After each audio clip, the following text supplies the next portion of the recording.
and start streaming.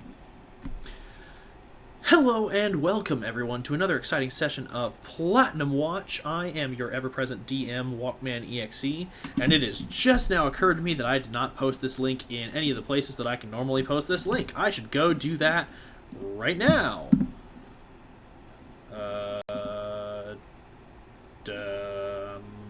Not smart about doing this stuff.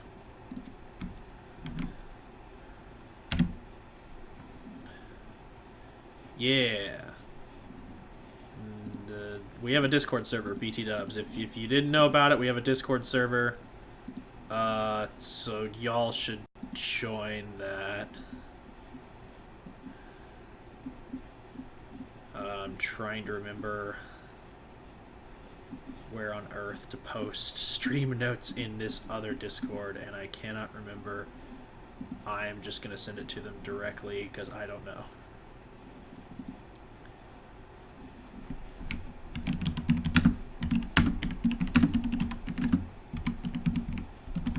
So sorry.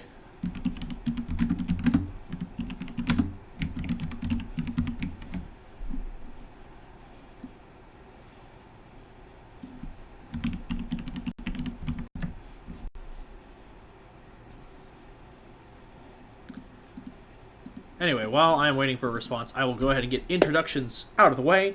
Again, like I said, I am WalkmanEXE. I am the DM for this session known as Platinum Watch. It has been a long-running campaign thus far that we have done over the past, I don't know, like, Jesus, like either a year and a half or 2 years. I'm not sure at this point. Joining me as always are my amazing role players. First, we'll start with the strongest boy.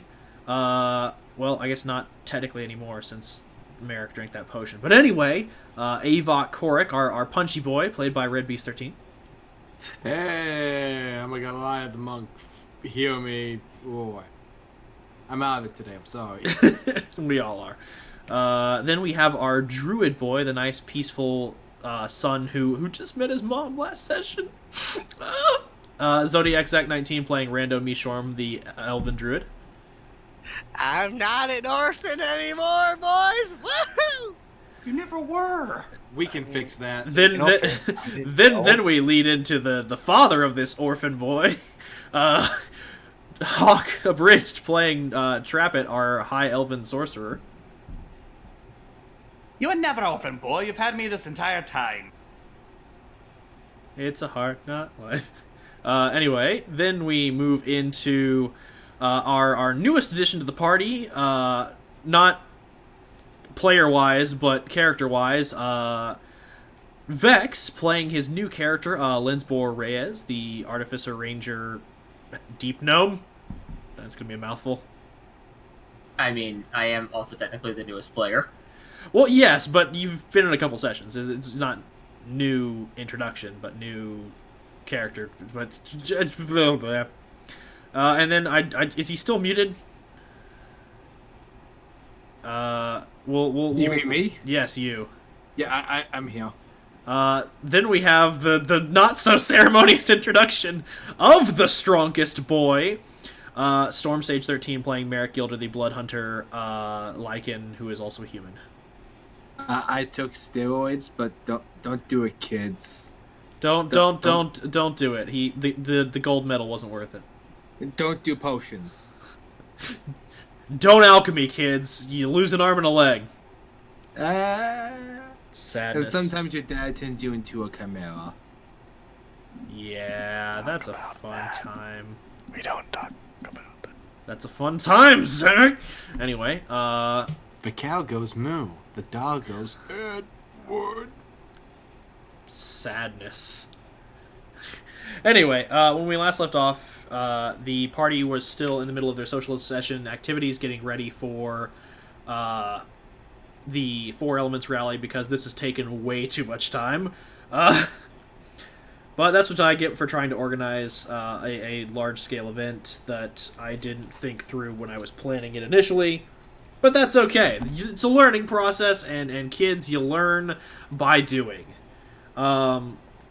So now we come into the middle of week 3 of the prep sesh. Last time, Our party spent a lot of time investigating the higher-up members of Platinum Watch for corruption, as well as Linsbor spending time meeting his new teammates and kind of developing some rapport, trying to understand them and bond with them as best he could.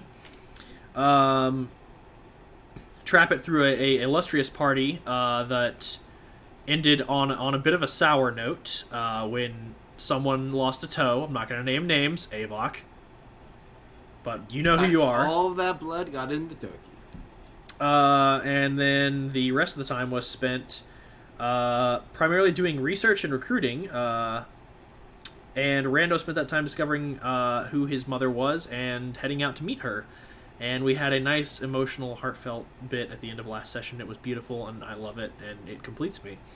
And moving into the end of week 3, we have the final activities of Avok, Trap It, and we'll still do some rando stuff, because it's not done just as of yet.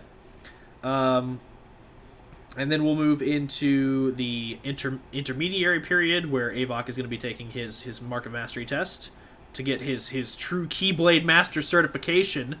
Not really, but, you know, we do what we can. And then we will move into the final week, where we will hopefully get through all this stuff so that we can get into the 4 Elements Rally next session.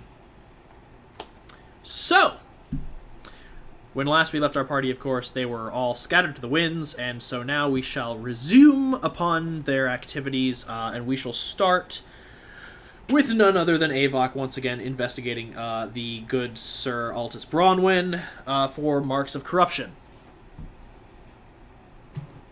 So how do you want to broach this one? The last time you approached his office directly, do you want to seek him out in a more personal setting, or do you want to kind of still keep it a bit profesh? This one I want to be a bit more personal. Okay, hitting close to home. I love it. Just a quick question. Kivu Strongbeak, he's vanished. Has he disappeared before or after I pulled a Captain America and went missing?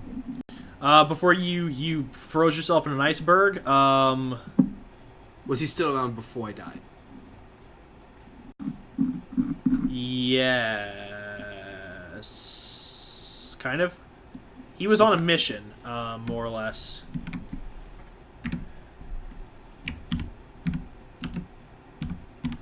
Okay, just wanted to that's context for what I'm going to talk to him about to test him. To test him. Yeah, he was it wasn't like an official investigation at that point, but he was missing. And people just thought, you know, he might be on a long mission. So at the time, he was just gone. And then when you get back and heard that he's been missing for a very long time, that would be the most up-to-date information you have on Kivu. Right. So investigate away. So I guess I seek him out in a personal way. Okay, so you spend some time scouring the city, and you find him at lunch, actually. He is at a nice cafe not too far from the Platinum Watch HQ, close to the Temple of Orion. It is a nice little place called the Gilded Platter, and he is enjoying himself a nice meal. And I'm assuming you unceremoniously approach him and then grab the chair and spin it around backwards and sit down. First, is there anyone sitting next to him? Like, is he with anyone here? He is. Okay. He is with his wife. Oh. The lady, Kylene Bronwyn. Kylene, okay. After observing this, I now go and just grab the seats. Alright. As you grab a seat, spin around, and sit down in front of him, facing him, he just... Well, I guess you're not facing him, you're in between, because they're face-to-face. It's a date. Oh, shit. So, I should have recruited Rita. So, you sit down, and he just looks over at you and goes, "Can I help you? I'm kind of in the middle of something." And his wife just goes, "Honey, who is that?" And he's like, It's someone I work with, sweetie. It's okay. How is she reacting to seeing a Goliath? Is she a little... This is not her first time seeing a Goliath, but you are still an imposing figure. In that case, I do my best to treat Altus with respect and front up. Hello, sir. I just was hoping I could have a quick moment of your time. I just have a few questions. Didn't mean to interrupt anything. I can certainly answer some questions for you. Could we schedule this at another time? And as he says this, his wife is like, well, I mean, you do important work, honey. I mean, I wouldn't want anything to interrupt him. Just it's all right. I understand. Just take a little bit of his time, and then just come back as quick as you can. And he's just like, very well. And he looks to you and he goes, with me now. Oh, I'm in trouble.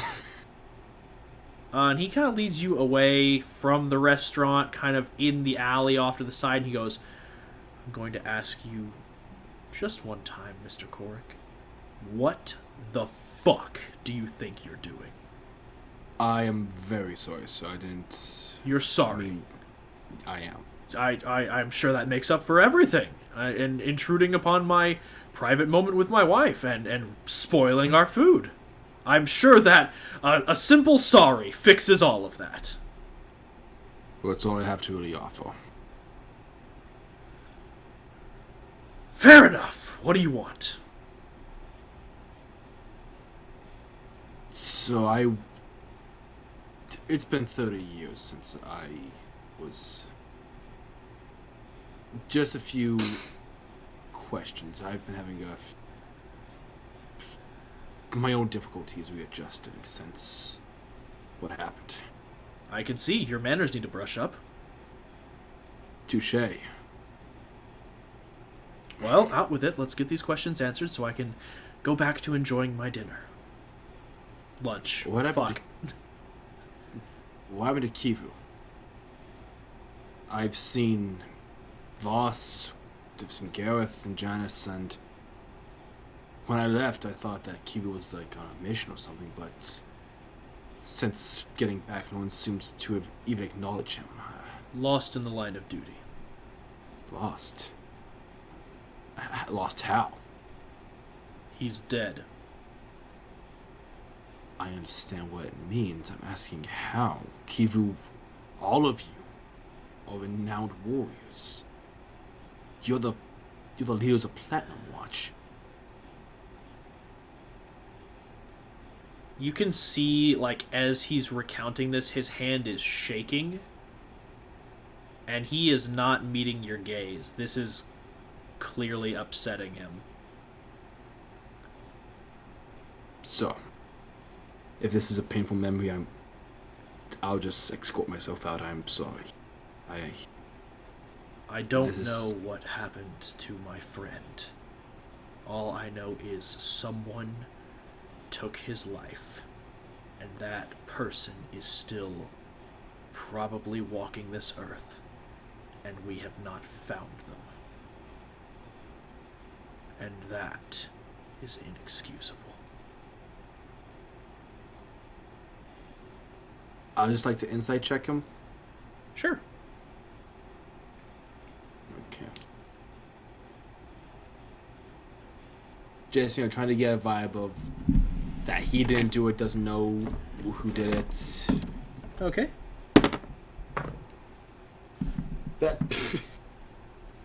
That's natural 20. That's a what now? Natural 20. Yeah, okay. After his modifiers, that's an 18. But that is still not good enough to beat a natural 20. You can tell that, as you read the situation a bit more now, you can tell that the emotion that you saw was real, but it's forced. He is trying to mask the truth behind his raw, untapped emotion of frustration and despair at the situation. He's not giving you the full information on what happened to Kivu, or whether or not they know that he was murdered or who did it. Is there anything that we do know? Any leads? Could this have been Eclipse? At that, he tenses further, and says, "It's highly possible that this is their work, and if it is, then we all need to watch our backs much more carefully than before." Do I need to roll another insight, or does the... I'll say the natural 20 allows you to see through it. He is absolutely lying right now. He knows that more than likely it was Eclipse.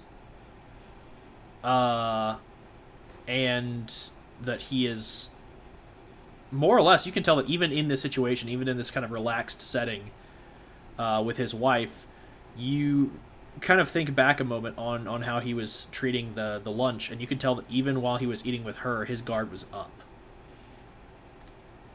Like, he's prepared at all times. Prepared as in ready to be ambushed? Yes. As in prepared as in ready to be assassinated. So I could either discern that he's not being straight with me because he might suspect me, or that he could potentially be a agent. All you know is that his emotion about what happened to Kivu was very real. He knows that Eclipse did it, and that he is prepared at all times for an ambush from someone. I just want to confirm, because you did cut out for one bit. You said his emotions about Kivu isn't real, or is They real? are absolutely real. Okay. I won't take up any more of your time, so... Thank you. So, if it was Eclipse, I have some baggage within myself.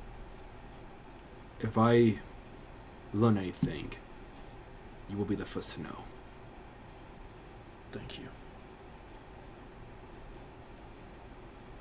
And with that, he walks past you, and you are alone in an alleyway. Taking a sigh of holy shit. Yeah, you think? Oh yeah. Avok just interrupted his dinner and then gave him some PTSD. Yes, here's your nice creme brulee with some extra helping of stress, with a nice heaping helping of panic. Yep. So moving on from that, we will go into Trap It. You were meeting with Ziara. Yeah, actually, first I was going to check with Ari and see if he would like to be trained in combat by her. Okay, I want to enjoy doing this in character. Trained in combat, how? More the ways to defend yourself without having to rely on, being a dragon. He just looks down at, like, his arms and just back at you and is just confused by this premise. Like, say you're jumped in this form in a tight space. The ways you can transform to a normal size and all that. You watch as he transforms his arm partially into it's not full size, but it is a scaled draconic claw. And he just looks at you quizzically, still like very confused by what you're asking of him. God damn it. Because he is not sure as to whether you were asking him about self-defense lessons or weapons training. He has no clue what you're talking about. Yes. Alright, there's a I do not know if you remember her, but the Lady Ziara, she's one of the best fighters I know. I was hoping she might be able to show you a few pointers, in case you had ever caught on your own. He nods to this, and just replies, "I will be trained." I don't want to force you into it now. It's entirely up to you. Yes. All right, very well then. I'll send out a letter summoning her. She's available. You send out a letter, and within a couple hours, Z actually arrives at your front door. Ah, Ziara, how are you doing today? As good as always. So, you said in your letter that you've got a kid needs training. What are we talking? Like play daggers, little bit of just basic hand to hands, like. I'll leave. I'll leave it up to your evaluation. Okay, where's the kid? Take her out. I'm assuming Ari's gone in the back. Yeah, he's tending the garden right now. All right, I take her out there to him. Ari, meet Ziara. Ziara, Ari. He looks over at her and just responds as best he can in common. Hello. And she just looks at him and goes, "Hey." One second. She pulls you aside. She goes, "This is the Dragon Kid, right?" Yes, it is. You do realize that any weapons training I give him is going to be difficult. See, that's why I requested you. I have the greatest faith in you.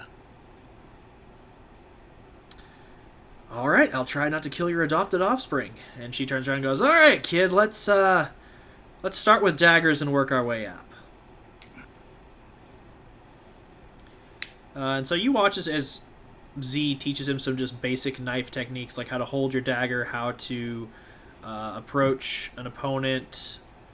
She teaches him some kind of general basic hand-to-hand. He almost shifts his hands into dragon forms like 3 separate times, and she calls him on it and tells him to stop, and then gets him back into fighting with his people hands.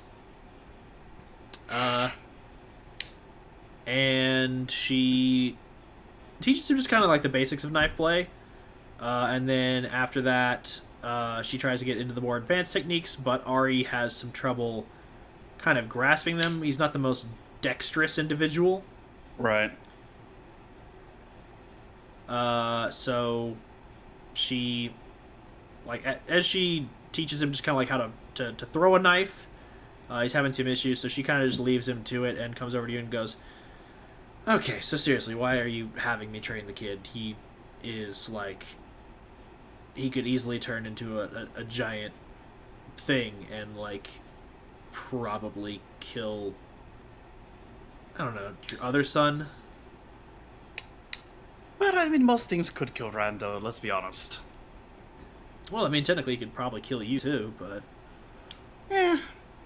Won't be the first dragon to try, won't be the last. But, no, I want him to have all of his bases covered. Sure, he could transform into a dragon, but...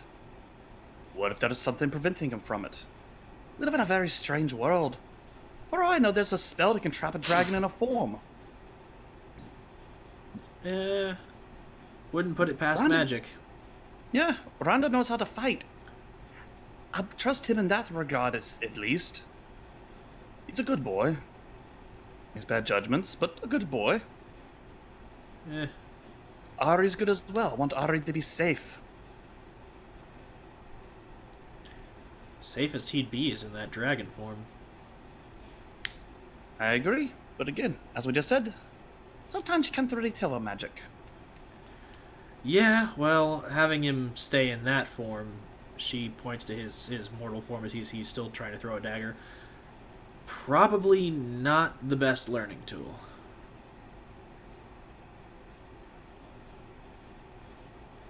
It's too weak. If he gets ousted in this form, it would be far too easy. I mean, like you said, magic to trap him, and then even with his knife skills, it wouldn't take more than a moderately competent fighter to outdo him. The only problem is with his draconic resilience, they'd have to hack away a good bit, but after they hack away and hack away, he's gone. Well, I appreciate the candor. I'd just have the kid stay in his dragon form more. It'll save him a lot more grief and make sure that he is capable of handling himself. I mean, he has free reign to stay in his natural form as long as he wants it when he's here.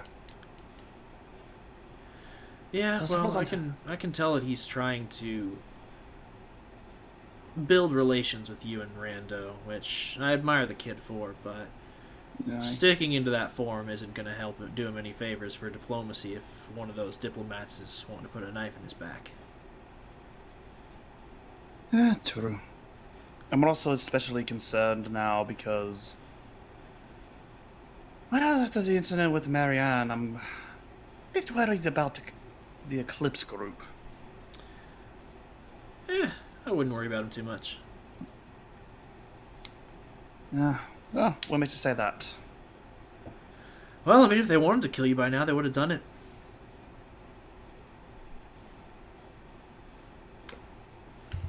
And that worries me as well. What if they want something more? Ari, for instance, or Rando. Hell, for all I know, that they may want the Tabaxi girl. She kind of chuckles at that one. She's just like, I highly doubt that, but, I mean, don't see much tactical value in, what does she do again? She just, like, looks at you. Rando? No, the Tabaxi girl. Oh, the Tabaxi girl looked at me? No, ZR is asking you what the Tabaxi girl does. Rando. She just looks at you and chuckles a bit. And goes, yeah. See? No tactical value. I'm taking a lot of self-control not to make dirty jokes. I don't know why. You just made one! I know, but worse. Okay. Yeah. Anyway, when I was asking her about a little bit about Eclipse, I noticed anything about her? I mean, you have to roll insight. May I? I'm not your dad. You can roll for whatever you want to. I'll just tell you whether it succeeds or fails. My dad also won't get my character killed. Well, where's the fun in that? 22. 22. What specifically were you inciting, like, when she was talking about Eclipse? I'm just kind of getting a feel for, like when I mentioned, like Eclipse may want to come for one of us or anything. Just trying to see how she responded, like, basic body language. She was giving an honest tactical appraisal. Okay. But I couldn't sense any, like, ulterior motive in that. Not really. No, she was just telling you her thoughts on how you would fare tactically.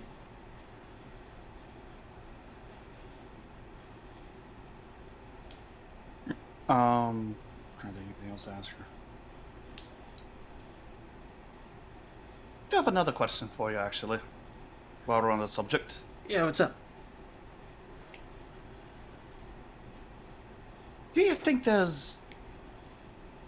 Like, I'm just gonna be blunt with you. Do you think there's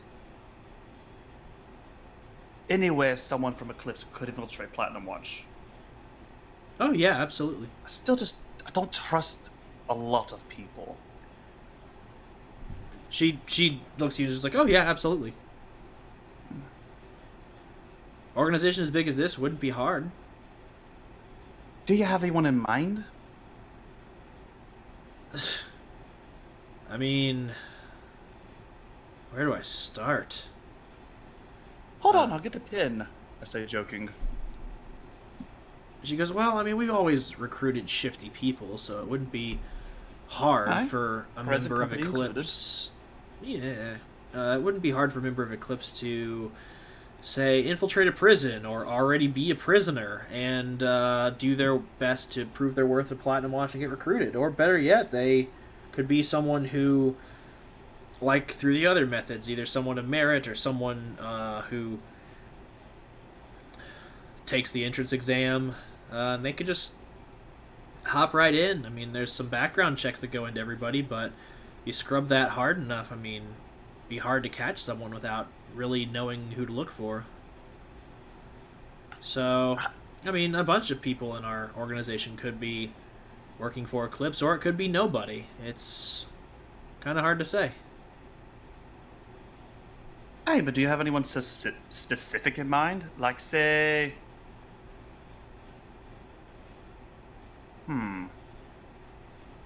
Fuck it. Janice, for instance. He can be a bit immoral. Nah. If it was anyone, it wouldn't be Janice.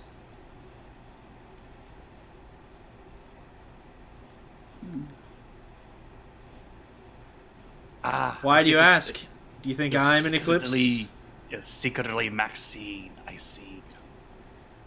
She thinks about it for a moment and goes, well, Maxine wouldn't be the worst possibility. But seriously though, Trap, why are you asking that question? Do you suspect me? She says in kind of like a joking tone. More paranoia than anything else. Well, it's I always thought good to have some healthy paranoia. Aye, so both of us have survived this long. Besides, neither of us take things at face value. Yeah, fair enough. In all honesty, you're the last person in Platinum Watch I would suspect. She smiles at that and she goes, oh, Trap it. We both know that's bullshit. You suspect everyone. That is true. Gonna roll an insight? Yeah.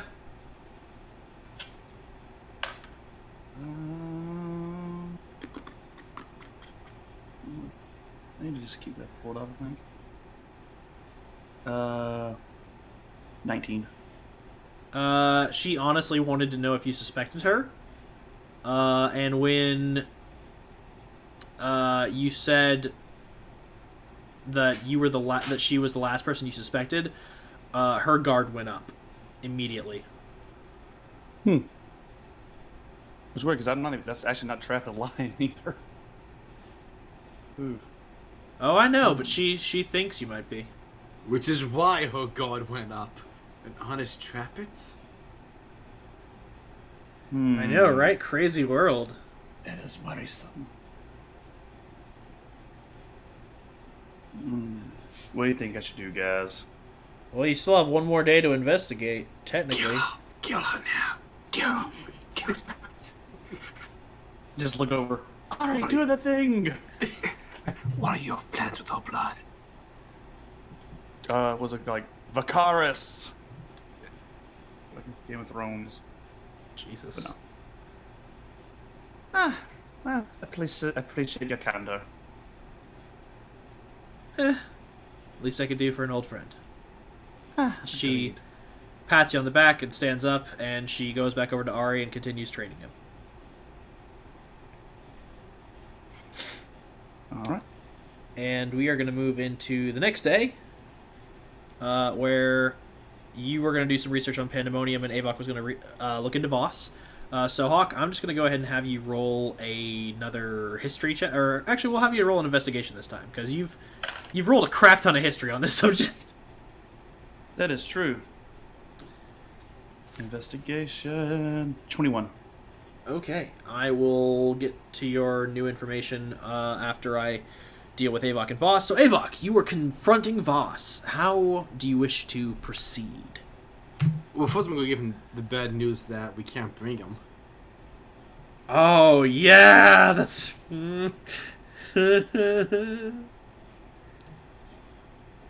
So I guess the only place I'd be able to find him is the Forge again. Yeah.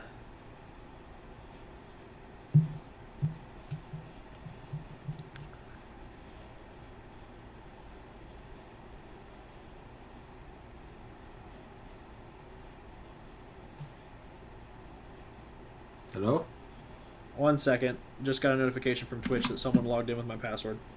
Are you serious? Yep.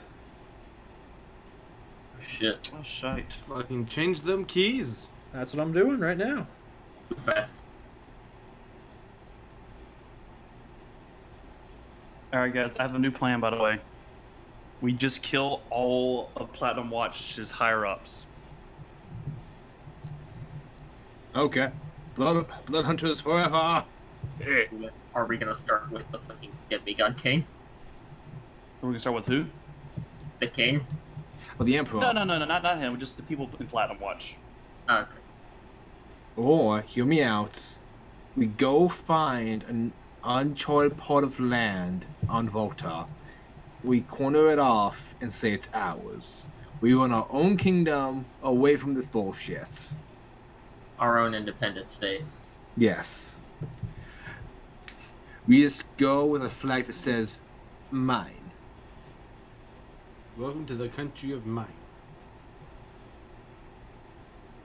Zach, have you I guarantee you within 3 days, traffic will have changed the flight to traffic in these bitches. Alright, I just updated my password, so that guy can suck it. Huzzah! Apologies about that, stream people. I don't like my security being compromised, because fuck that guy. Makes sense. Anyway. So yeah, I guess Ewok heads down to the forge. Alright, you head down to the forge, and inside is Voss working tirelessly as usual. This time, instead of working on his wind blade, he is taking stock of the inventory. One more time. And he turns to you and goes, "Oh, thank God, someone I could talk to. Hey, Hey, brother. so, what's the word?" Ewok just shakes his head. I'm sorry. My captain talked to Gareth, but didn't clear it. Alright. Well, that seriously blows. Yeah. Would have been fun to fight alongside the OG, if you know what I mean. Yeah. So, I can wait. what'd you come down here for outside of delivering me some shitty news? Honestly, to keep you company afterwards. Oh, well, thanks, man. I appreciate that. I mean, like you say, we're monks. We're out in the field. Yep. I was stuck in a fucking cave for 30 years. I understand the how still creepy you can get. Yeah. And, oh, I do have some good news for you, by the by. Really? So when you put in your request to take the master's exam, Guan had to reach out to some people and kind of start putting some things together. But, I signed off on it, and you will not believe who signed off and finalized your test. Oh boy, who would that be? Su Yen, of all people. You're kidding. I'm not. I was like 80% sure she hated me. Well, apparently you've done something to impress her, or at least gain some modicum of respect. Huh, I love that.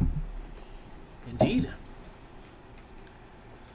So, you'll be taking the test here at the end of the week, and just gotta say, have fun. Thank you. Will you be there? Will you be in attendance? Yeah, I'll be in attendance. That means a lot to me, actually. Thank you. Well, I mean, I have to be. It's kind of part of the deal. But I look forward to seeing what you'll do, and really look forward to seeing how far you'll go. Thanks. Don't mention it. I do have another question, if it's okay. Sure, what's up? I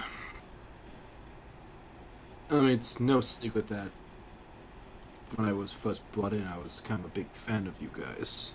Of your original group, the Wardens. Yeah, I mean, we were pretty awesome. I just found out about Kivu. I'm sorry.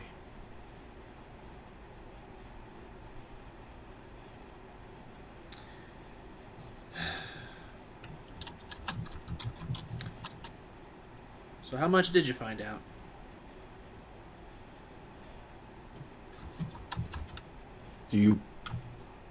What exactly happened? Do we know anything? Well, we know that he was on mission, and he was investigating specifically there's a situation on the elemental planes, specifically the elemental plane of air. And so that hit close to home for him, and for me as well. I wanted to go, but at the time Gareth forbade it. So Kivu, being the spy master, decided to take it upon himself to take the assignment. Go on ahead.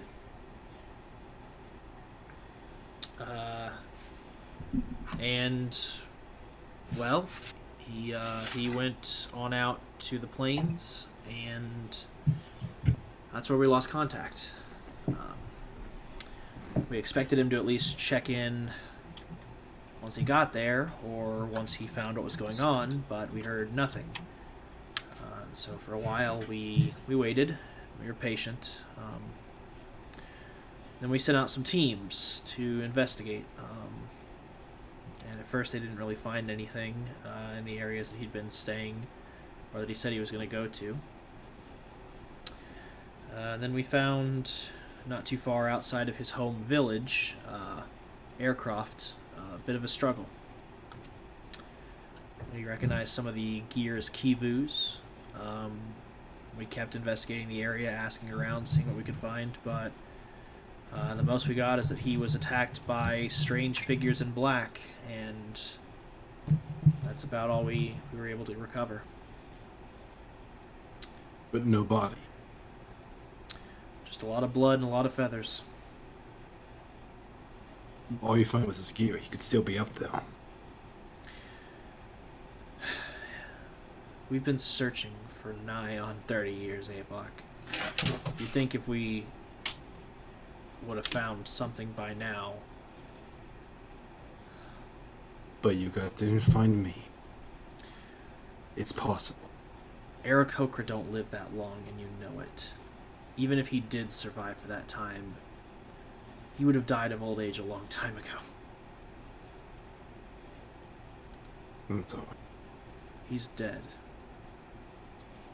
Whether he died at someone's hands or died in a cot, an old man, he's gone. That's that.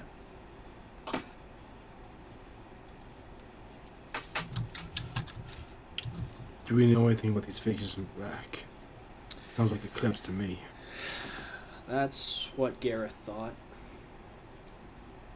He got some men to work on it for a while, but after so long with no leads, we were starting to lose funding, so we had to make a call and we canceled the search. Started putting resources elsewhere.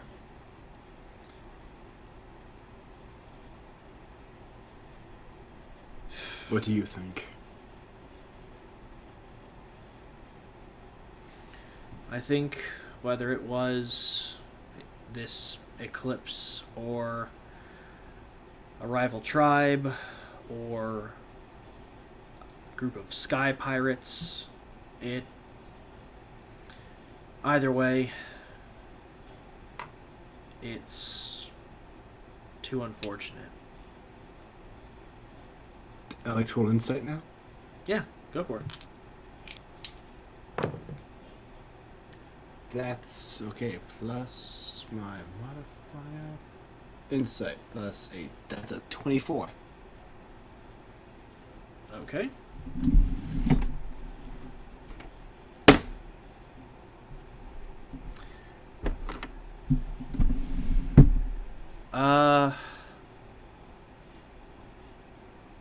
He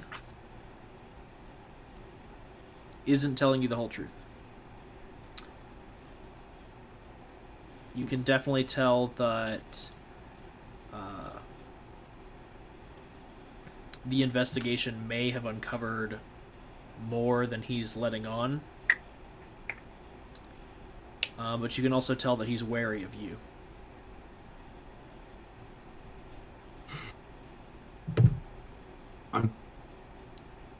We're going to the plains soon for the valley. If these people are still there, I want to have my guard up. Is there anything that we know about them in case they show up again that, like the kinds of weapons they used? If they had anything that could be identified, I want to take one alive, bring them in for questioning.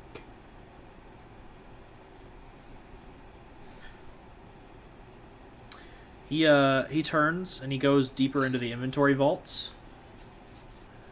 And you see him walking for quite some time before he stops at this one stack of shelves. He reaches for a chest and pulls it out and walks over this way. And he presents it to you. The chest merely says Kivu Strongbeak. Cold case.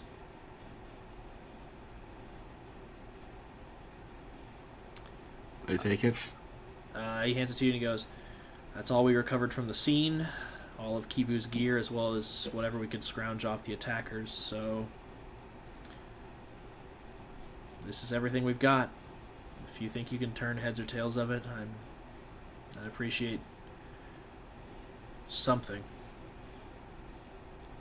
I will do my best. All right. I find a place where I could sit down and examine this equipment. Okay. I'm going to need you to roll me an investigation. Okay. Investigation. Okay, that's not a good number for me. Wait, no, I keep looking at intimidation and thinking that's a good number for me. I'm gonna use my... which deck should I use for this? Who should I punish? Okay, that's actually not too bad. That's a 20 total. I rolled an 18. All right. I'm going to have to do some digging through some of my stuff then. Let me pull my notes. Storm, it was the minor die. Cog hammers, yes.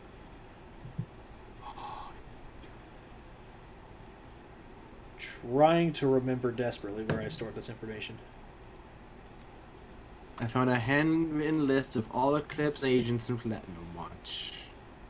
What? Sure. The Damn it. DM's having a heart attack with how seamlessly we uncovered this information. Ow. Don't, Walker, don't that. Can't tell me what to do. Yes, I can. I'm your dad. Walker. Daddy. Boogie. I cast command on Walker. Don't die.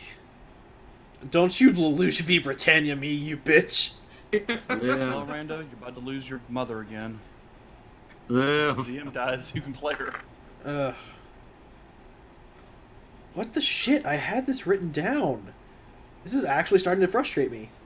I mean, even if you lose Super Pretending, the one time he actually commanded a person not to die, it didn't work out so well. Yeah!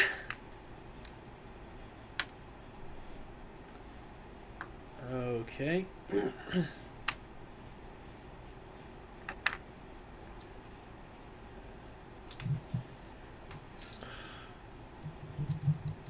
Damn it.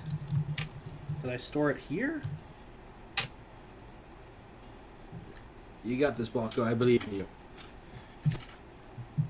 I am... Oh my god, did I lose this document? No. Ugh. Alright, well, I'm just gonna have to wing it, because I don't have the document that I'm looking for, and that is really pissing me off. I'm sorry. Yes, found it! Woo! It's just like when Rock Lee stopped trying to get next on the tuning exams. Then his name came up to fight. It was reverse psychology against the machine. Okay, so you find in here a journal, a couple of daggers. You can tell that these were kivus. They seem to be... It's more of like a belt of throwing knives. More or less. There's some straps of a set of leather armor. There is a hem of a black cloak. And then the last two things you find in the chest are a collection of Kivu's feathers that are covered in blood and seem to be filling the box. And the last thing you find is a clasp. I guess a brooch would be the better way to phrase it. It's a brooch. A brooch. Yeah. And kind of hovering over this brooch, you can feel some arcane energy coming off it.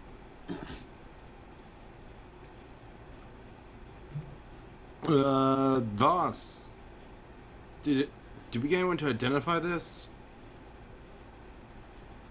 He looks at it and goes, identify what? And he starts walking over. The brooch. It's giving us some kind of arcane feeling. He starts walking faster and kind of rushes over. Did no one check anything if it had a magical presence? He looks at it and he goes, well, look, man, there's certain stuff that we just don't leave in boxes. He looks at it and he goes, oh, shit. What? What is this? Well, what's an easy way to put this? Is it a bug? Have you been bugged? No, God, no.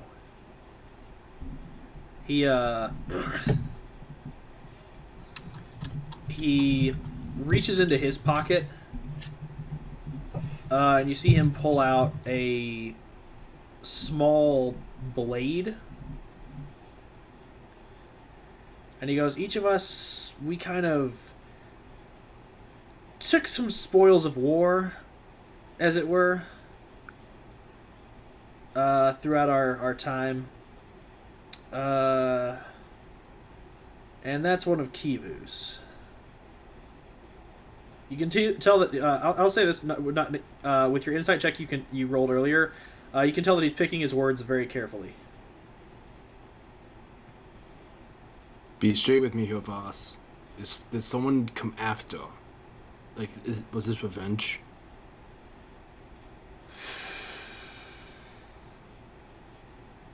It would have had to be. He looks at it, he goes, "'Cause no one's gonna leave an aspect of the foregone just hanging around." And this is a relic? Yeah, and he picks it up, he goes, it was Kivu's.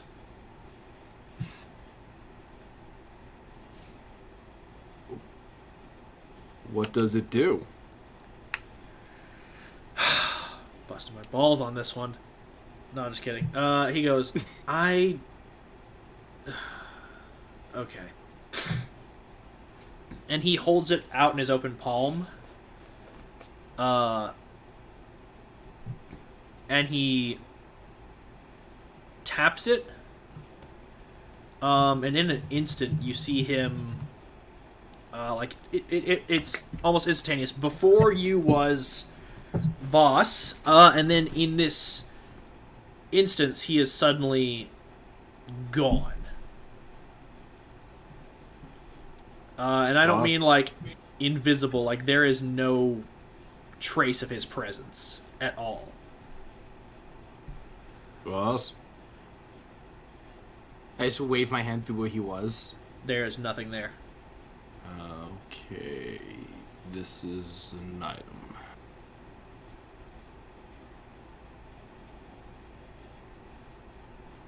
Then suddenly he appears behind you.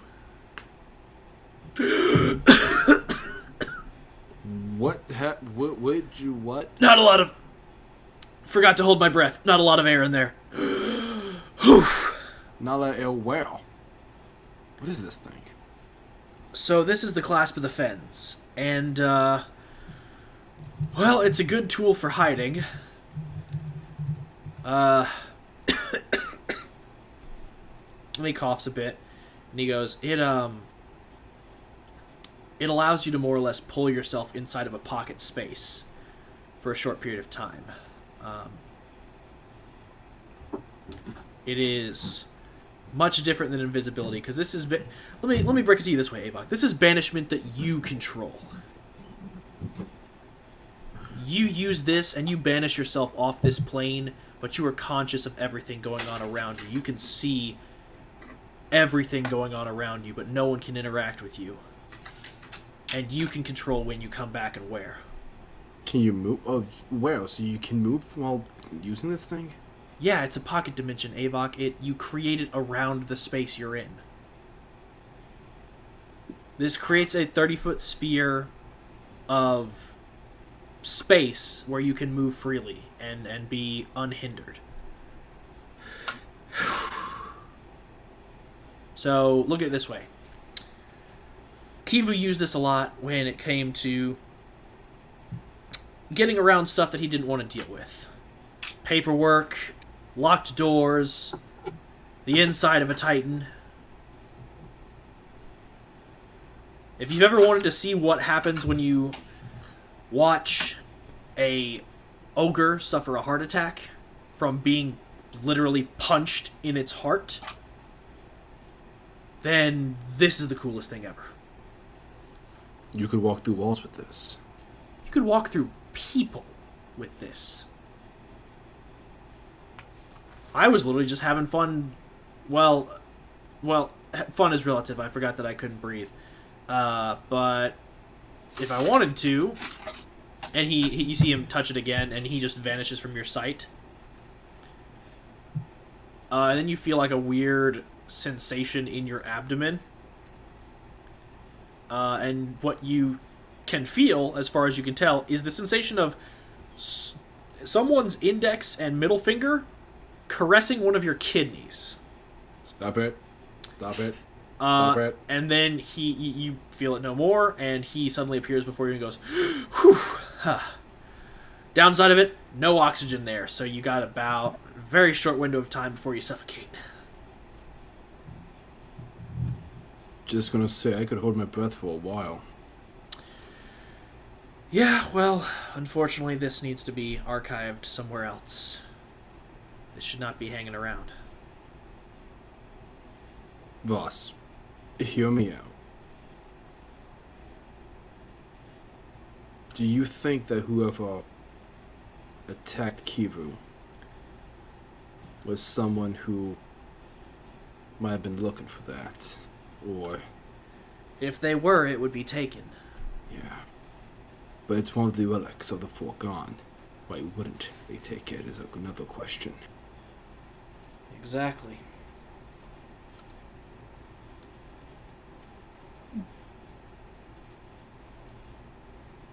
Well, I gotta go archive this. Would it... What?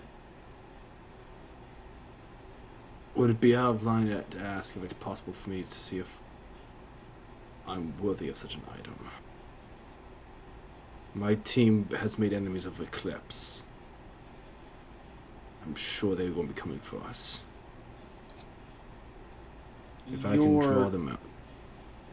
Asking to take this. I think I am. I've walked through walls before. Tell you what.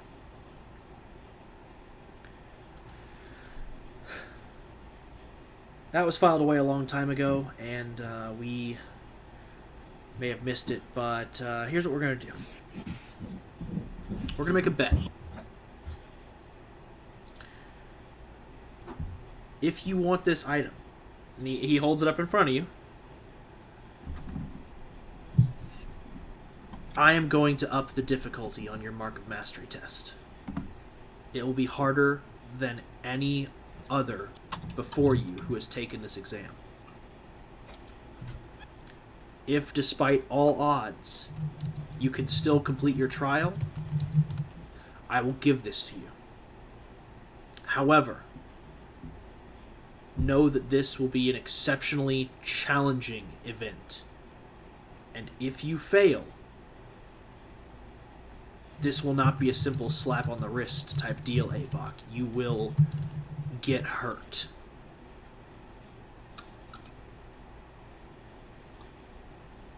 I'm telling you this as someone who has watched you train. It is okay to back down.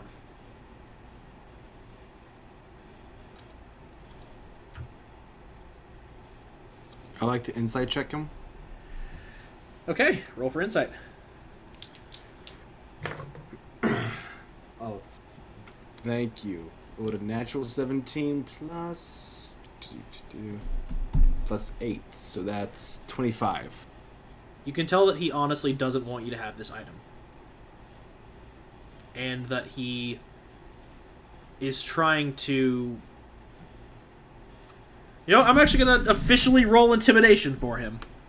Because that is actually what he is trying to do.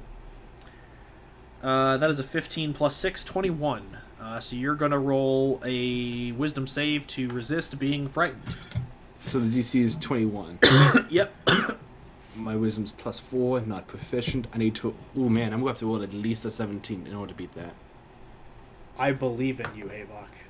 I did not roll a 17. I shouldn't have believed in you, Avok. I'm backing down. Damn.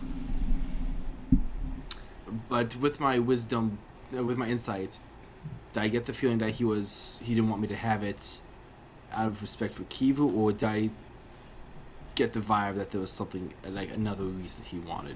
There's not to have absolutely it? another reason that he doesn't want you to have it. Do I get the, like, any intent off it? You're going to have to roll another insight. Because this will be a sense motive. Okay. In that case, we're going to use a different die on this one. Okay. This is just another insight? Yes. Okay. So that's 19 plus. I would actually roll 19. It's 27. Okay. That wasn't high enough. Okay, you can tell that he doesn't want you to have this relic because, as far as the motive tells, that you can sense off his energy.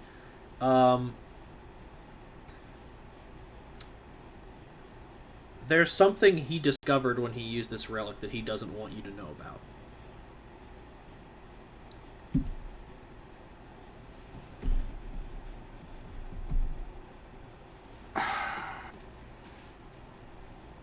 Just be clear, was this my last day?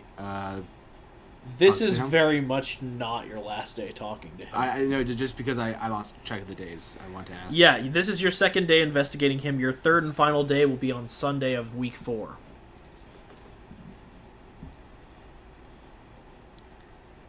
If I just nods his head, I understand.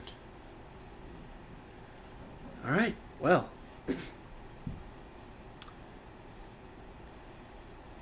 I assume you can see yourself out. Again, would you like me to leave the case file here? Take it with you. If you Okay. think you can find anything, like I said, feel free to investigate it. I will. And just as a recap, I found a journal, which I am probably going to look over that night. The brooch, which Voss is holding on to at the current. Kiwi's feathers, black hem of a black cloak, leather armor, and daggers. Is there any blood on the daggers?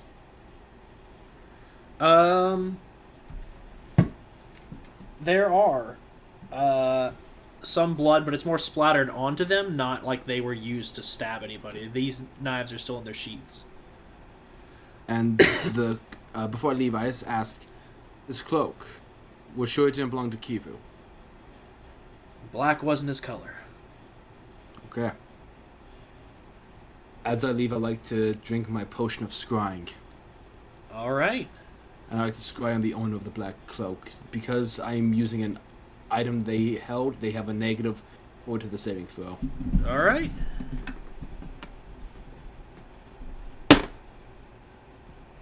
Let's see if the...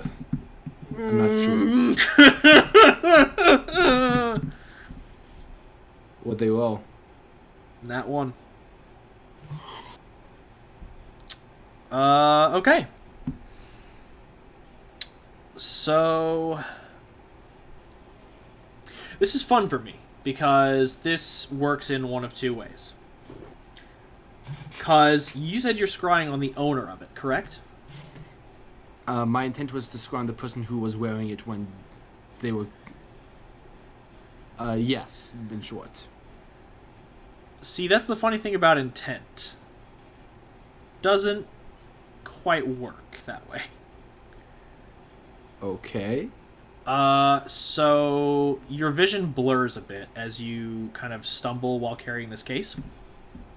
And it takes you a minute because you realize as you've drank this potion, you were watching two concurrent sequences of events. Oh, damn! You are seeing the current owner of the cloak and the previous owner of the cloak. It takes you a minute to filter it out, and you begin to focus heavily on the previous owner of the cloak and their current location. Your vision begins to solidify and tap down, and you zoom out further and farther away, until you arrive outside this capital, this city, this country, and you arrive in a small area. A set of standing stones, a cairn, if you will. And you dive deeper and deeper into this cairn, and as you go underneath it, you see a man who is walking through a field of bones. And the second you see this man, your blood chills. Because you recognize his face. The slicked back hair, the heterochromatic eyes, the malicious smile that greets his face. You saw him once before, in Logan's nightmares. He is trouncing through the bones. With scrying, just as a question, can you hear everything that's going on around this person? I believe so. Let's see. You can see and hear. Okay. So then this is going to be fun. So as he's trumping through this field of bones, he's kicking a few of them around. You can hear him scattering, but you can hear one thing rather distinctly. He's singing.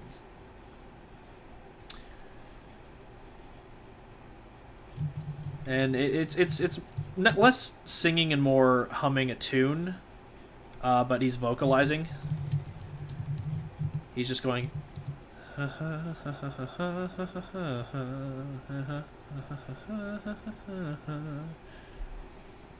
And he stops for a minute and goes, "Oh." And he picks up a skull and he goes, "Horatio, I knew him well." And he throws it over his shoulder and goes, "Yawn." "Well, alright then. Let's see what we have here." And he kicks over some more bones and he goes, Alright, come out, wherever you are. Ollie, ollie, oxen, bitch! Show yourself. I am apologizing. I am having trouble remembering what this guy's voice sounds like. No, you're on it. And you watch as he pulls a revolver from underneath his coat and he goes, "Come out! I'm not in the mood for playing. I really don't feel like having to kick over all these bones to find what I'm looking for. So, if you could kindly show yourself. Come on. Here, boy. Here, deadly lich. Come on. Come on out." And you watch as this withered skeletal figure forms as this mass of bones begins to coalesce in the center of the room, and they shift and change into the robed form of a lich, wearing these darkened purple and gold robes. It stares, burning in its gaze from this skeletal visage, in dark orange eyes glare back at this smiling individual and go, "You dare enter my lair and presume to call me forth. What purpose have you?" And he goes, "Yes, so I'm kind of in the middle of something. I need a bit of an item that will help me in my endeavors, and you have it. So, you're going to produce said item, and we'll forget this incident ever happened." And it goes, "And why am I inclined to disagree?" He goes, "Well, you're free to disagree. But that just makes my job a little bit more fun." And you see as he reaches into his coat and pulls out a glass lantern with these bronze fixtures all around it, with this pulsating orange light beating almost in time with a humanoid heart. And as the lich freezes and begins to rush forward, he points the gun at the thing and goes, "No funny business. After all, well, this wouldn't be the first time I'm holding a heart in my hands, but this is definitely the most still beating one I've got. So, item. Hands now, please. Chop chop." "What do you require, mortal?"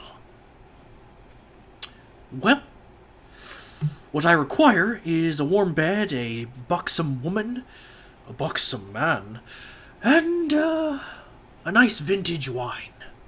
But what I need, and what I want, are two different things. So what I want right now would be,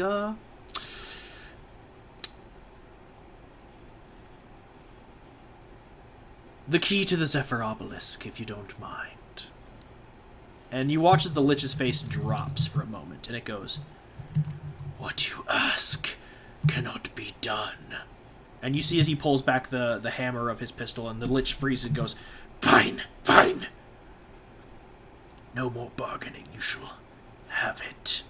And it reaches into its cloak and pulls out a small silver key that has a wing on the end of it. You can tell that the key itself seems to be actually comprised of solid wind. And he gestures it forth, and it wisps out of the lich's hands. And you watch as the person temporarily drops the phylactery. And as the lich begins to lunge for it, you watch as he hooks it into his pinky. And then the key appears in between his index and thumb, and he goes, "Oh, now that would have been a bit daring. Would have lost my bargaining chip." But now I've got what I want, and well, you can get what you want.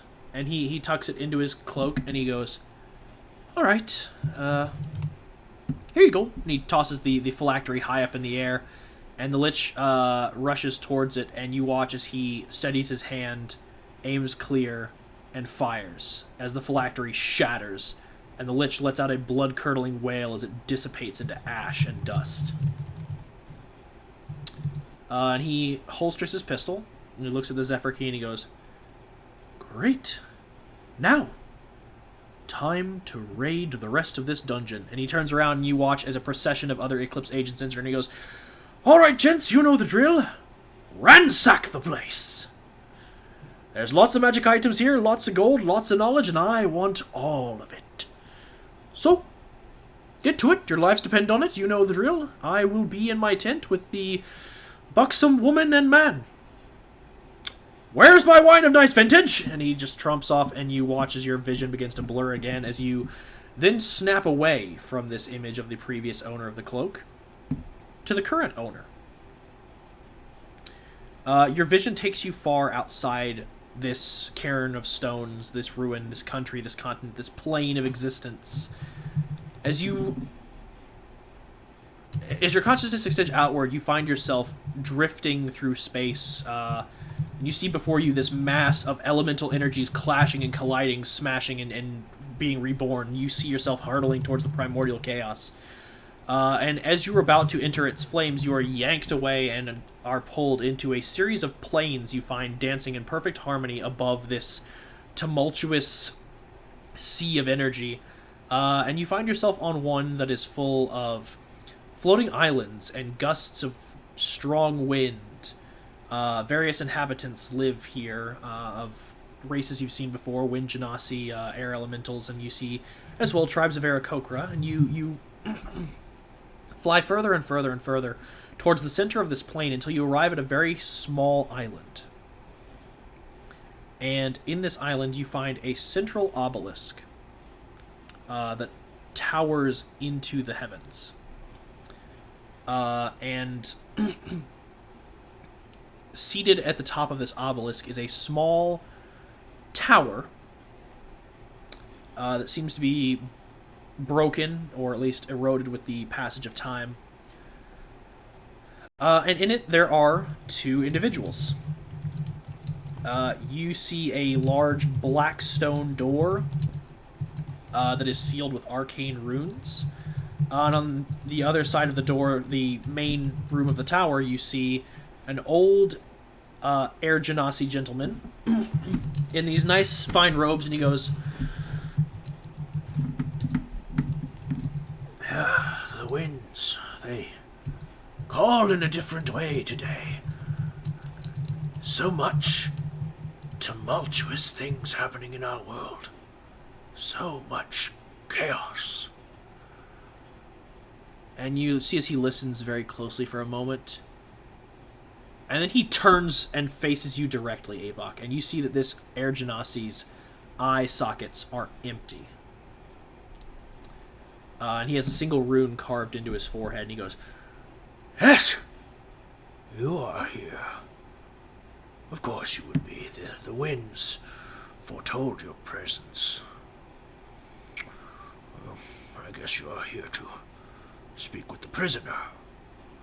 This is fine, this is understood, though your words will not travel, silent visage. But you may observe, witness, and hear what you must know." And he turns to the stone door and he goes, "He calls for you, betrayer. He who faltered. It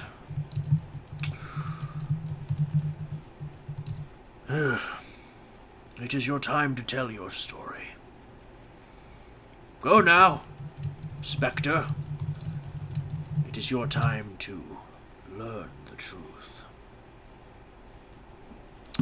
And your vision begins to slowly draw you inside this blackened door.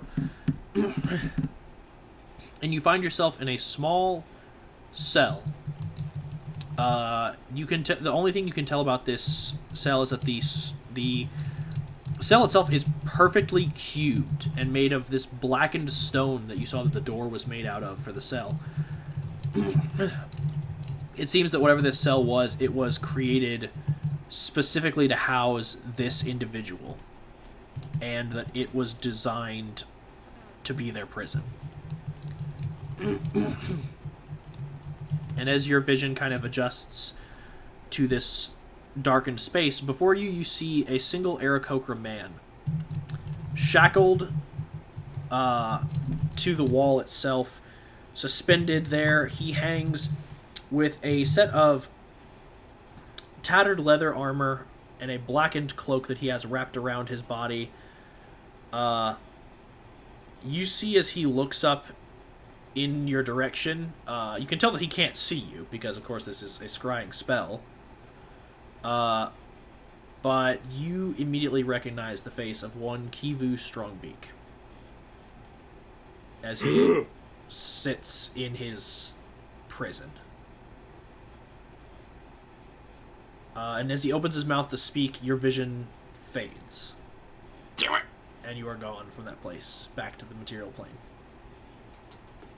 So I never said I stopped walking. I imagine I've fallen down so many stairs by now. Well, I mean, there are no stairs. Like, you're at the lowest level of the Oh, building. yeah, that's a good point. So, you just find yourself inside an elevator as you are consistently walking at the far wall. Like, Platinum He's a Watch Roomba. agents are hanging out in the elevator. They're just looking at you confused as you're literally holding a box, staring vacantly ahead, walking into the wall over and over again. I'd like to also point out that I still have the now empty potion bottle that had scry in it. Yeah, and it's So just let's- hanging out inside the chest. So I just look at the empty bottle, look at them, and just say, "Don't do drugs." I walk out. You find yourself on the third floor. Shit. You can work your way down this. I'm not a monster. Then, but... yeah, Avok's just a little shaken from all he's saying. Yep, and that concludes Thursday, and then trap it with your 21. You have done some research on Pandemonium, and of course you discovered a lot about the layers of Pandemonium itself when you last did your research. And you learned a few things about your immortality at the same time. And you learn of one thing in particular as you do your research. So as I mentioned before, the second layer of Pandemonium, the Howling Tunnels, is long and expansive, and they're just these myriad of tunnels that seem to end in dead space and then trail to nowhere. But there's one open space kind of in the center of the plane, as it were, a large tower that spires upward, created from what appears to be this blackened stone material that just carves and wraps into itself multiple times. And it's said that at the top of this tower, whatever is spoken carries through all the planes of Pandemonium, as well as, if depending on what is spoken, it can travel to the outer planes as well, the other outer planes as well. And during your research, you find this was initially the throne of Baal, the Lord of Murder, and that there is a place inside this spire, towards the middle of the tower itself, known as the Blood-Stained Altar. And it is said that this is where many fanatics to Baal would sacrifice their victims and lead these large processions. And it's said that Baal, in his long lifetime as a god, practiced a singular ritual to renew kind of his godly strength. And it would be that there was in this pool of murder, there was a large pool in the center for all the blood of the victims that were slain in his palace, and he would, every couple hundred years, would bathe in that blood to be reborn in his strongest capacity. And it's said that if he were to truly die, that the pool itself would run still. However, if it were that he were not to be fully killed, he would find his way back to his palace and form a new body from the pool of blood.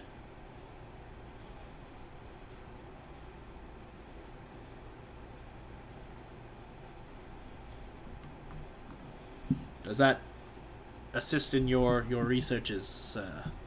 I believe so. Glorious.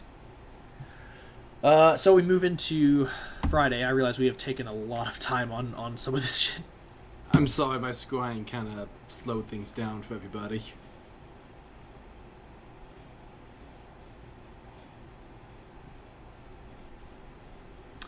All right, so we come into the Friday, where Trappet, you were reaching out to your underworld connections, and Avok, you were investigating Janus. Yeah, but if someone else wants to go, is there anyone else who can go? Not in week 3. Okay, then I'll make this fast. What are you doing in week 3 right now? I'm investigating Janus. And Ooh. you're reaching out to your underworld contacts. So actually, to go ahead and break up the monotony a bit, I'm going to go ahead and start with Trappet this time. Go ahead. So Trappet, you are reaching out to your underworld contacts. How Indeed. are you going about doing this, if I may ask? First off, I'm going to start out by putting a feeler to see who I know in the area that's active. I'm and- assuming what you mean by who I know in the area is active is anyone but Johnny Scabs. Yes, anyone but Johnny Scabs. All Johnny right. Scabs definitely Eclipse. He's betrayed us all! I'm going to actually bust out my new dice for this one. Fun. But yeah, I'm gonna basically go through my list and see if I can figure out who might be working with Eclipse, All right. and see if any of them might have some useful info, or seems like they might be pliant enough to make a deal or a trade. Okay. So I'll say that you reach out to your contact, Damien Silver, to go and get some more information on who else to keep in touch with. I'm not going to have you talk to him. That's No, sorry, I was just yawning because I'm a little out of it. but he puts you in contact with a couple different people. And you kind of put your feelers out and reach around. And the final person you reach out to directs you to someone who he says deals with the shadiest of characters, and is someone that everyone knows not to cross. He puts you in connection with someone they just call the Candyman. Well, this could go one of two ways. Yes, it will.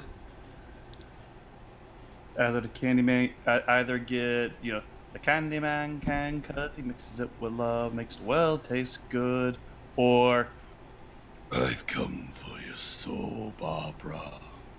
Candyman. Yep. So, it doesn't take you long to find the abode of this supposed Candyman. He actually lives out in the Deluge, over here. Not too far, actually, from the wall that connects the Deluge with the Temple of Bahamut. The first thing you notice, too, is that he has the nicest house in the Deluge. It is the closest thing to a mansion that you have seen in the slums ever. Like, this is... It's no Casa de Docilin, but it is... By most standards, it is nicer than Maxine's house. So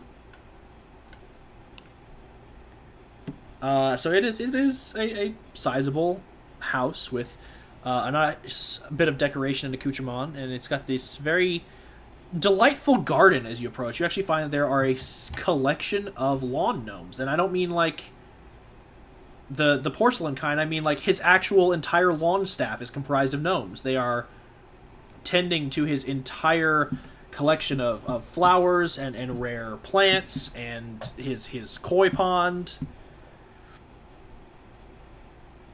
And you can tell that these guys' soul has been crushed a long time ago. because they're all wearing nice little button-down shirts and vests with a little bow tie, some slacks, and nice shoes, and they're all wearing very large pointed hats. And they look just dead inside. But you can tell that they are, like, forced to look presentable, so they're all smiling to their brightest, but in their eyes you can just see the pain. They look like a typical worker of the customer service industry. Yeah.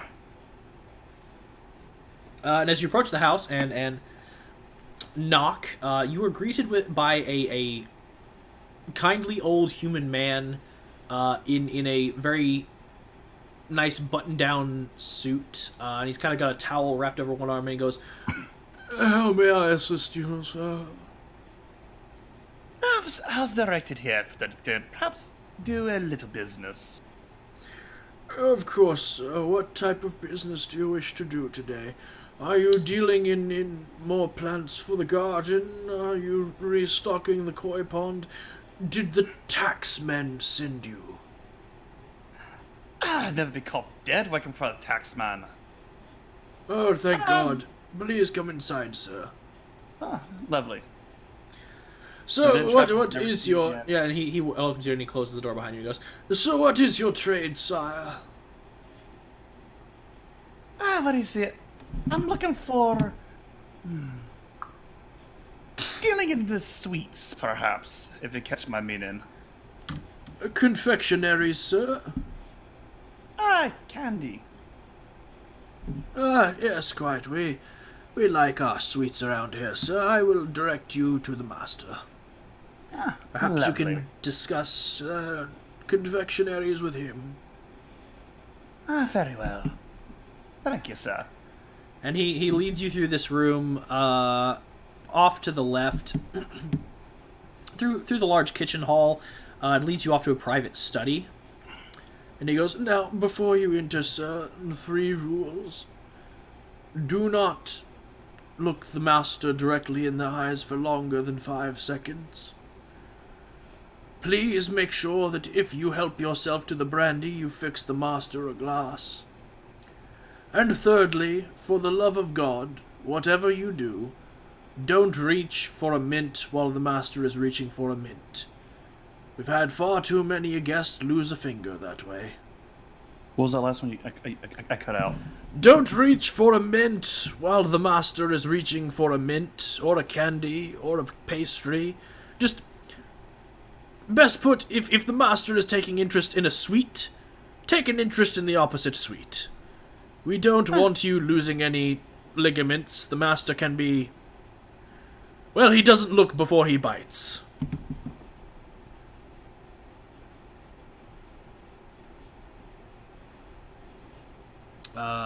Got quiet there. Did I cut out again? No. I said okay. Sorry, I didn't hear that. He opens the door, and inside you find a very portly, orcish man just scarfing down cakes and pastries from this variety of trays that are arranged around him. And you see there's just... The entire room, more or less, is just filled with candies. Like, this, you can tell this was designed to be a library, but on the shelves are nothing but jars of confectionaries and small sweets, and they're all very meticulously labeled. And before you is this orc in a very bright red suit, with this large white shirt that actually has like a bib over it, and he has these black slacks you can tell are probably 1 size too small, if not 2 sizes too small. And he has these black shoes which more or less seem to be fused to his feet. And he goes, Oh, yes, come in! Before I didn't want to interrupt, but before I opened the door, I would have probably cast Mage Armor myself, just to be safe. Not losing a hand today! Nope.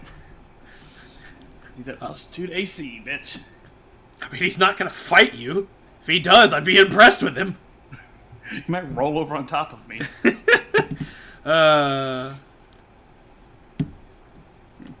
Anyway, getting to past the joy of this, he looks at you and goes, Well now, Who are you? My name is Rapid Jocelyn, and I've been told you're the man I want to speak to. Well, that depends on what you're wanting. I can get you a lot of different things, Mr. Dosselin. Ah, can you now? Wonderful. Yes, if you, need entertainment. I happen to know a wide variety of individuals who could provide. If you prefer, I can get a list. We have, of course, the regular exotic arts, the dancing and the singing and the like. And then, of course, we have the blood sports. Who doesn't love a good blood sport? And then for the finer bits of entertainment, we can actually hire in-home painters or sculptors. Nothing beats watching a talented creative at work. Sorry, that last one just made me laugh a little bit. Just paint faster, art slave! Yes. Sculpt faster! And he goes, additionally, I can acquire a variety of exotic goods, drinks, food, and the like.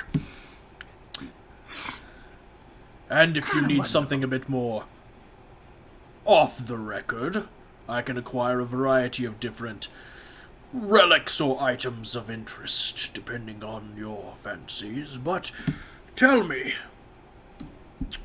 what is it that you want? Well, I'm more in the mood for some information. I have most of the material comforts I desire. For now, at least. Well, if you ever need to change that, please don't hesitate to give me a call. But yes, I can trade in information. Now, if we are to trade in information, I require something in return. And what would that be? Well, clearly not information. I've got all of that I need. No, what I would want is... let's see... Woodsworth! And you watch the butler comes back in. Yes, is the art room complete? Yes, we've just finished adding the last painting. And the pool? Yes, it is well tended to and ready for use if ever you would like to get down to the swimming. Oh, good. Is there anything we're currently in need of? Well, sir, I mean, you've always said that sweets are a good thing to have on hand, but as far as I can think of, the only thing we are desperately in need of is, well, there are a few tomes we could add to the library, sir. Ah, good. Write down a list. Yes, sir, and he leaves and he goes, so, it seems that the trades of the day will be in sweets or rare books. I have a question for Walker. You can go out. Remember how, like, in his backstory, Trapit was a chef for a while? Like, a few centuries back? Yes. Would he, by chance, know of any confectionaries that may no longer be in existence? There are a few Like that definitely the regional recipe things? hasn't been passed down through the ages. And some of which you specifically wiped off the map. Yeah. So yeah, there's some confectionaries you could whip up for this guy. Alright. You're a bit rusty though, so it would take you some time to get readjusted to baking. Right. Well, if you're looking for sweets, I actually know of a few that haven't been made in, how many? 2 centuries? Oh, rare candies and information. I like you. Ah, yes. I spent some time abroad as a chef in my younger days. Interesting. Well, I will gladly relieve you of the recipe for these goods in exchange for the information you desire. We'll do a one-by-one trade. How does that sound? Ah, sounds lovely. Excellent. So, first we'll get your bit of information, and then I will provide, and then you will provide me with a recipe. Walker, how many recipes would I know? Or do I need to roll like a history or something like that? You're gonna need to roll a history to remember these. That's basically what I meant. Yeah, you're gonna have to roll a history to remember these. It's not bad. 22. You know of 3. Eesh. Alright. That are no like this because technically what you're doing is you're not just combing your history. You're combing your history for recipes you specifically know are no longer in use. So 3 is really good. Yeah. No, I'm like, yeah, it has been a while.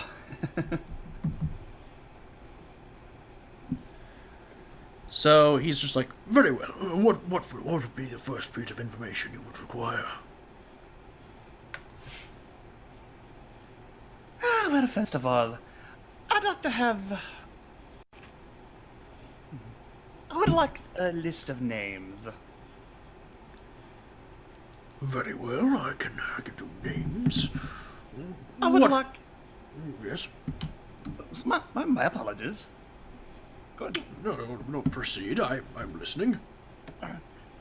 I'd like to know a list of names of Eclipse members within Platinum Watch. And you can see that he ponders this for a moment. You're gonna need to. You're actually. He's gonna fire back with something in a moment, and you're gonna need to make a persuasion check. So, Cool. he goes. And why, pray tell, should I divulge any information on my clients? You could see how, if I disclose these names, it would be damage to my own business. After all, working with these individuals has been very profitable to me over the years, and I don't think that disclosing their names would be of the best benefit. Well, I just see it. I actually have no real intention of acting on it. I just want more. Sorry, I'm thinking way better. I'd just like to know a little bit more about the people I'm dealing with. To know which direction to look for a knife or somewhat, you know? Yes, of course, I see. Well, As it is right now, they're not exactly causing me any harm, but it's always good to have your guard up. I see. That's a 26. One moment. Going ahead and grabbing some information here. So that was actually a pretty good roll. So he's going to give you some good information. Oh, wow.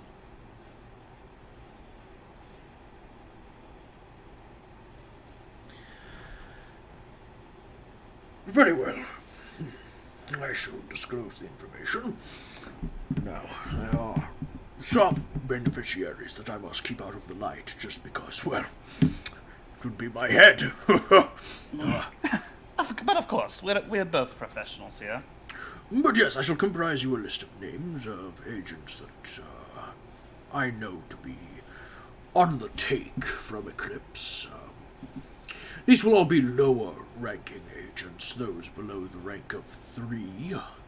But I guarantee you they will provide the benefit you need if you are looking to investigate the Eclipse. And he calls out again, Woodsworth and Butler. Yes, I need you to comprise a list of names. Pull my ledger. The Eclipse agents within the Platinum City. I need all the rank 1s and 2s, comprised in a list for this fine gentleman. Yes, sir. And as he says that, he goes, Wait!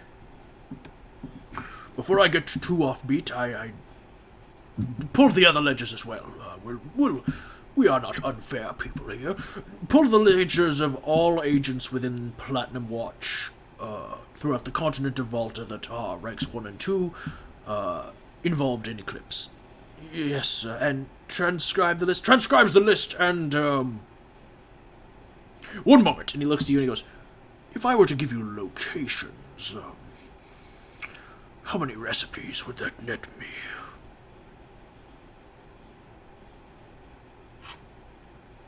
Well, for now, let's do as you said earlier. We'll keep it as a one-to-one. So if I were to give you the locations, that would be a second bit of information, which is why I'm requesting if this would be worth a second recipe. You see as he like licks his lips at the prospect.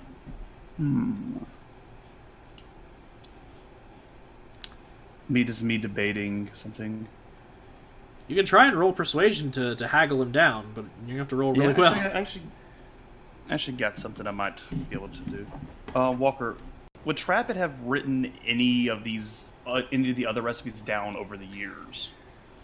Like an old ledger at his house or something. You keep a few memoirs of things you can remember. However, a lot of what you write down is only your favorites. Yeah. So anything that you... And so the things that you remembered off the top of your head were some of your favorites. So I'd say that if you're looking for something that's a bit older or something that you haven't made in a while, that would require some digging through your library or some digging through your memory. Because not every recipe you've made has ever been written down. Yeah. You only have the one cookbook, Trappit. Right. Fine Dining with Matches Malone. A volumetric series. That is pretty cool. Trappit cooking with traps. Now you're cooking with portals. Oh my god. I'll roll. It's not. Nope. I'm not even gonna try. All right. That was a very bad roll. All right. Very well. I believe that would be worth another one. Write down the locations, Woodsworth. And he looks over at you and goes, so, we've provided this information. I believe that is worth 2 recipes. Yep. I will provide him with the 2 recipes once I get the names and locations. All right. So as we wait, I'm assuming that Trappit is writing this down, but he's holding on to it. Right. So after it's written down, Woodsworth comes in and presents you with the documents, and you present Woodsworth with the recipes, which he, of course, takes over to his master to inspect. Ah, yes. Interesting. What is this one here? You said it's a, Kevon shrimp tart? What? How is that even a dessert? Is it like a savory pastry? Interesting. And he hands it off to Woodsworth and he goes, and this, I can see why this hasn't been made in a while. Shing peach cakes. Delicious. The peaches I've had before, but these cakes is something I've never tasted in my lifetime. I look forward to consuming them. I can guarantee that neither of these have been made at least in the past century. Interesting. Very well. And, any additional information you need? You've still got 1 recipe you can spend at this time. I know. What do you think, guys? Got anything else I should ask for? Can you get any higher ranks? I mean, you still have, you spent 2 days getting the information, or a day getting the information. This is your first day meeting with him. You still have 1 more day that you scheduled to meet with him. To meet with him? Yeah, so on Sunday you can research some more recipes. Yeah, I think I might take one of my book days and research more recipes. Yeah, no, like you can, during your downtime between weeks 3 and 4, you could research more recipes and then come back to him with the new recipes to get more information. At this time, you just have 1 more to spend. If you want to do it, you hold can. on to it. Okay. I always like when the I'll DM is play. like, please come back to this NPC. Yeah. Dude, the Candyman's my favorite. It took He's me awesome. forever to design him. Very well. He's great. I believe this will be enough for now. But if you don't mind, I'd like to do a little research, go through my records, and see if I can find anything else that will Fancy your palate. Interesting. Very well. Comb your records, and I will happily meet with you again to find new and delicious ways to gain information. You may see yourself out, Woodsworth! And Woodsworth is just like, Yes, sir. And lead him outside. And offer him the peach brandy. yes, sir. As he leads you outside the room and closes the door behind you, Sir, would you care for a glass of peach brandy? I'm gonna roll insight. okay. The Woodsworth seems like he's gonna be very stone-faced. 21. Yeah, he's telling the truth. He's gonna offer you peach brandy. I mean, there's like nothing in like. No, he's just brandy. Oh, okay. I'll take a small snifter. He pours you a small glass and hands it to you and goes, Don't forget, sir, and savor the bouquet. Of course. Thank you very much for your service today. My pleasure, sir, and if you wouldn't mind, I will get back to my duties. and he just kind of walks off and just leaves you in the middle of the foyer with a glass of brandy. And you can see, as you sit there with the glass, you just look over and you see that there's a sign that just says "empty glasses here," and there's just like a tray by the door. Alright, I finish drinking and I wipe out the glass so it doesn't leave streaks or anything from the remnants. All right, So that way, Woodward doesn't have to do too much work. let's consider it. All right, and that will conclude your meeting with the Candyman, and we will go ahead and hop over to Avok with Janice. I totally forgot I was supposed to be doing something. Shit. So, Janice.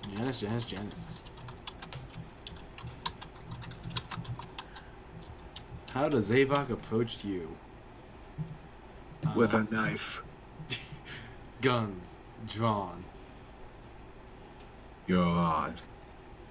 Okay, so I guess Avok would just like to find Janice, either like the Platinum Watch cafeteria or something.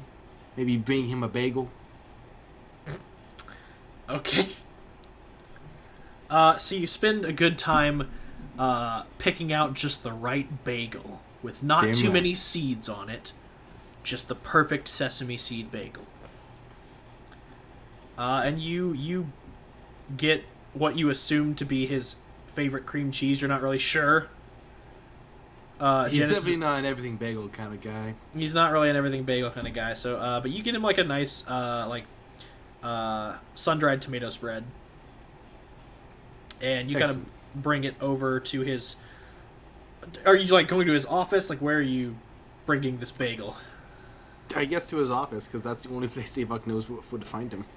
As you enter his office, you actually find that he is not here. Dang it.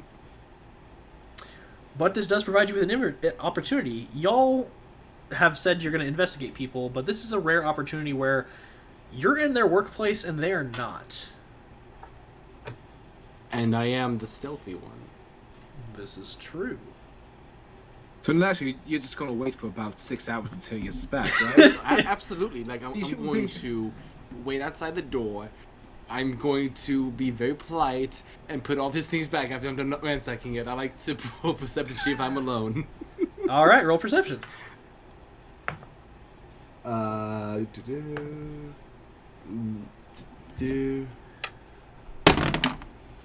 Perception. Oh, expertise. That's great.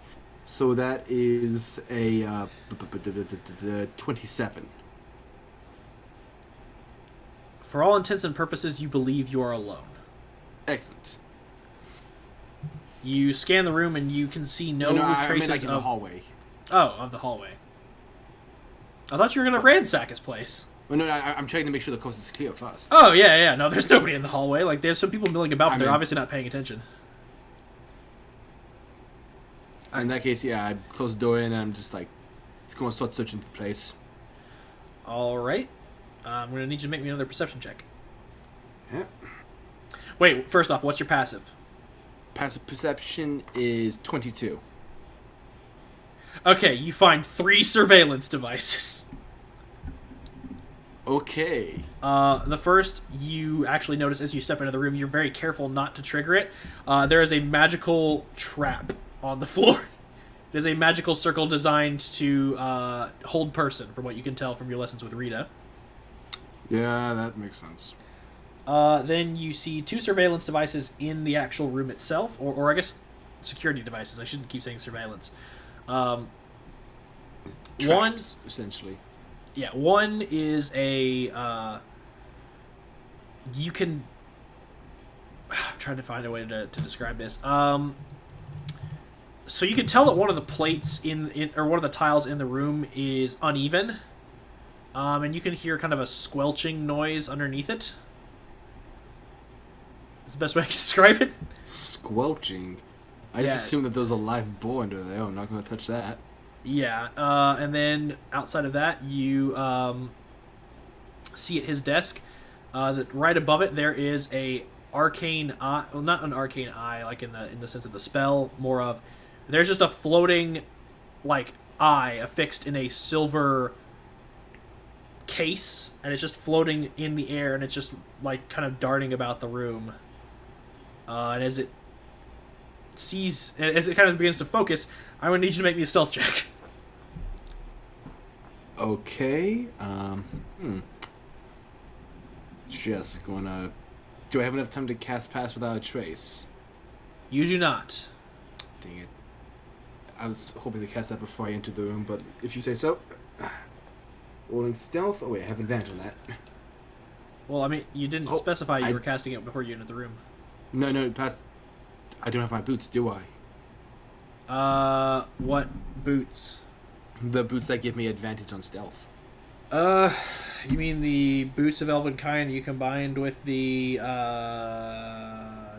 boots of haste? Yes. You absolutely have those. You got those back, a week ago. Okay. Do I have my cloak back? Yes. Okay. Excellent. Ooh, thank you. I'm gonna take that 16. So that's total 29. The eye doesn't see you. It just kind of passes over you as your stony gray skin seems to blend in with the interior of the room itself as you press yourself against the wall like Krunk from the Emperor's New Groove. I have learned to stand so perfectly still that I appear invisible to the naked eye. Okay, Yes. so I'm just going to start inspecting the place. See if I can find any clues that would insinuate that he has involvement with Eclipse, that he has any double dealings. All right, there are 3 points in the room. There's his desk, which is... Actually, I'll go ahead and bring the map up. 'Cause Oh shit, there's a map. Of course there's a map. There's always been a map. Oh, that map. Oh, okay, I misunderstood. I thought you had like a individual. Nope, but I need to seriously update the tokens on this, because we are running with some old tokens. We haven't used this map in a long time. And the map just went black for me. Oh, There it we might go. still be loading, yeah. Merrick's token is there. At least I think it is. I'm just going to go ahead and remove the tokens and drag them all back out to make sure that I've got the right ones. Chava just popped in for some reason. Look, man, I'm just... these tokens were always here. I just have to make sure that they're Oh, okay. No worries. the right so, yeah. tokens. I'm assuming this is the That's the desk. Then over here, there seems to be like a... more of just like shelves, and then over here is his alchemy station. You can see a large barrel full of health potion, and then a tray full of other alchemical devices, or a table full of other alchemical devices. Okay, I'll start with his desk. All right, the one over the front desk. This one. Yeah. Okay. You head over to his front desk, and I'm gonna need you to roll me an investigation. Okay.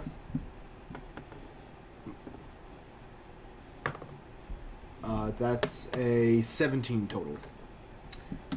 Okay. All right. 17 total. you look over the documents and kind of things here. His office is a bit of a mess. For the most part, there are just material components everywhere for a lot of different items. Brass casings, clockwork pieces, explosive powder, magic gem chalk, crystals of various glowing hues, a few iron stones. But for the most part, you can't find any documents on this table. Oh, the drawer's locked? They are not. I'd like to inspect them for traps. Smart man. Roll an investigation for the traps. Okay. And because this is with my thieves' tools, I add proficiency to this. For the lock picking, yeah. Yeah, that's. Oh yeah, that's right. Never mind. I misunderstood. My bad. Yeah, Hey, you can check for boss. check for traps first before you lock pick. Oh, I don't even need it. That's a ghetto 20. Yeah, no traps. Okay. There is one trap.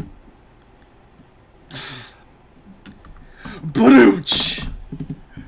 Pun City. And okay, so I will kick you.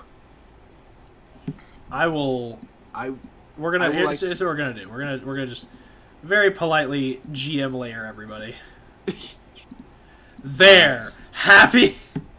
So while I'm going to come back to that after I think I'm satisfied with everything else. I'm going to look at the bookshelf next. Okay. It is full of a majority of books, loose pieces of paper, a couple different folders that he has filed away. There doesn't seem to be any organizational system that you can discern for his bookshelves. All right.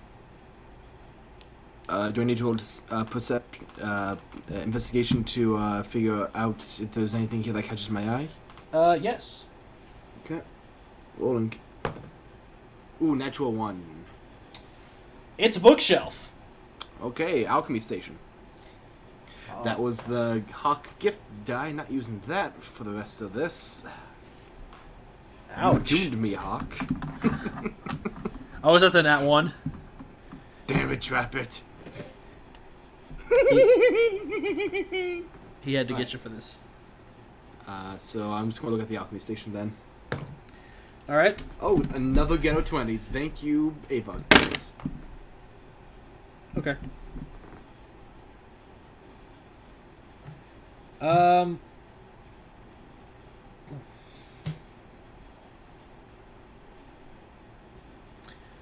So, in the alchemy station, you see a variety of components, but one thing that does catch your eye is a strange vial of liquid that is brewing alongside a couple other stations.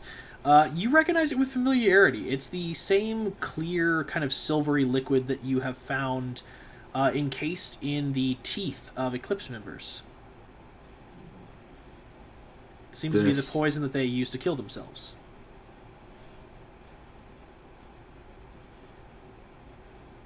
Well, that's sus.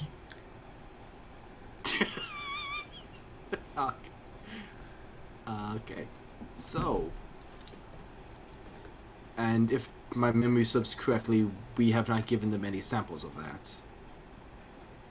You haven't given Janice any, yeah. I'm going to take. I have an empty potion bottle from when I used Scry. I would like to now fill that with a sample of this for evidence. Okay. You fill it with a Yeah, sample. go ahead. Okay. Now I'd like to direct my attention at the drawers. Okay. So you rolled investigation to check for traps earlier. Now I'm going to need you to roll your thieves' tools to pick the lock. Alright, so this is going to be... how do I go for this? Is this Dex plus proficiency bonus? Yeah, that's the way I've always rolled it, is Dex plus proficiency unless you have expertise in thieves' tools. Which I don't have my expertise in thieves' tools. And yep, Which was Dex skill. plus proficiency bonus. Okay. So you roll your dice, add your Uh, dex, then add proficiency. 9 plus. Okay, so that's that's going to be a 21. 21. Okay. You're able to pick the lock easily and get the drawers open. As you do, you just find kind of the same information you found on the top of the desk.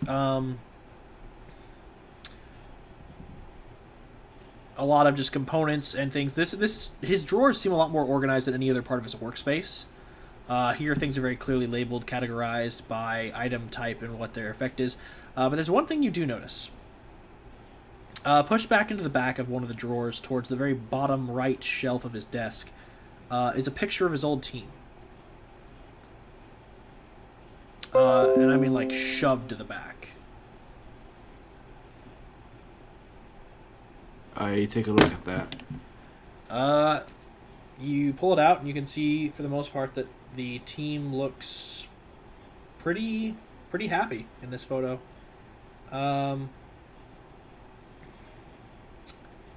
You can see Kivu and Gareth kind of with like their shoulders wrapped around, or their arms wrapped around one another's shoulder. Voss is kind of in the front striking a pose. Janice is off, looking probably happier than you've ever seen him before. Which, I mean, it's Janice, for God's sake. So he's got a book out and he's not paying attention, but he's got like a small smile on his face. Ziara, of course, is also striking a pose with Voss. And then you have Altus, who is standing very proper in the back, but he has a smile on his face. Alright. Is there any writing on it that I can find? As you take it out, you can't find any writing on the picture itself, but as you take it out of the frame that it's in, you notice some writing on the back. It's a date and a location. Specifically, you can tell that the location is the Underdark, and it's taken. And this photo was taken specifically at the end of the incursion. So when they first forged their team into what would become known as Platinum Watch. And that's all you can really find on it. Why is this hidden? Wait. Why don't you ask me? As you turn around and see Janice standing in the doorway. Bagel?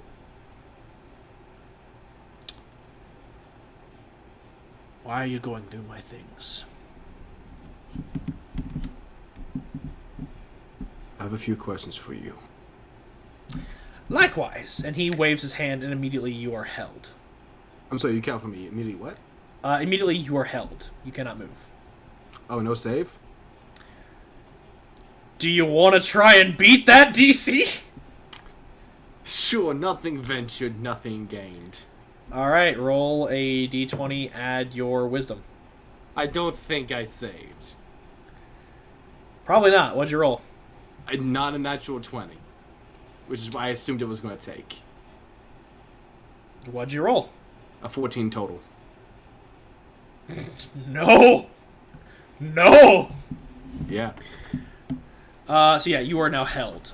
And as he does this, he shuts the door behind him, waves his hand one more time. You see the tile raise, and you hear this noise that was emitting beneath that tile stop. He waves his hand over the hold person charm, and it shuts off on the floor. And then he looks over at the eye, and he goes, "Good job, Rupert! Way to fail me!"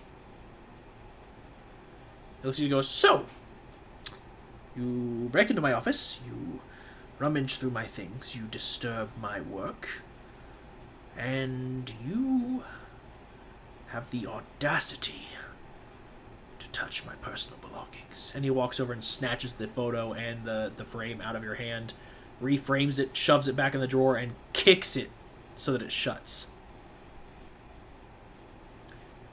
"So, you said you have a couple questions. I have some of myself. First off, Are you here to spy on me? And he snaps his fingers, and your body's still frozen, but now your head and mouth can move. Okay, so his question was, am I here to spy on him? Yes. I'm here for answers.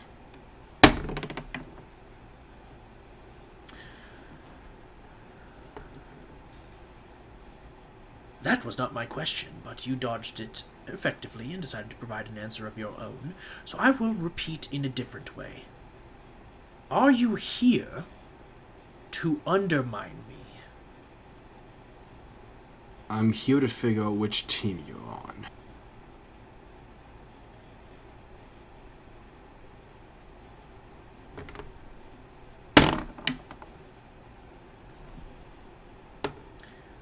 He eases up for a moment and goes, that depends on what team you're playing for, doesn't it, Mr. Korek? Kivu's alive.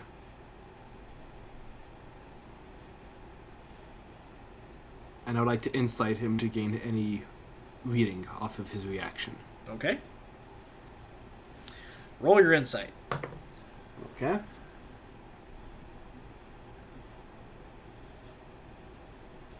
That is a 22.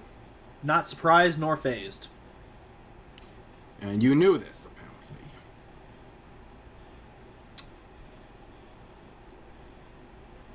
Again, I repeat the question, Mr. Korek. This depends on what team you're playing for. So, I'll ask a little less kindly.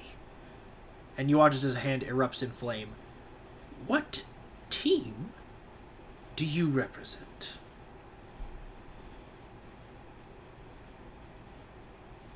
I have an idea that we're on the same side, actually. That's not an answer to my question.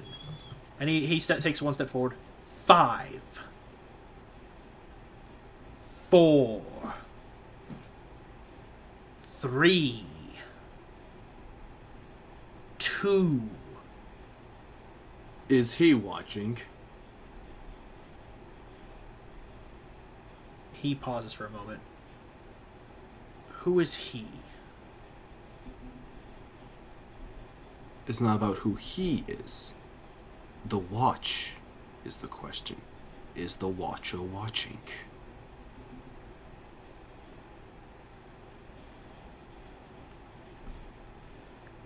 He extinguishes his hand for a moment.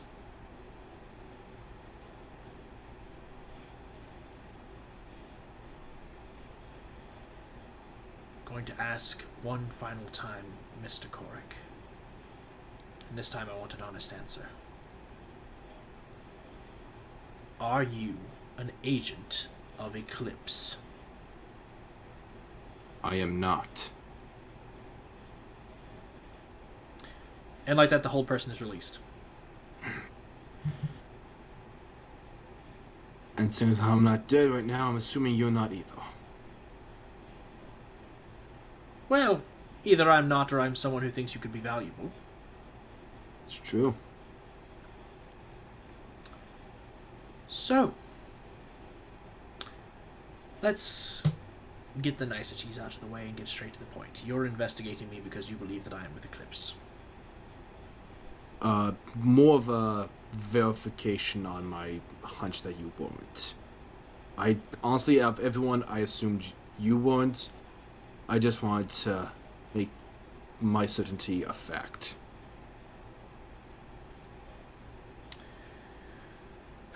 Well, then let me put it to you this way. And he waves his hand, and you hear the door, you've heard his door lock normally, like when he shuts you out and locks y'all out. This is much different. You hear, because normally when he locks his door, you hear kind of like a clicking noise, like a key being turned. Yep. This, you just hear a hum, followed by a loud thunk, and then suddenly you hear nothing. Like, all chatter outside this room has been cut off. There's silence in this room, and in this room only. And he waves his hand one more time, and the light the orbs that are providing light across the room shift from their normal like bright kind of like yellow hue to a dull like purple that kind of darken the room.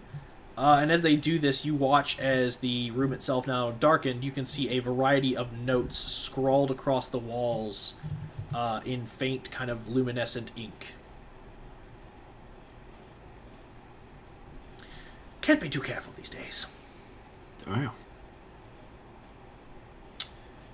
Well, arcane ink only visible under a certain spectrum of light makes it easier for one to hide your true work and make sure that no one is keeping eyes on you.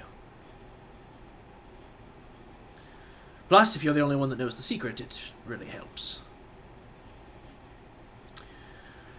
So, and you kind of like you can see like all of his notes at this point. He has got dossiers up on everyone that he suspects. So you see, towards his desk are dossiers on each member of his team. On the walls by the library, you see members of his Arcanist staff. By the alchemy station, you can see all the members that work in staffing and forge. And then by the walls by the door, the two walls on either side, you can see a collection of outstanding Platinum Watch members, and on them you can even see some familiar faces. You see Malcolm Blackmore, you see Rando Mishorm, you see Trappet Dosselin, and you even see Maxine Eileen. What are those? I'm investigating everyone. Everyone who raises suspicion. I take it that Merrick doesn't raise suspicion? He's a Boy Scout. Let's be real here. Fair argument there. So, you're investigating Eclipse, but I don't know who you're working for. And that makes things a bit more tenuous. I'm willing to share some of my information with you in my research, but I need to know we're on the same side. Likewise, is your research independent from anyone else? No. I mean, how do you want to do this? Do you want to just count to 3 and then say the name that recruited us to do this? Or if it's independent? Fine. 1... No, Oh, are we not doing the countdown thing? I was being sarcastic, but if you're actually down for that, I'm okay with it. Alright, fine. 1, 2, 3. The Eyes of Truth. Who are the Eyes of Truth? An organization invested in the downfall of Eclipse. Hell yeah, I'm all about that. So clearly you are not a part of the Eyes of Truth. I mean, I don't know, is Palace a part of them?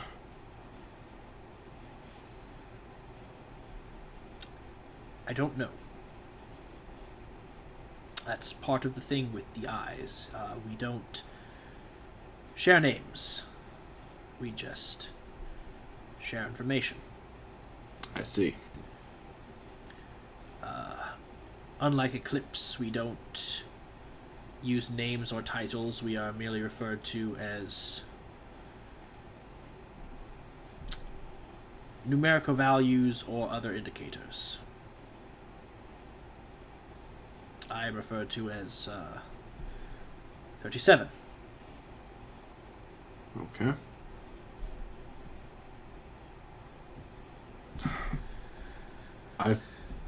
I will say I've been investigating more than just you. Oh? And I look over at his notes on his team. What can you tell me about them? He looks over him and he goes,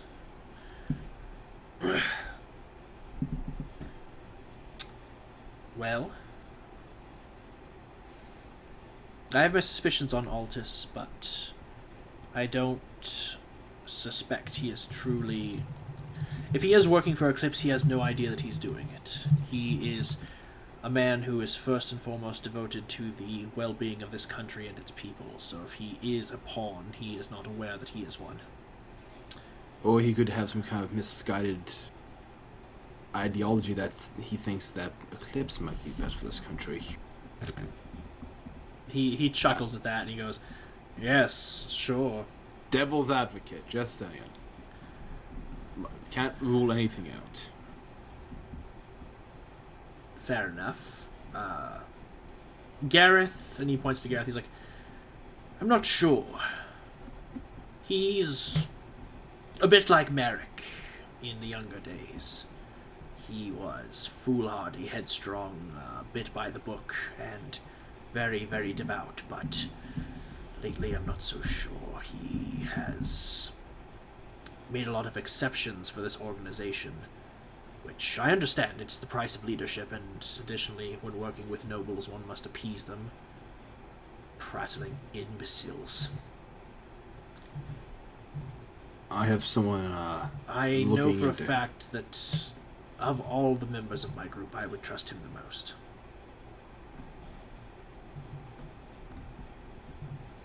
Now, as for the others, Kivu is gone. And I don't mean that in a sense of Kivu is dead. More in a sense of... Well, not a lot of people know this, but Kivu was actually a warlock. I'm sorry, you count for me. He what? Kivu was a warlock. Oh, shit. And his patron was a bit demanding, taxing.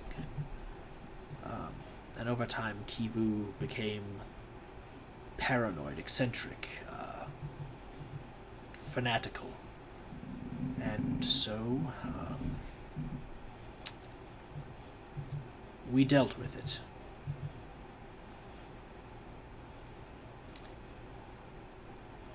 Ziara sent him on a mission after informing him of dangers in the air elemental plane. And during his jaunt about, we tracked his location very thoroughly.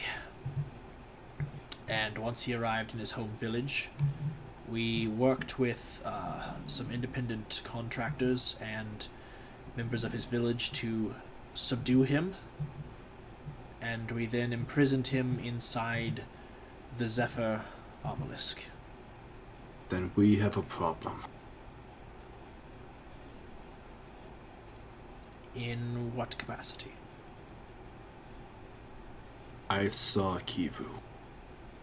That tower he's in is called the Zephyr. Well, the tower he's in is not called the Zephyr obelisk. It's merely affixed atop the Zephyr obelisk. He is in the ruined spire. I pull out the fragment of the cloak that I used to scry. Okay, he takes it from you. That was in the cold case file for Kivu. Okay. Alright. I was investigating Voss when I got it. I scried. I had a potion, I scried on it. He puts it carefully into one of his drawers. And what did you see? Just things I wasn't supposed to. One of the things I saw was Kivu in the tower. Before he would speak to me, the vision faded. There was a Genasi who was watching the tower. Ah, yes, that would be the Seer of the Winds. He is a trusted ally. And I saw the other vision was the one who wore it once, his previous owner. An Eclipse agent I know walked with Logan.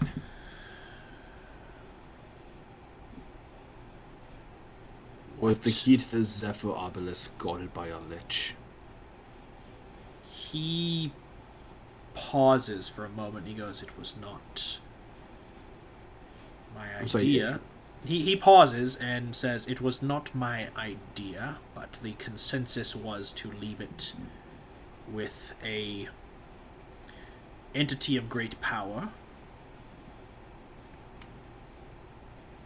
Well, I have good news and bad news. There's one less lich in the world. Oh, thank God. Wait, you said bad news. Eclipse has the key.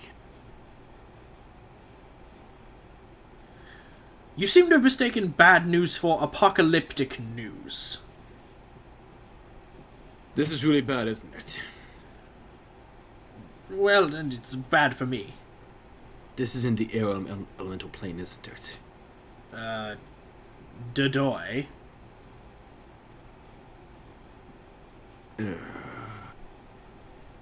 We're heading to the elemental plane anyway. We can look into this.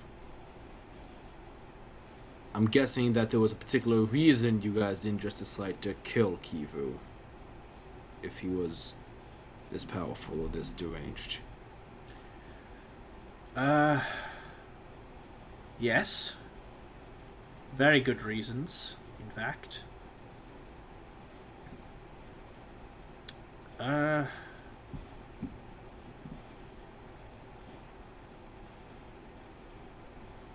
Oh, damn it. I just realized I messed up some stuff.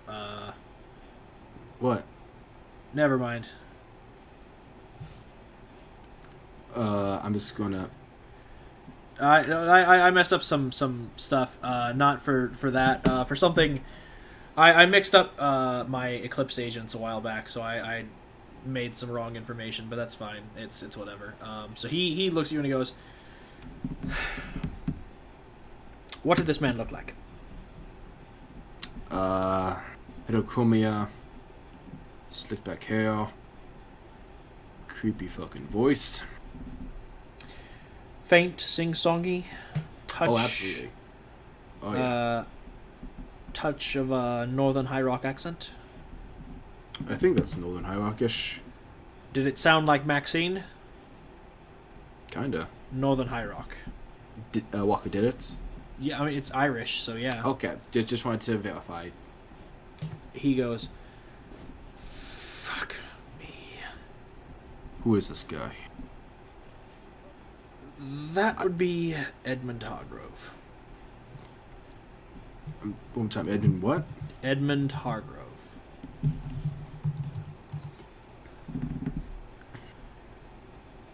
I saw him once before, in a memory of Logan. He is a dangerous mercenary. One that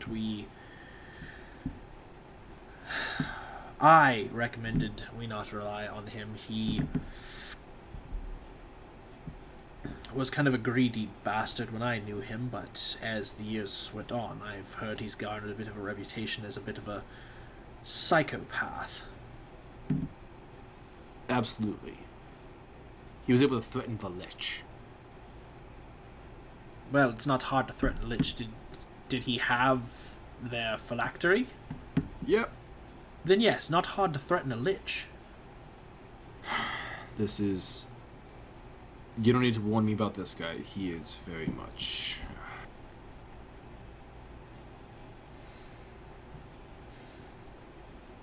I'm already terrified of this one.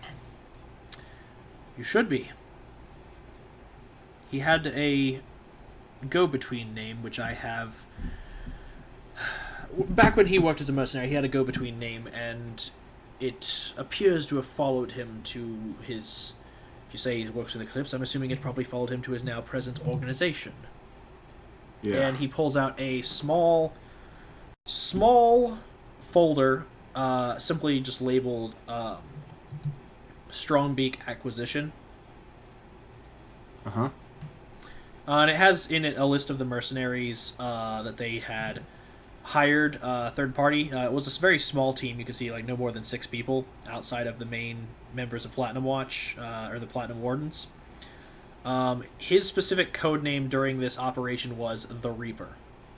The Reaper? Yep. Yep. That's... makes sense. He is very dangerous, and death, unfortunately, seems to follow him like a plague.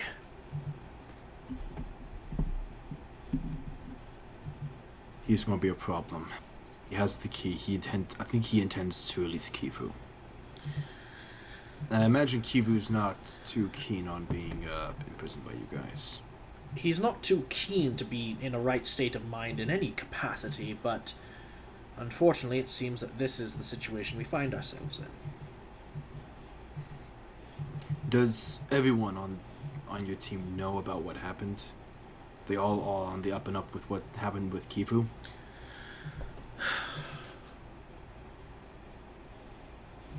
Voss wasn't okay with it.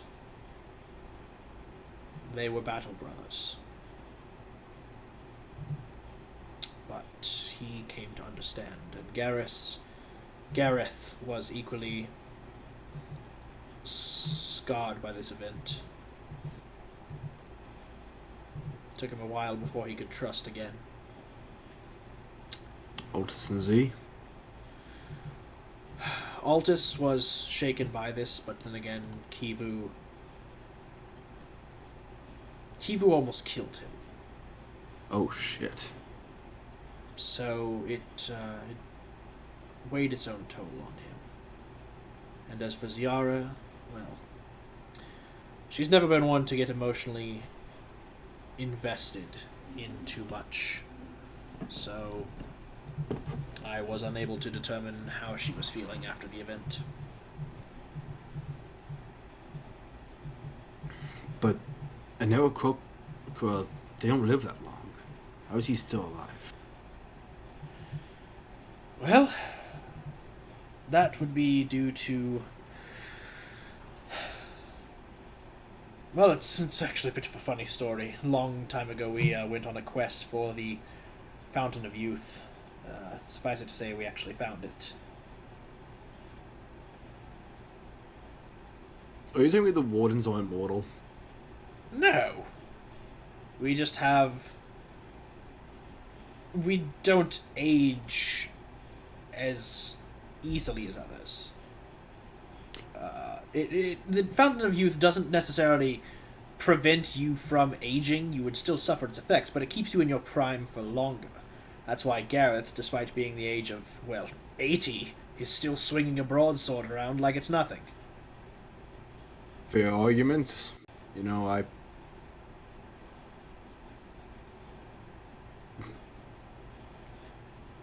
that's actually pretty cool. Not gonna lie. Yep. It's kept him going, but it's not the only thing. He also is in possession of, well, still in possession of a relic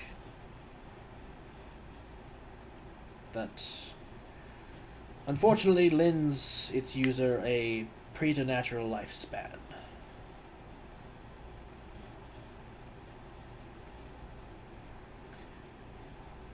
I have a question. Yes. Do you trust Voss? I trust no one.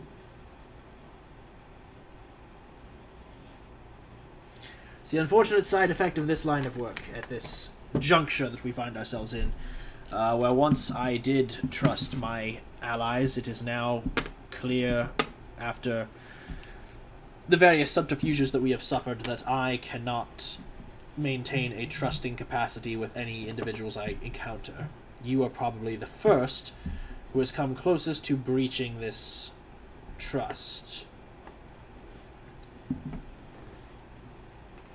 I can assure you, I have many qualms with Eclipse, and I want to see them destroyed for what they did to me, to Rita, to Volk, to Sonia and to Quinn, even to Logan. Apologies, I may be misspeaking. I do not mean breach, as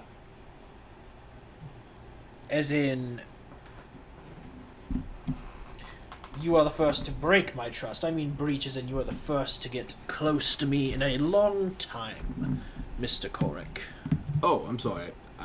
To be honest, you kind of cut out for me, that's why I misheard you. That is alright.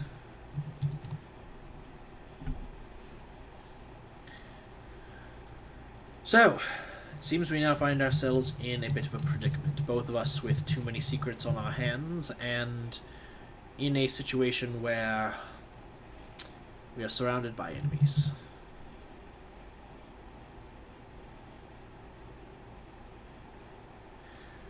So, the question becomes, will you work with me? Work with you on this? Well, yes, you've seen all my research, and unfortunately you're the only other soul who knows how I work it. So, letting you go from this room without forging an alliance would mean I would have to kill you. No, I was verifying because you cut out again. Oh, I would very much be interested in sharing some information with you. Well, then in that case, it seems our partnership has been forged. And he extends his hand to shake. Oh, I take it and shake very enthusiastically. He begins to shake less enthusiastically. Before I go, I have one final question. Yes. When I talked to Voss about this, his relic was in the cold case box. And when he demonstrated it in order to show me what it does. But when I asked if it was possible for me to potentially have it, I got the feeling he wasn't telling me the whole truth. I'm not sure if it was what you just told me that he was holding back, or if he learned something when he used the item. Was the item an obsidian blade?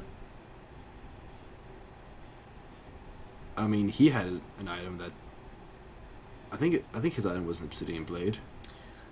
His That's item awesome. was a silver dagger. Was it what? Silver dagger. I didn't see an obsidian blade. I saw a brooch.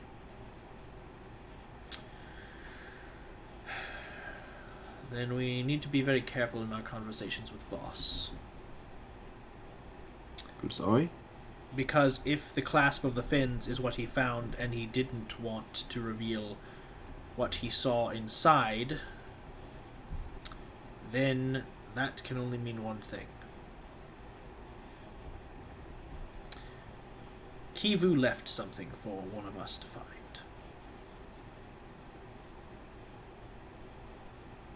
And if that message is in fact a notice to other Eclipse agents, and Voss refused to let you see it, it means that he may not be trusted.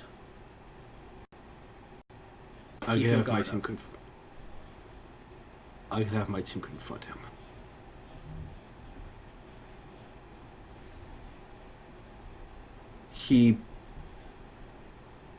I don't think he knows I suspect anything.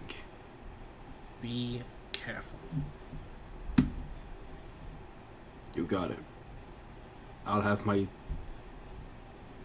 What should I do? Should my team confront him? Should we bring him in? No. We should But we need to get that item away from him. If he's compromised. If he's compromised, there's no reason that he wouldn't have erased the information already after memorizing it. What we need to do is to prove that he's working for them. Or prove that he is innocent. I have an idea. Go on. If he's working with them, I can tell him that I did what I did with the potion. That I come to him at Stalag that I found out that Kibu's alive. And if he tells me what you did, I feign shock, pretend that that's appalling and that we should free him. Make my interests seem as though they're aligned with his.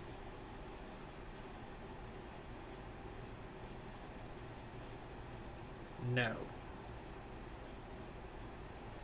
You are clever, but this would not be something that would convince him. If anything, it would raise suspicions on you. If you advised him that you had scryed upon Kivu, No, I didn't. even if you intended it with the best intentions, even if you told him that you used it as part of your ways to gain information on the case, it would still raise suspicions, and he may not bite at the opportunity to free Kivu.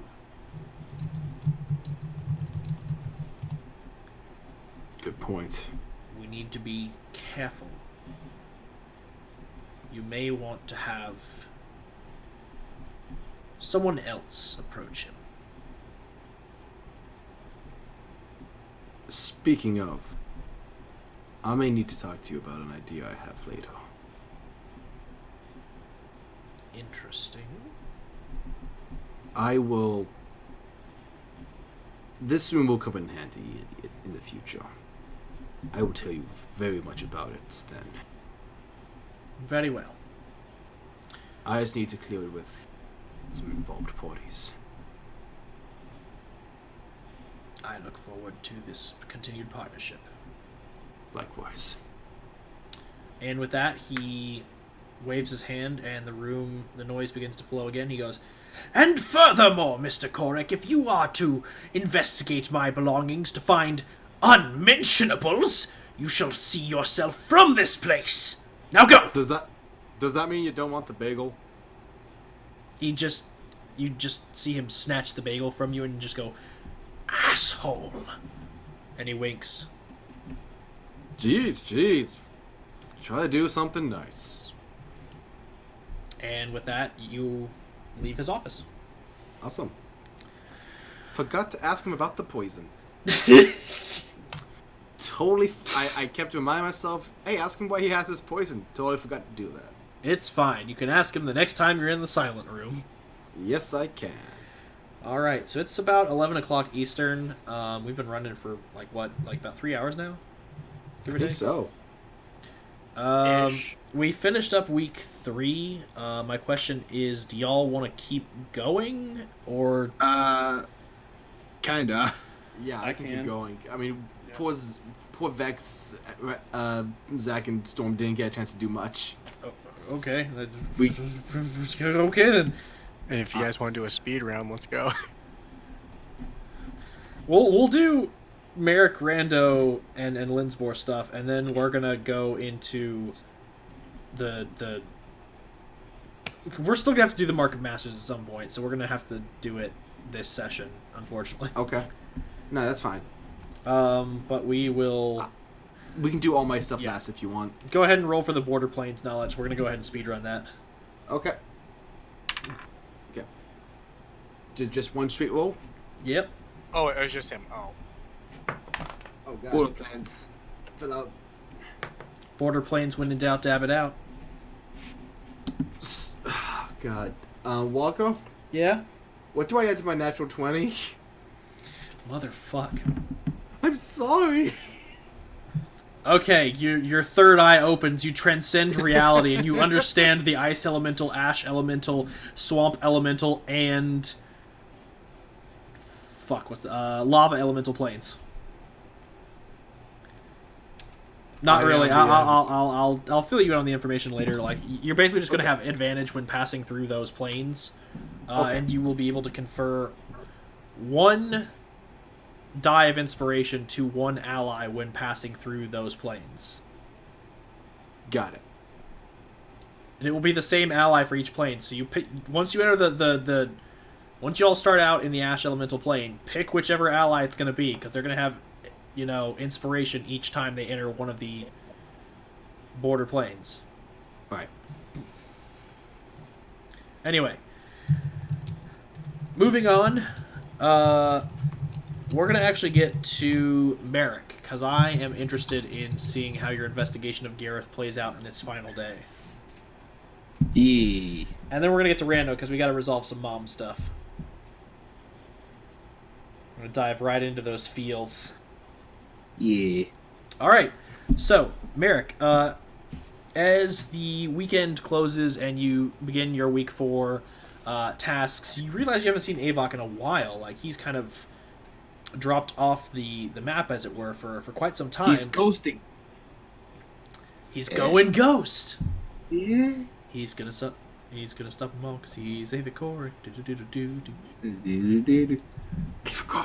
You stop that. I love that show so much. I love that show! Shut up!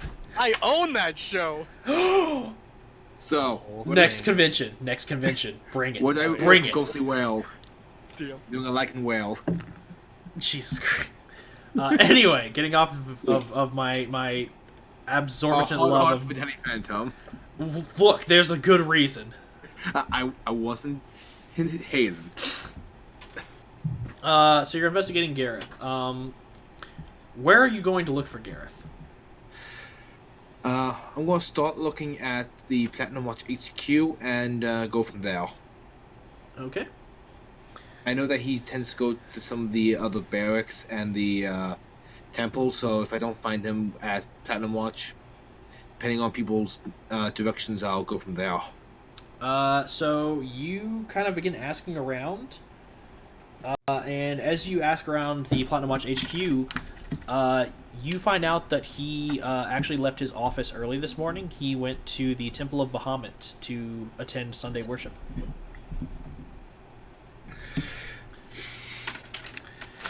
You are left with a choice, my boy. This seems familiar. Well, I gotta give y'all one investigation where where it's not conversational. So I could either go talk to Gareth or look through his shit. Yeah, that's the option I'm giving you.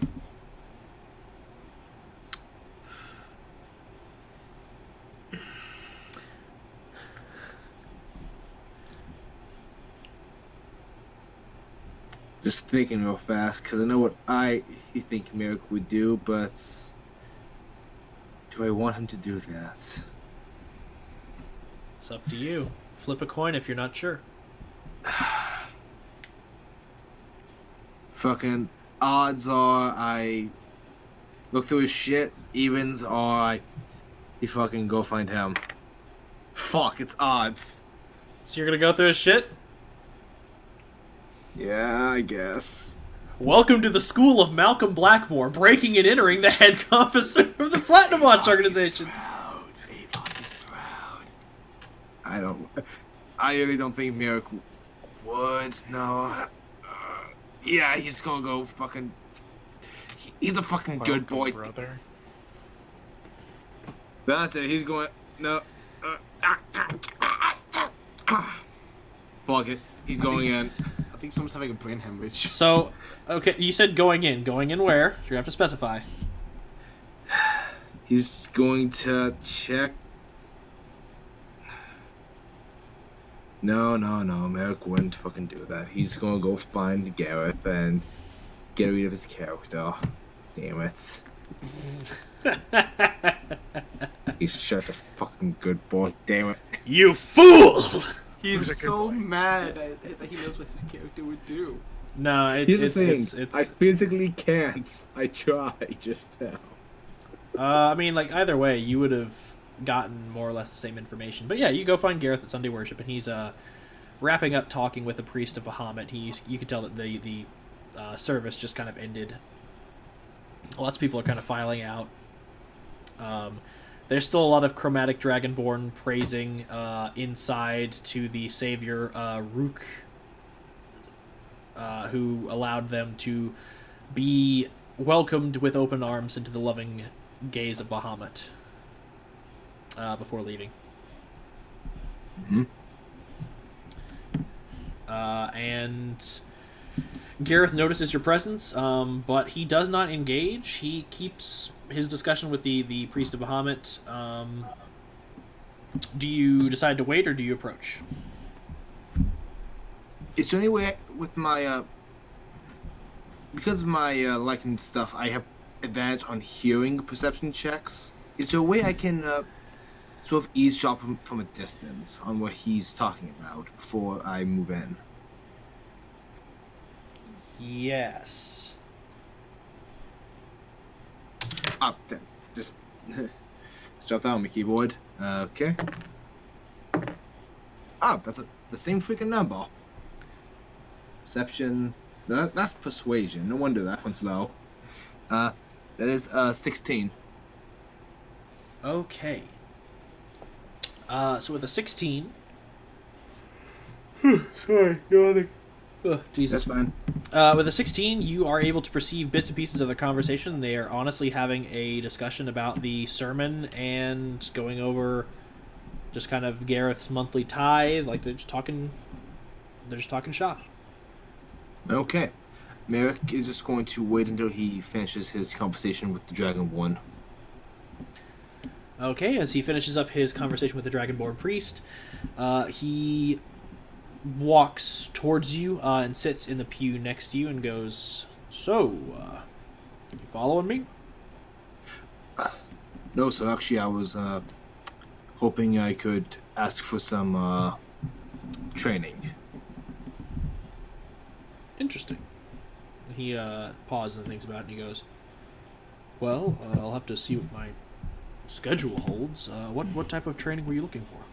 Just a bit of one-on-one sparring, if you don't mind.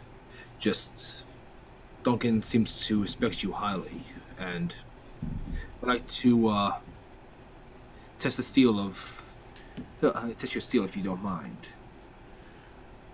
Certainly, I can. We can try that. Fantastic. Did I catch him at the end of the Sunday sermon, or Yes, okay, would now be fine with you? Just I don't fight on this day. I understand. Is there any particular reason outside of the religious? And he kind of stops and pauses, and he goes, and just for my information on this, and this is feel free to be as vague as you would like. Have Avok and Merrick shared information at this point? Like, does Avok, I would Avok share notes imagine with? not yet. I would imagine this is happening in Cocoon. Wait, this is the next week, right? Yeah. So I mean, well, you would have gone for your Mark of Mastery. Would you have told him before? Or would you have waited until, like, would you have tried to wait until you could get everyone together? I would have probably tried to clue in Merrick as soon as I could. I think, Okay. but maybe. So this would have actually No, been no, like, because no, yeah, because no. you finished up with Janice on Friday. So while Merrick was working on his shield on Saturday, and while you were looking on your research on the border planes, y'all could have shared this information. Sick. Yeah. Okay, so then Merrick's clued into everything, even the Kivu situation. All right, good.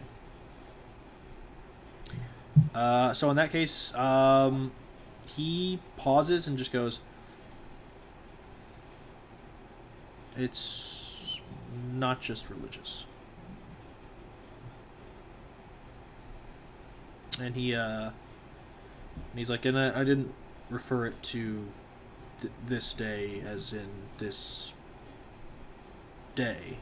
And he kind of like indicates like the Not the day of the week. the day of the year. Yeah, and he goes, "This is it's my anniversary." Your anniversary of what, if you don't mind me asking, sir? He reaches into kind of like this is one of the few times you don't see him wearing armor. Like, he's wearing vestments, like just some nice clothes and a set of robes. But he reaches into the front of his robes and pulls out a wedding band on a silver chain. Oh, Yeah. And you can see that next to his, what you assume to be his ring, is another ring that you could tell fit a female finger. what was her name? Eliza. Was she a warrior too, or was... Only with words. No, she was a civilian. But she was kind, stubborn, brash. But I made some decisions in my life, and well, we when it came to our children, I was never around much. And that's my own fault, if anything else. So she divorced me. And, well, while I have maintained peak physical condition over the years. She hadn't. She died about 10 years back. And my children still won't talk to me.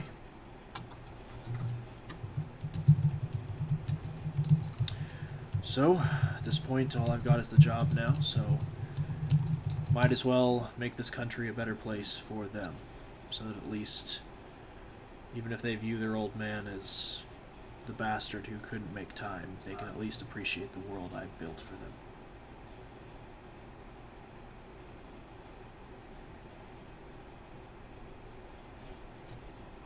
Hello? Yep. Yeah, I just heard, yeah, I think I just got the end of that. Had up to the end and then it cut out for a quick second. Okay, I got it, though. Okay. Just typing out some notes real quick. So, at least she's still among the living. Am I correct? My children are. Oh.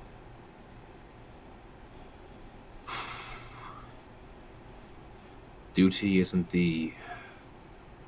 something easy. No, it's not. If it were, well, we wouldn't have any reason to fight. Yeah.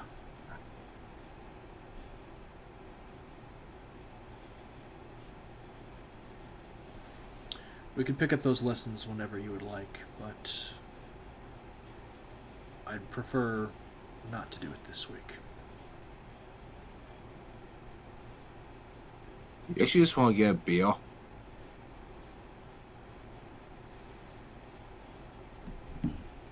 I just realized I haven't changed the map at all. God damn it. 1 second. Changing it back. He looks at you and he goes... and he looks over at the statue of Bahamut and he goes...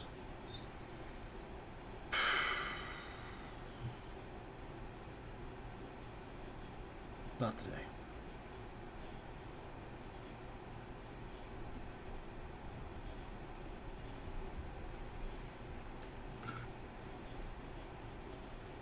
He seems to kind of contemplate things for a moment.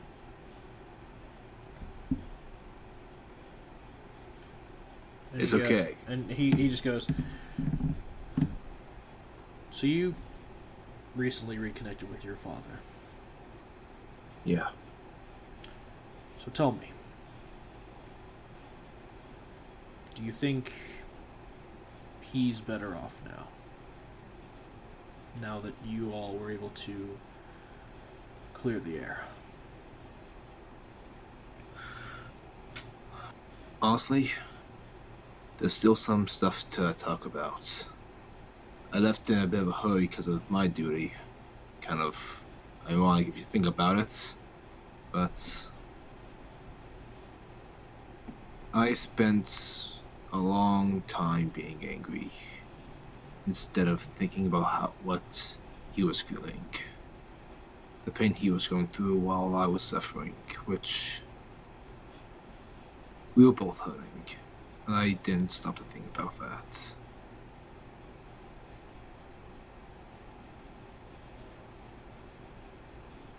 There's still some things to talk about, but when everything is done, I think both of us are going to be happier when we finally really talk. I see. Well then, and he stands up from the pew and he goes, "You've given me a lot to think about. I'm gonna go write a letter." I'm glad. I can definitely see why Duncan respects you.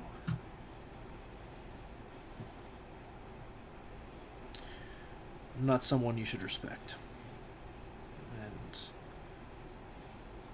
while I appreciate Duncan's faith, he should make sure that he puts it in in proper places. And he kind of he Insight. gestures to the statue of Bahamut, and yes, roll insight. Oh boy. Insight. +7. That is a 21. He honestly feels that he is not worthy of adoration. Is there any thing further than that? Like, with this being like the final time I needed to sort of insights, Gareth, is there anything definitive you can say, or like anything you can allude with everything combined with that check? I'm just trying to lawyer any additional information. If you want to say fuck you and be even vague, go ahead. I mean, if you'd ransacked his room. I run back. I hate something run back to his room. No. Because I think You have can my tell own, that you can tell that he feels he shouldn't be respected because he has made some choices on his own that have put kind of the state of Volta in a precarious situation, like resorting to criminals and roping in people who are less honorable has caused this situation that the country is currently in. He feels that it's all his fault. Okay.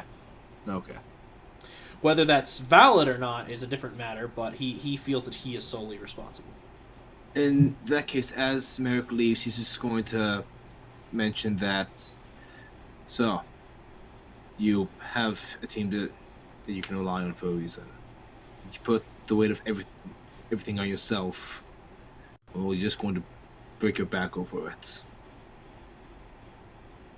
He chuckles and just goes, "Take your own advice, Mr. Gilder." Actually, I'm working on that. Well, then it seems you are learning. I mean, yeah, I'm taking up a hobby now. History. It's like, I have a hobby. Yes, I've taken up hobbies. Would you like a birdhouse, Mr. Garrett? I make them and paint them myself. I'm also working on widowing. Jesus. No. I'll start band practice next week. With that, he heads out of the temple. Okay. Merrick stands there awkwardly for about a minute and a half and then leaves. Okay. Let's see. So I did say that 3 days of investigation would be enough to condemn or absolve any of the members. So I'll give you a little bit extra. Okay. As you begin to leave the Temple of Bahamut, you, similarly to the times you've reached out to Paylor, you see a ray of light begin to shine down towards the entranceway. I'm gonna need you to make me a religion check. Okay. Roll that religion. Pray your hardest. I want to give him my energy. I have my hands up to give him my energy. That is a 15. 15 total. Oh, no, plus 1. So 16. 16. Yeah. Just barely beat the DC. Oh, It was a 16 even. As the light shines down, you kind of pause for a moment as, again, you remember this light, anytime you've reached out to Paylor, normally will shine down to provide some form of guidance. And as you look out into the light, it kind of blinds you a bit, but the light fades. And even though you notice it is a cloudless day, you hear a roll of thunder. And you hear it directly from behind you, almost as if it's emanating from the statue of Bahamut itself. As you turn to face the statue, you notice that the ray of light shining down that was blinding you previously is now shining down on where you and Gareth previously sat. As you follow to that area, you see specifically, it's very faint, but you notice that the area where Gareth was sitting in the wood has taken on a more darkened and warped hue.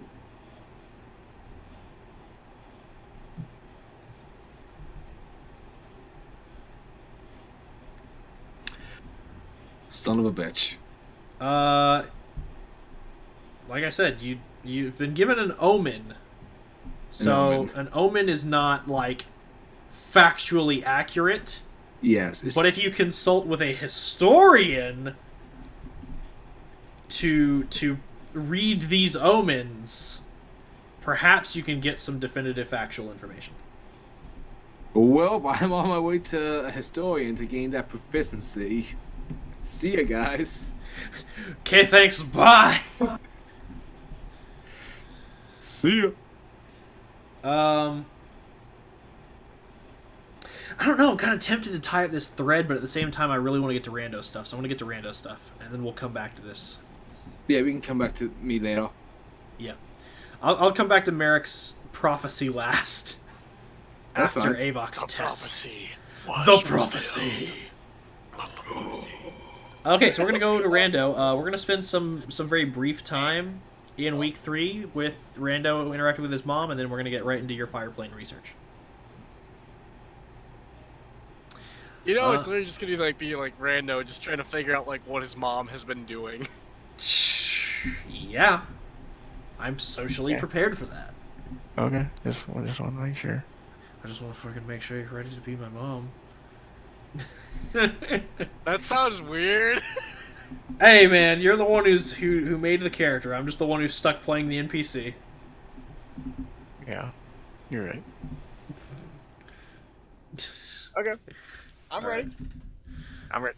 All right, so God, I am trying so hard to remember the name of this town. Jesus, I am really bad at taking I don't notes. remember either.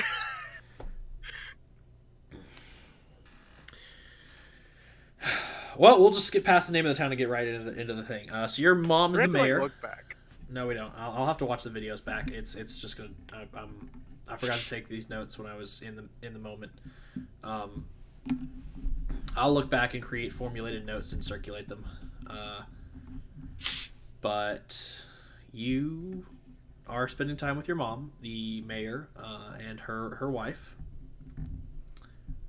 whose name for some reason escapes me. Autumn Glade. I did write it down. Autumn Glade is the name of the town, and her wife. Yes. Autumn I Glade want to say it's Eleanor. is also I Autumn think Glade. it's Autumn. I don't remember. Cause I know your mom's name. yeah, Brianna, right? Yeah, Brianna. Yeah, Brianna. I think it's Eleanor. We're gonna look back at that one day. Yeah, I'll look back up at it and we'll figure it out because I'm a bad person. Let's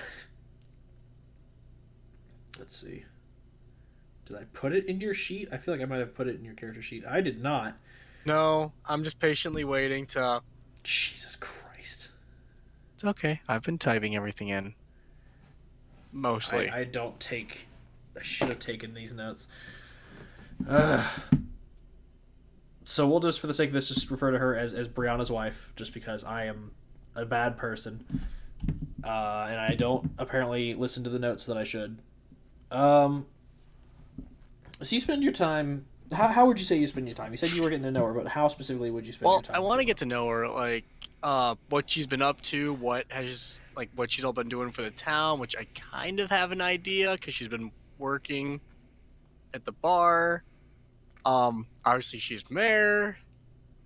Mhm. I just want to like get to know her now and the before me. Okay. So you kind of follow her around as she does her work because she does keep a busy schedule as the mayor. She has a lot that she needs to deal with as far as civil disputes, zoning, as well as produce and making sure that everything gets taken care of on time.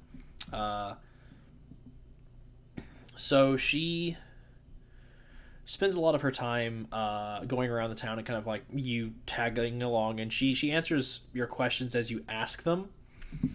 The general information she kind of gives you is that when she arrived in the town, she worked at the bar, as she actually won the bar from its previous owner in a game of cards, and then worked It runs to. in the family.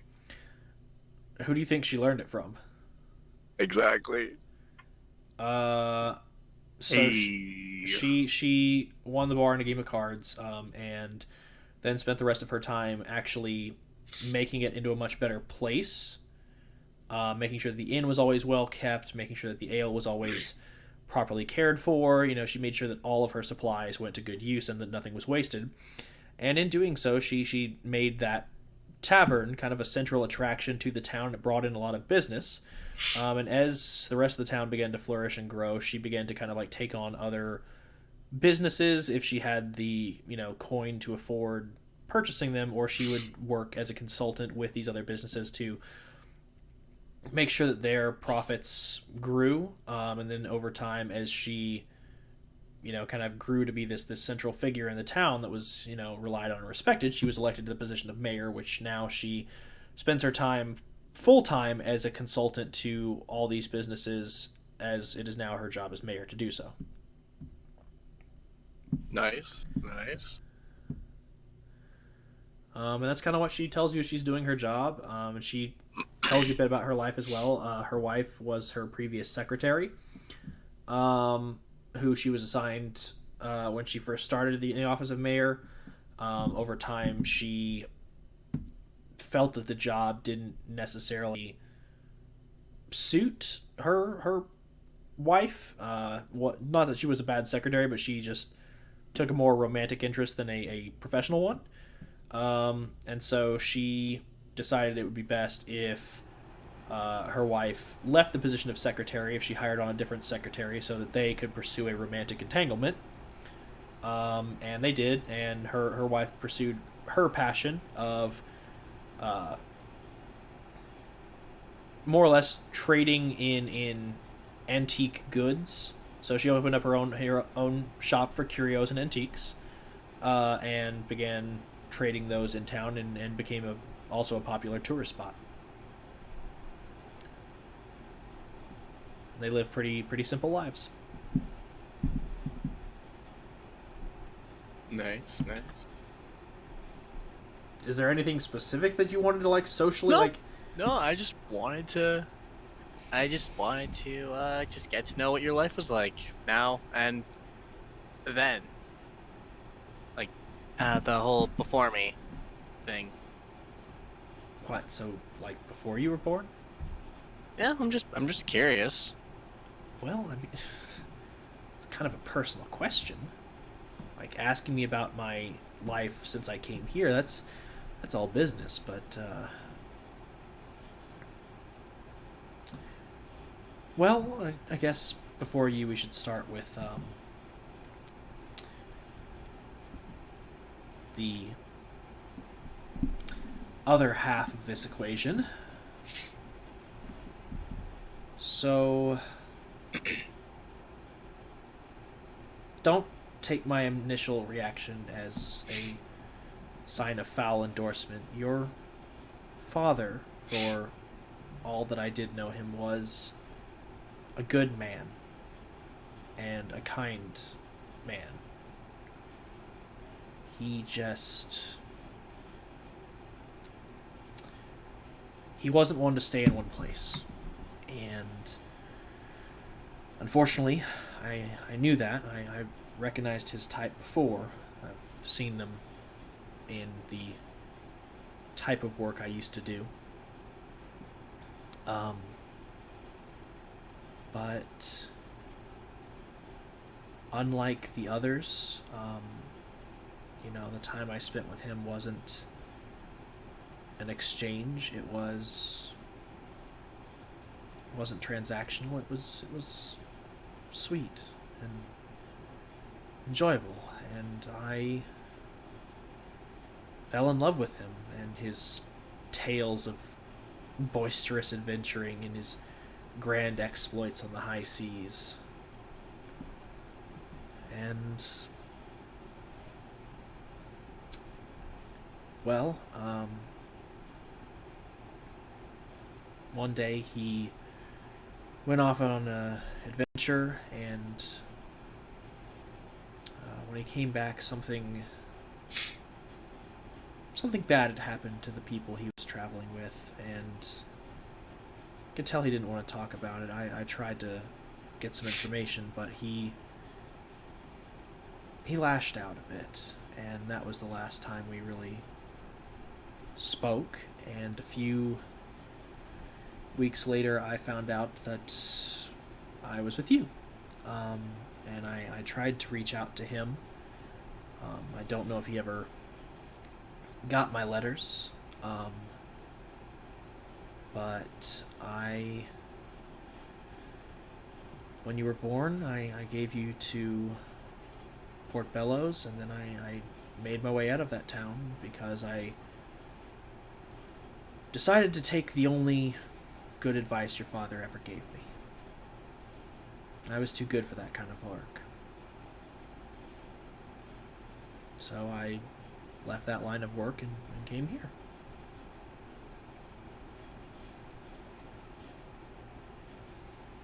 As for the before that, well, I'm not sure how much your father's told you.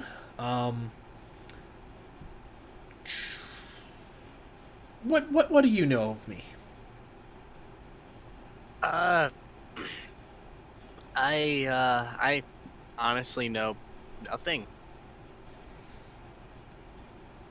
Okay, so how to phrase this delicately? I in my formative years, alongside my brother, we were thieves, cut purses. Oh. And Port Bellows is the one who kind of reformed us. Tried to get us to go into honest work. We didn't quite listen. As we grew older,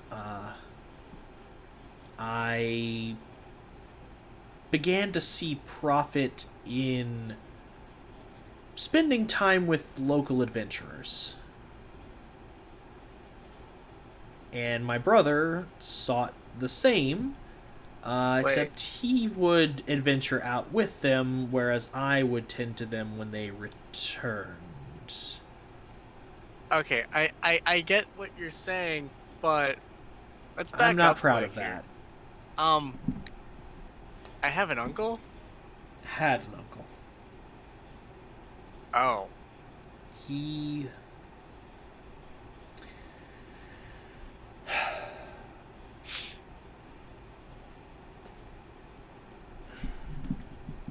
was always so foolish.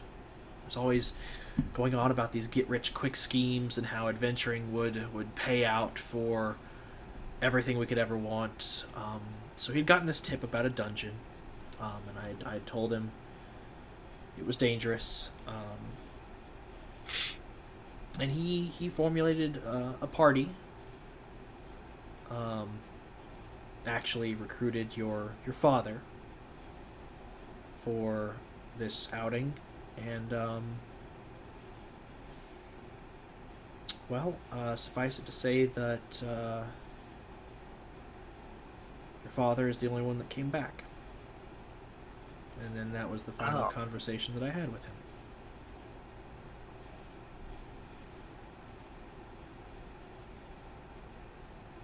Oh. Well. Now, after time has passed, I get that things happen, and that there are some unavoidable occurrences in that line of work. I'm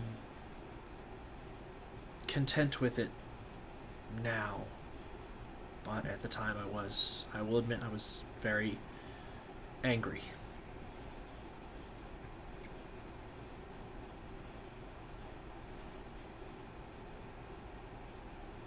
I mean, stuff happens.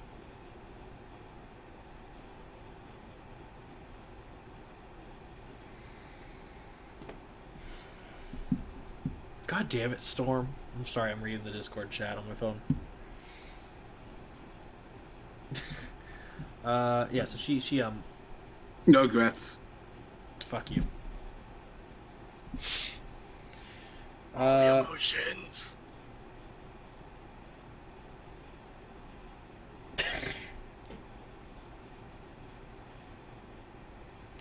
So she looks at you and goes,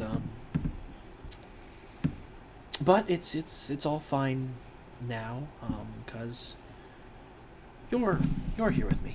She kind of like rests her hand on your hand. Ooh, do I tell her? Do I tell her? Tell her what? I'm only here for a few days.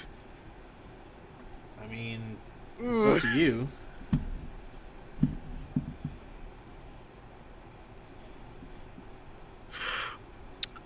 But I don't want to break her heart right away. But like, no. Just tell her the truth. Just be like, hey, Mom, I just want you to know I'm a working professional and I love you, but I do have a job. I work for the Platinum Watch and I have to go. Yeah, but she might know something about that. Actually, that's a good idea. The truth is, I actually have a full-time job. Oh? What do you do? Well, I know you said bounty you do hunting's more bounty of a- hunting. bounty hunting's more of a hobby. I'm actually working for Platinum Watch. She pauses. Here we go. Here it comes. That is amazing. What? She pulls you to a hug. She's like, "Oh, my little boy, already working for a big government organization. That's amazing. Do you know how hard it is to get into that place?" I actually kind of I volunteered, and they're like, "Hey, yeah, come on in." Well, yeah, but the entrance exams are intense. Really? Even those that volunteer don't normally make it in. I just kind of like walked in, and they're like, "Hey, here you go." Well, then you must be exceptionally gifted. Yeah. That's a word Like- for it. I don't want to be like, I don't want to like tell my mom, yeah, so actually, I'm actually really good at the whole, like, all of that stuff because, you know, I'm a bounty hunter for one, and considering how many things, like how easy I can capture people, yeah, I don't want to tell her that's how it made it I don't want to tell her that's why it was so easy.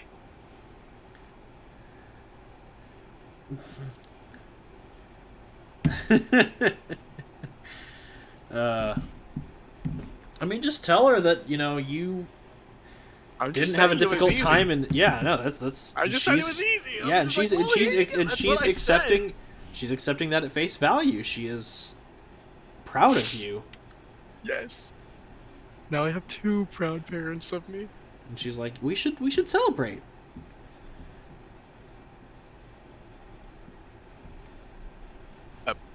Sure. Yeah. We can. Do you? I'm not quite sure how you are socially. Do you want like a small thing with just me and Small's good. so small's no good, yeah. no banquet. No, please. No. Okay, we'll keep it small. Awesome. And that night you have like a small little feast at the house.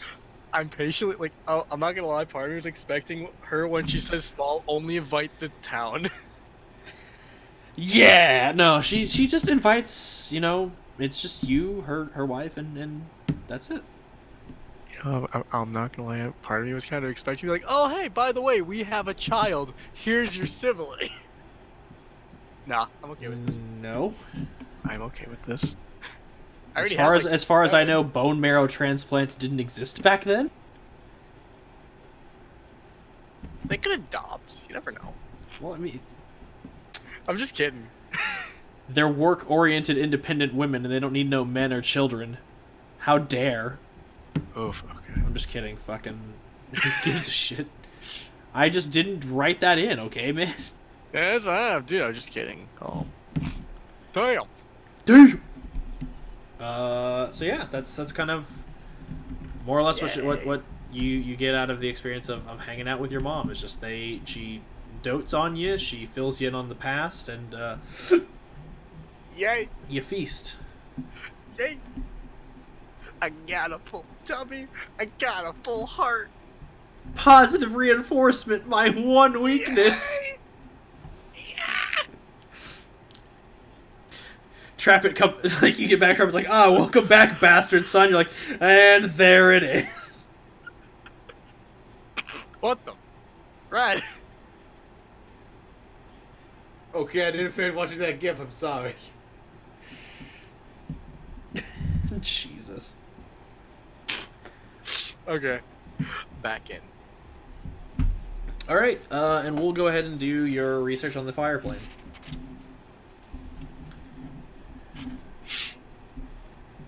What? We're gonna do your research on the fire plane. Roll history. Oh, nice. Oh no, I don't want to roll. I don't want to roll. Oh, God. I'm curious, should Merrick Woo! also roll 19. that, since I was also gonna do some fire plane stuff, or Yes, roll dice for fire plane. not at 19? Now, is this based off of just anything or just the number itself? This is based off the number plus your modifier. This is how it works. Okay, it's the number which plus your modifier intelligence modifier. Oh. And Damn. proficiency if you have it. Oh. I said it was Yay. history check, so Oh, history check. Okay. that's yeah. Okay, so that's... Oh no, I'm retarded. You said it, not me. Okay. Yeah. I know. All right, what'd you get? I got a 20 altogether. Ooh, ghetto 20. Way to go. Yeah. And you, Merrick, you said it was a 19? I said not a 19. Oh, what'd you get? It was a 5. The fire plane is hot. That's about the extent of American.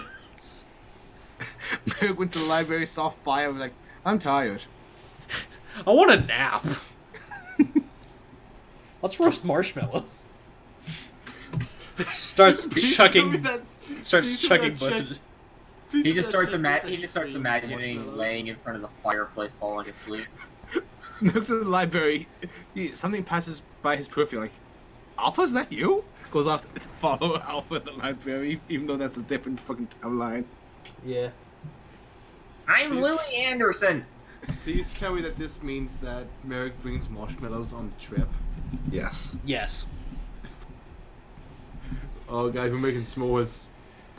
I just imagine, like, you go to do research on the fire plane, you have a hard time finding decipherable texts that aren't in Primordial. And you just, after a while, just give up. Go back to the court estate and just roast marshmallows and curl up by the fire, and you're like, fire. Fire plane. The fire plane is hot! I've solved it! Yes. Whereas Rando, your research is far more productive.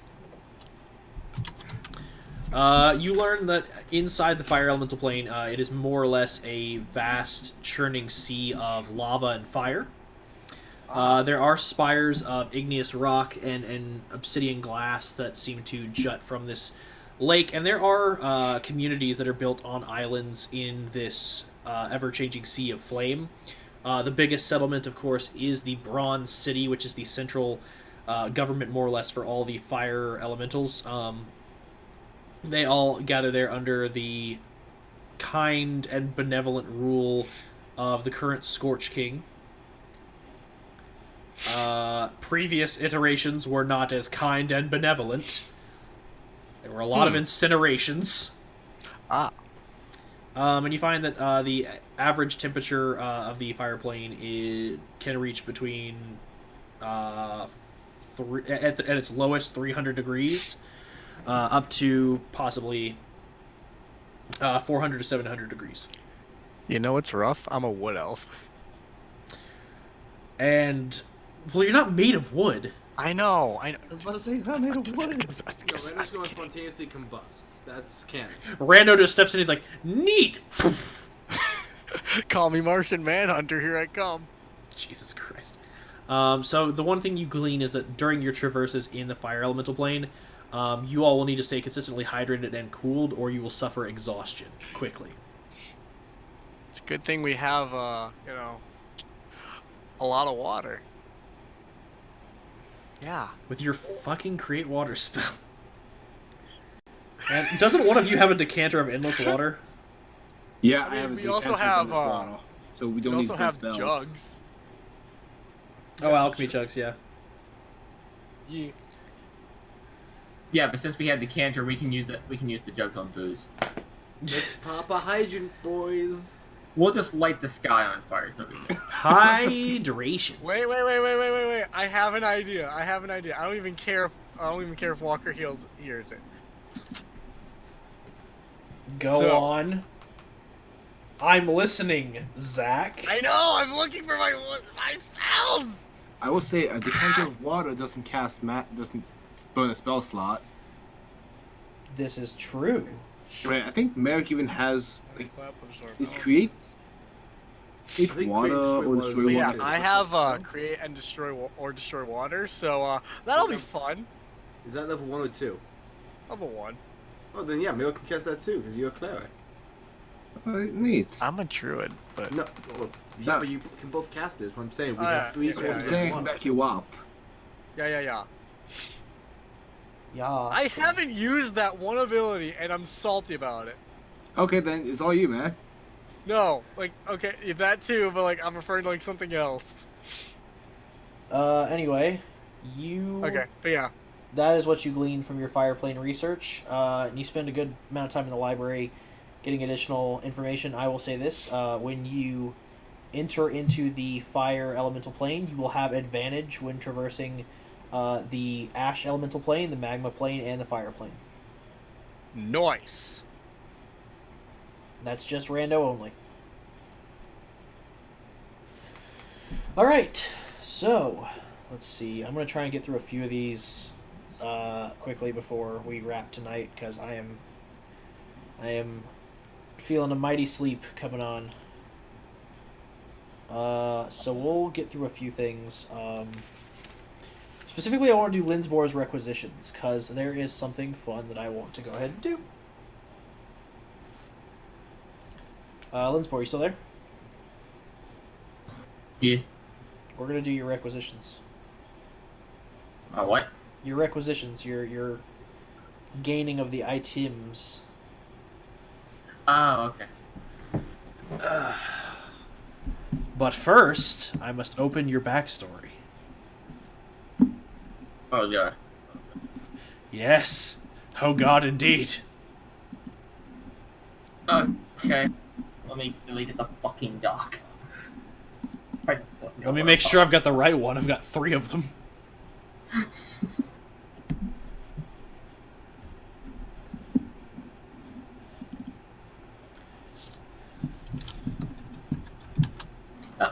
Yep. Oh, Jesus Christ, I have to zoom in on this. I can send it to you again if you want. Nope.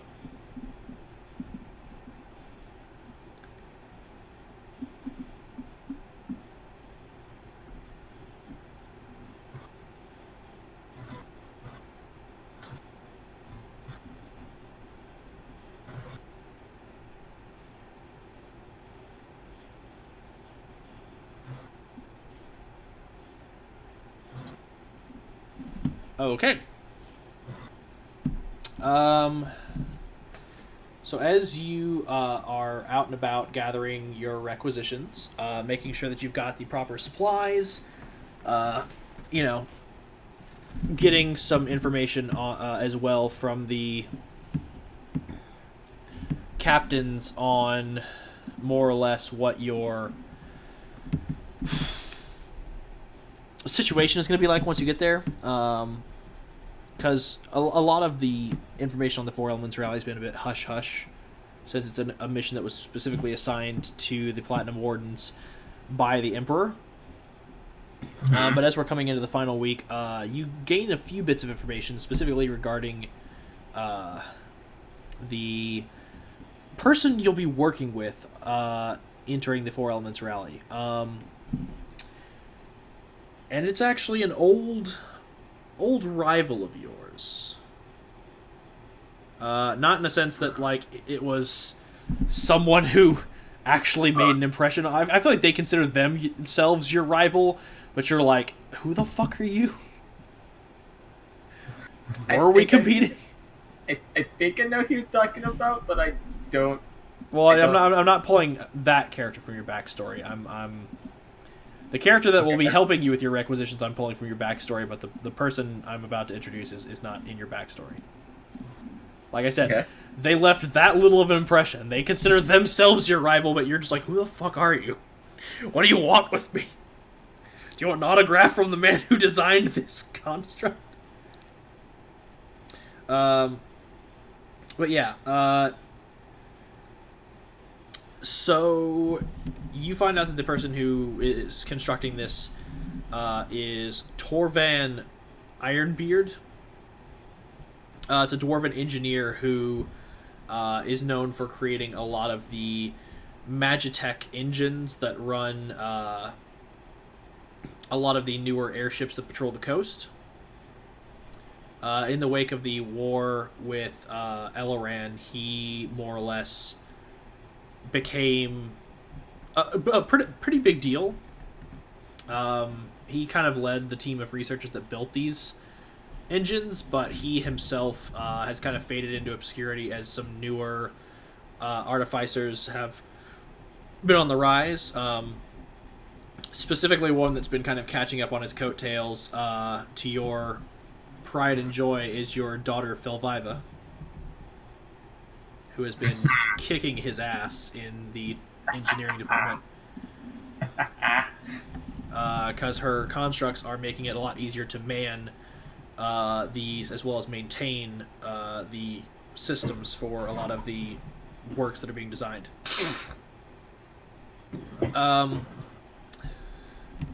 So you find out that he's going to be maintaining this, and you find out that the ship that he's going with is one that trying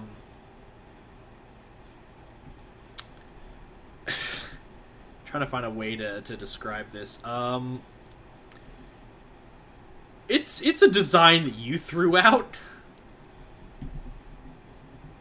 Like it's more or less it was an all-terrain vehicle, and you can like, as you receive confirmation of the blueprints, you can clearly tell this has been plagiarized from your work. Like, it's almost like he didn't even bother to erase the watermark or anything.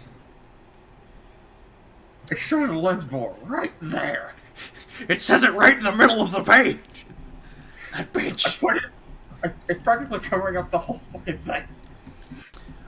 So yeah, he stole a design for one of your ships. This one he has rebuilt with very slight modifications. Is called the Plains Treader. It's an all-terrain vehicle designed for going over all different types of terrain, specifically for the harsh elements of the elemental planes. It's got heat shielding for the fire elemental plane. It has a low-density hull for the water elemental plane. It has reinforced struts for the earth elemental plane. And it has padding or an insulation for the air elemental plane to allow it lightweight flight. So it has a lot of bits and pieces working together that will allow it to traverse these plains, and you can see that he also has designs for interchangeable parts for specified terrain situations.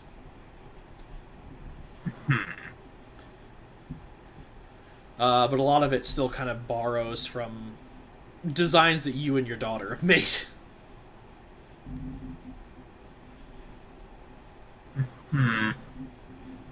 So while you're going about and gathering requisitions, because you've been given the dimensions of the hull and information on its storage capacity, so you know exactly how much food and water you'll need to bring, as well as specifically what type of equipment that the group itself, like clothing-wise, will need. And as you're out and about kind of gathering these supplies and getting all the information ready, you actually run into... we'll say that while you're going through the bazaar, which would be the easiest place for you to get all these resources, you actually run into a familiar face.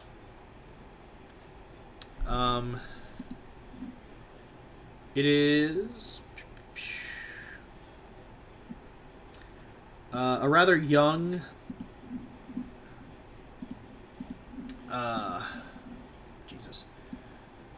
a rather young, kind of deep gnomish man in kind of full chainmail garb, and he kind of looks you down and he goes, "Well, I'm surprised to even see you outside of a bottle, old man. What? It's finally time for you to see the sun?"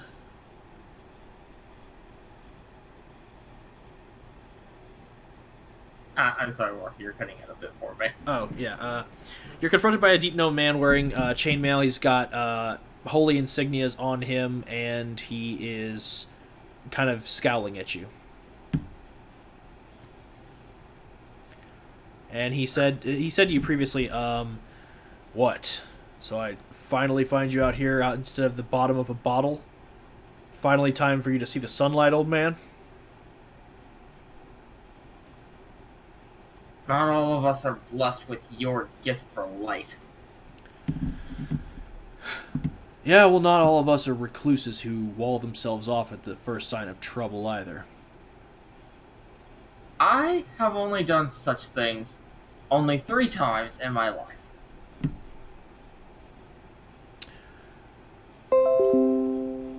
Yeah, and so was distancing yourself from your grandkids one of them? You can see he, like, clenches his fist around his mace. You actually want to do this out here? Well, it's either here or back home. Oh, wait, you haven't been there in, weeks. Right, I forgot.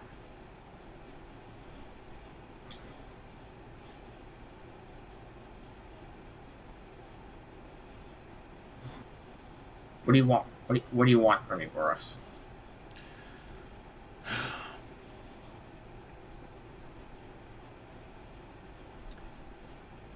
I want to be able to actually spend time with my father, to have my grandkids meet the man who I, for years, unfortunately decided to idolize. Look,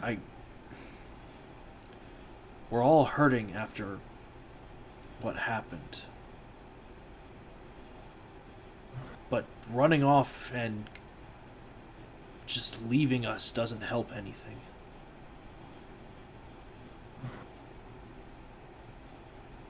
This wasn't just my decision, you know.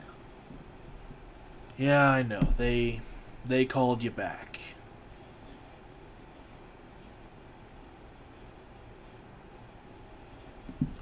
Just... we're all worried. Well, most of us are worried. You know how, well, you know how Kemtic can be. What was that last line? You know, he said you know how Kemtic can be. I still couldn't understand that. He said, most of us are worried. You know how Chemtig can be. I believe that's how you pronounce his name. Cemtyg. I ran out the same tag, but whatever. Oh, okay. Sorry, my bad. It's okay. I didn't put pronunciations in there. So he's like, you know how Semtig can be. Yeah, well, sometimes. Yeah. Look, I'm sorry. Like I said, we're concerned. Concerned with what? That I might not come back? Well, I mean, there's always that risk with the mission, but no, that you've... Look, I mean, you always... Well, we all drink considerably, but, I mean, that's part of having a constitution that we have, but... You've really been going at it.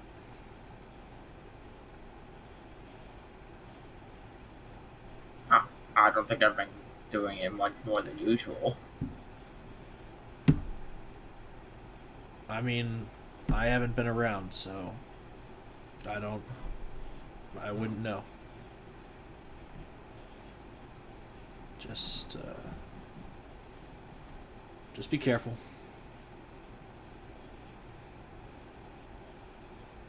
I know. And if you find any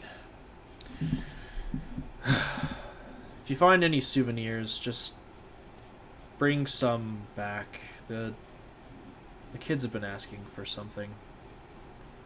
I've kind of made some unfortunate promises. I told them that you were working on a... They kept asking where you were, and so I kept having to tell them different stories, and so now the current one is that you've been spending so much time away working on a really, really good gift. So if you find any souvenirs or trophies wherever you are, just, I don't know, polish it up and bring something back. You can say that you made it.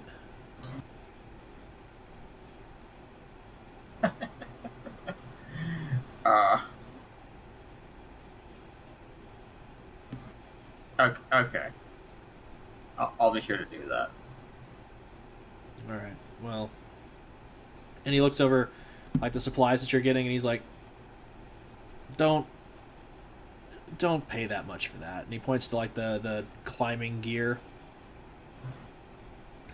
That's a ripoff.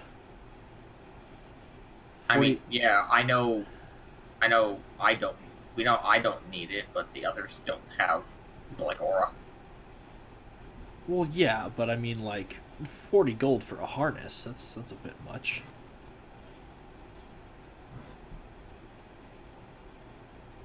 So how much would you say it's worth? I don't know, like, I mean, well, how much funds did the organization give you for these requisitions? We'll How just say much? that they gave you, like, an even 1,000. And even what? An even 1,000, because they knew you'd be gone for a while on this rally. About 1,000? Yeah.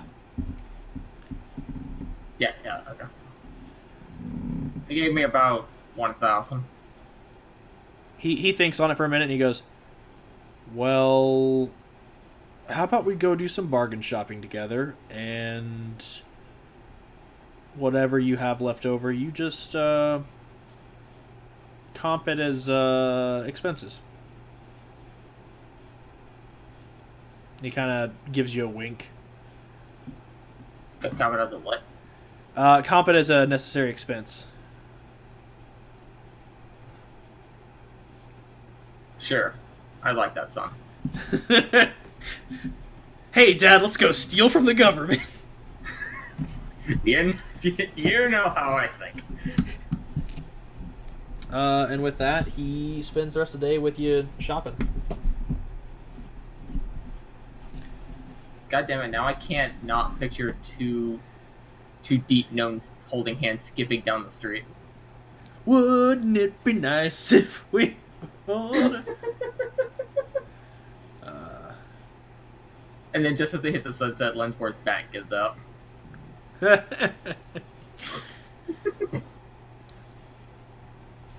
All right. So yeah, with that, you're able to get the requisitions relatively cheap. I'll say that of the initial 1,000 that you were given to spend, you ended up only having to spend 550. So the remaining 450 gold you can pocket. Yeah. Stealing from the government. All right, so let's see. That's requisitions. Sign That's me up. fireplane. Hey man, don't be saying too much in case they're listening. They always are. Always. We're talking about Fantasy Costco. Not really. We're talking about stealing from a fantasy government that doesn't exist in a world that I have crafted for delicious purposes of entertainment and drama. Stop listening, NSA, unless you also like Dungeons and Dragons. Unless you also like Dungeons and Dragons, in which case, please subscribe and follow and like. In which case, NSA, please retweet that link. Yeah, Also, you know the jobs. one. Wink. Anyway, so Merrick researched the fireplane, Rando researched the fireplane, Lynn's ordered requisitions, Merrick talked to Gareth. We are moving along at a nice pace, so I am going to go ahead and do the last few events, and we're going to go ahead and wrap it. Unfortunately, we are going to wrap it right in the middle of the week again, but that is neither here nor there. So, what'd you say? You wrap it what? In the middle of the week, but that's neither here nor there. Yeah. So trap it. We're going to resume with you. Researching underworld contacts with the Candyman. Ooh. Let me get my headphones back on. Oh, yeah. So I will need you to roll some extra history just to go ahead and scour your library. You're going to have advantage on this because, again, it's your library. Sorry, you cut out. Roll history with advantage. Natty 20. Scheisse.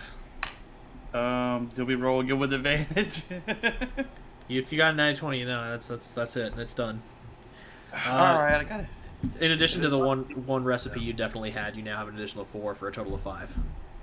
5 more recipes? You have 5 more recipes. You have a total of 6. Woo! Now you may return to the Candyman to reap your rewards. As you stroll up once more to the mansion in its ornate design, this time actually one of the gnomes approaches you and like grabs you by the front of your shirt and he goes, "Please, sir, please kill me." And he says this with like a smile, like he's still got the smile on his face, so he's just begging for death. I just kind of slowly just like brush him off.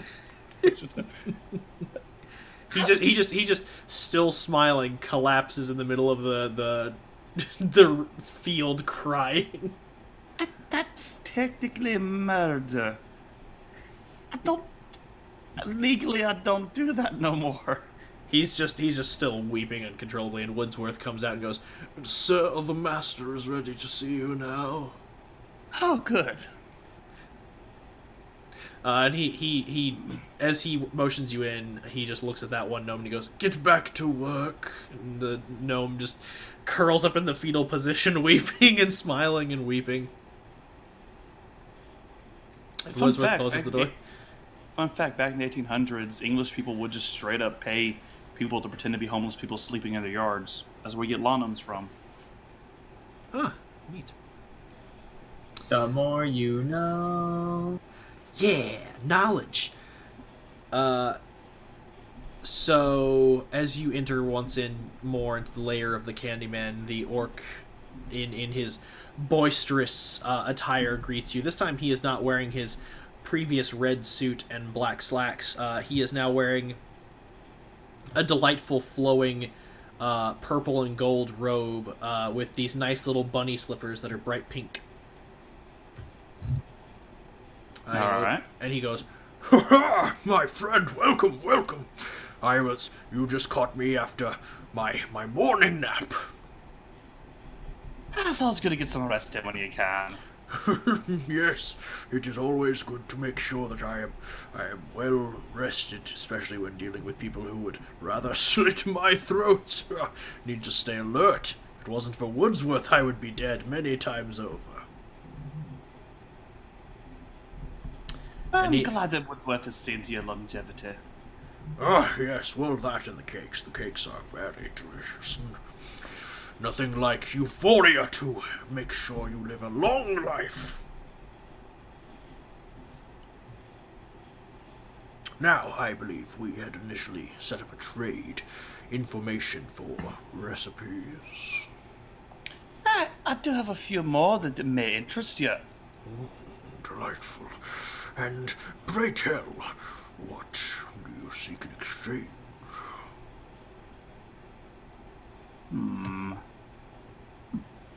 I tell you what, I rather enjoyed our exchange last time. You seem like someone I really want to do business with. For that matter, even if you mentioned you wanted some rare books, correct? Well, yes, that or the information on delicious delectables. But I'm a rather traveled man. If I can get a list of your books that you're seeking, perhaps I may come across one in one of my travels. Oh, yes, well, certainly I can grab the list to expand our library. Wordsworth! And he steps in. Yes, sir. Bring him the list of books. We need to, make sure it's the good list. and he's like, for the West Wing? The West Wing, yes. And he, Wordsworth walks out and goes off to begin preparations, and he goes, Now, as I would as well like to continue business with you,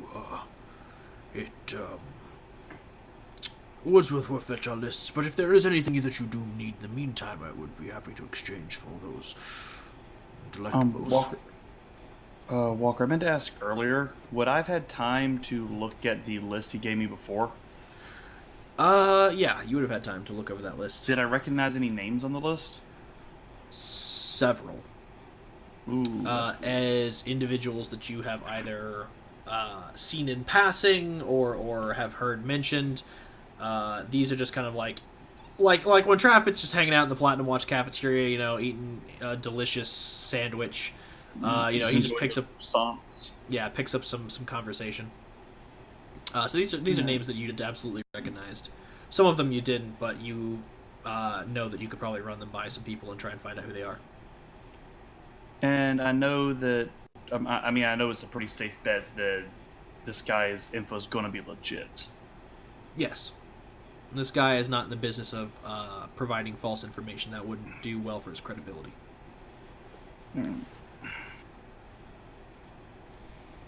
Well, I greatly appreciated what you gave me before, but I thought of an interesting trade that may appeal to you. Interesting. I'm listening. 3 of my best recipes. He For the kind name- of beams up for this. For the name of the highest ranking Platinum Watch official that you know is in Eclipse.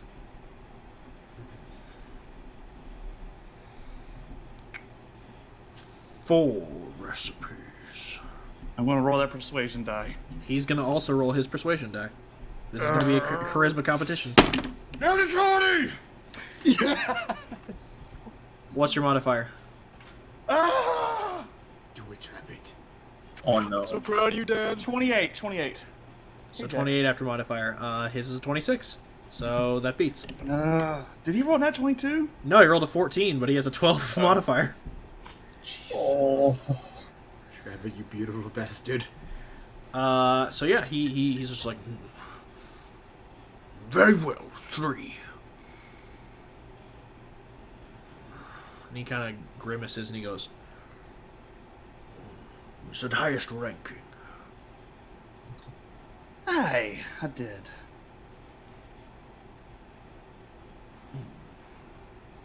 And if I had multiple information on high-ranking individuals in the organization, would that be worth 3 apiece? Sorry, so he's asking. He's asking if he offered you information on multiple names, could he get more recipes? I have 6 total. Yeah, so he'd be asking. He'd give you 2 names in exchange for 6 recipes. Aye, we have a deal. Very well. He extends his hand for the first 3 recipes, and he goes, Kivu Strongbeak. And he's the highest ranking one? One of 6. The highest ranking members of the Platinum Watch Order are as follows: Gareth Vice-Son, Ziara Holinadel, Janice... fuck, I can't remember his last name. Altus Bronwyn, Voss Stormrider, and Kivu Strongbeak. And of those, Kivu Strongbeak is certainly working for Eclipse. 3 recipes, please. I hand him 3. Alright. And he goes, and you want another name. I do. Let me take a look at the list of people whose investigations have ended.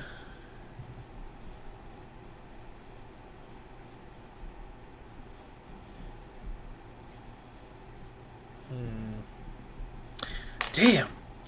Y'all are saving so many of these investigations towards the end of the week.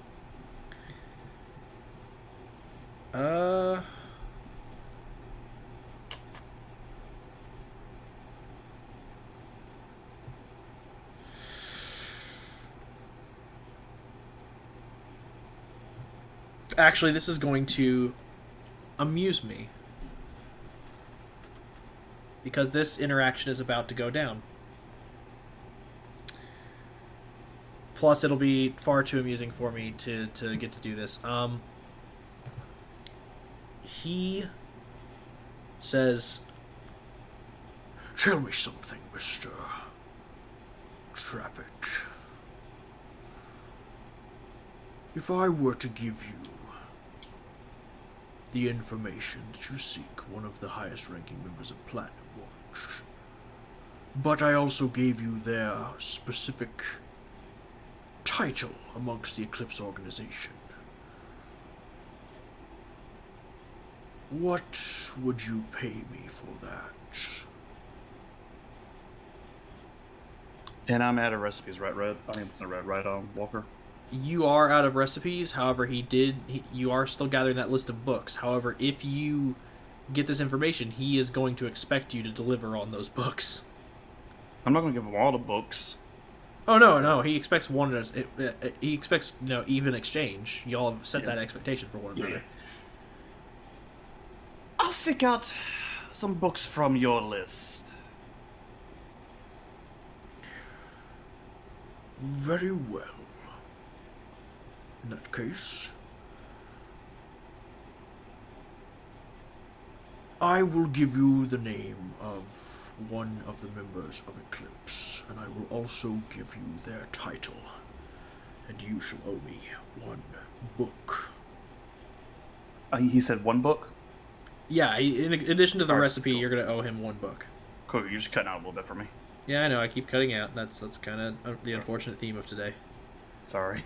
I think it's just the fact of how low your voice is, so you're being a bit quiet. Well, yeah, and it's late, so I have to be quiet.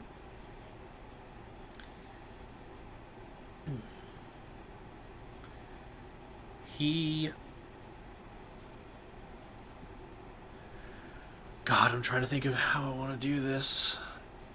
Because this is a lot of information that I didn't want to reveal this early. But at the same time, y'all did make a deal with an NPC who is very connected. Okay. He takes the recipes from you and he goes, Their name in the organization is the Shadow.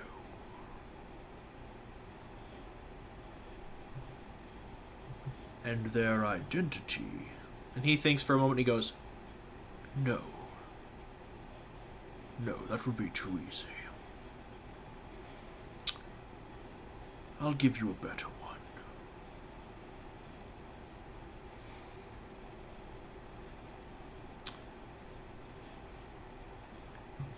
And he thinks for a moment, and then he goes, Your name was Trappit, correct? That is correct. And the last name you go by is Dosselin? That is also correct. Then I will offer you a choice of 4.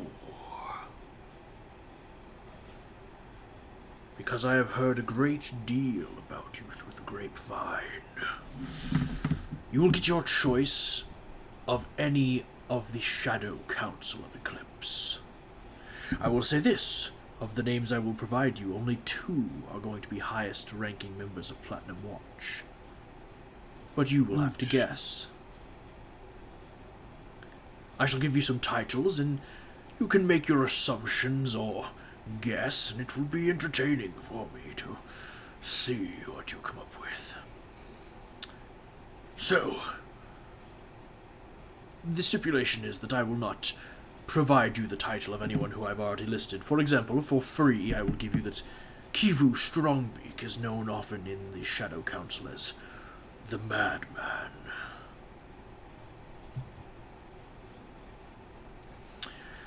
So, which would you like to know of?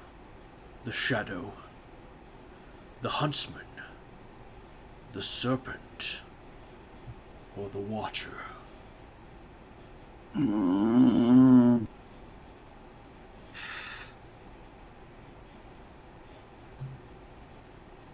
He said all these are in Platinum Watch?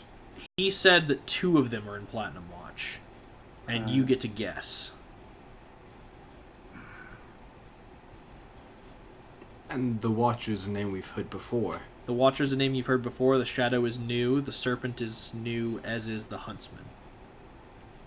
This is a Huntsman. And if I guess wrong, he just won't tell me? If you guess wrong, he'll give you their name, but you won't know. But you won't know whether or not they work for Platinum Watch. Now, if they work for Platinum Watch, you'll have heard of their name before. I'll give you that much. Yeah.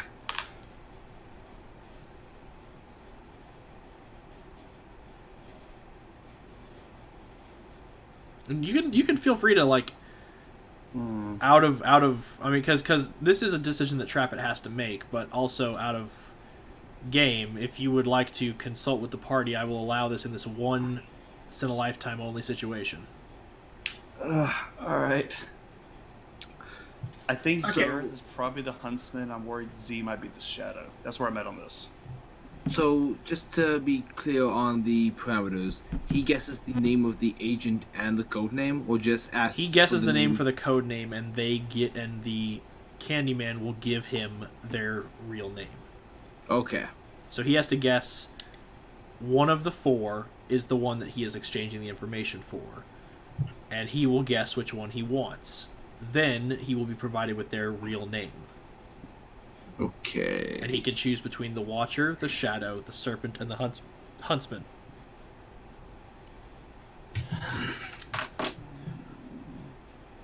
I'm leaning towards Shadow or Huntsman because that kind of sounds like names that Z or Gareth would have. I'd go with Huntsman. Just because Shadow seems like it could be synonymous with any stealthy individual. Yeah. But so could Huntsman. Watcher sounds like it has some. You say that, but aren't blood hunters basically hunters? Yeah. That could out any potential blood hunters in Eclipse. We aren't even thinking about that. That's a good point. I mean, would Ziara go with the name Huntsman if it's potentially her? She is a tracker. That's also true. Although I can't imagine they'd make it that late. Yeah, they wouldn't make it obvious either. I mean, the crazy guy with the gun's called the Madman. No, the Fair. crazy guy with the gun is called the Reaper. Yeah, he's. Oh, sorry, Reaper, The Aarakocra, Aarakocra. who is patron to a something, is called the Madman. Yeah, sorry. I got too confused. Just a lot of information. No, I know.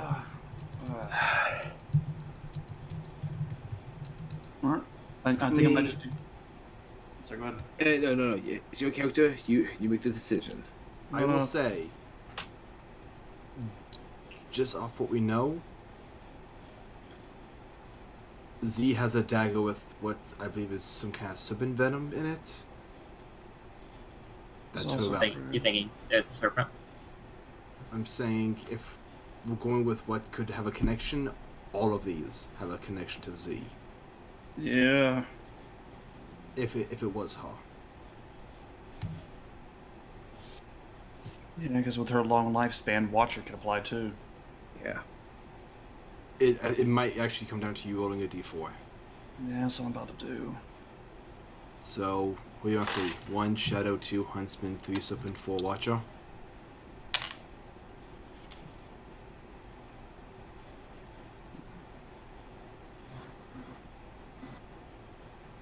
This is just delightful for me.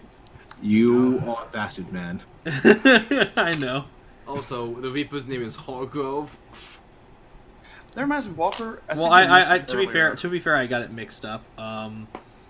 Initially, the serpent, the the crazy guy who's basically just Moriarty, was supposed to be called James Blackhand, but I screwed that up when I started going into Guan's backstory, so I couldn't backpedal at that point. So I wrote myself into a corner. I get you, bro. I get you. I Edmund- understand that. Edmund's from another game we play, right? Because my brain was spacing over that. Edmund is the name of one of James's older brothers. Yeah, Okay. I'm not original. Let's be real. No, I mean, Traffic's one of the main villains of the game I DM, so... Anyway, and that's a Alright. lie. I spent a lot of time on these characters, so. Anyway, back into the thick of things. Yeah. Alright, we got the, roll of 3. Serpent. All right. Oh, God. As you request the information on the serpent, he takes the recipes from you and says, The book I would like, by the way, is the Truth and Tribulations of the Aether Forged. It is a wonderful novel about the old Dwarven Empire.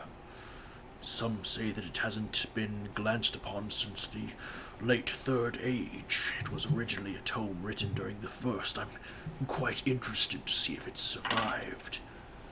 Although I've heard that it's made of materials that prevent it from weathering with age, so I don't expect it to be hard for you to procure. What was it called? The Truth and Tribulations of the... Aether Forged. Aether. Yeah. Gotcha. I was thinking I could just bring him a book or two from his list. So he turns to you and goes, So you want to know information on the serpent? Well, the serpent is not a member of Platinum Watch, but they are still very dangerous. So not in Platinum Watch. You see, they were actually rather renowned in these parts quite some time ago. One of 4 prodigy students that trained at the legendary dojo of the Golden Cloud. No. I remember young James as if it were yesterday. Such dark ambitions that boy held.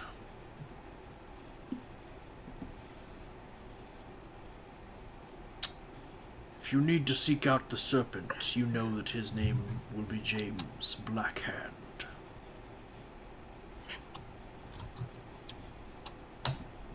Alright. Thank you for a very beneficial trade. My pleasure. And, Walker, on a side note, I'm also I'm very curious and worried as to why he had to repeat him so many times earlier. As to what? Like he's like, your name is Trapped Dosselin, correct? I mean, that's for me to know and you to find out. Like, I'm guessing I'm gonna get fucked.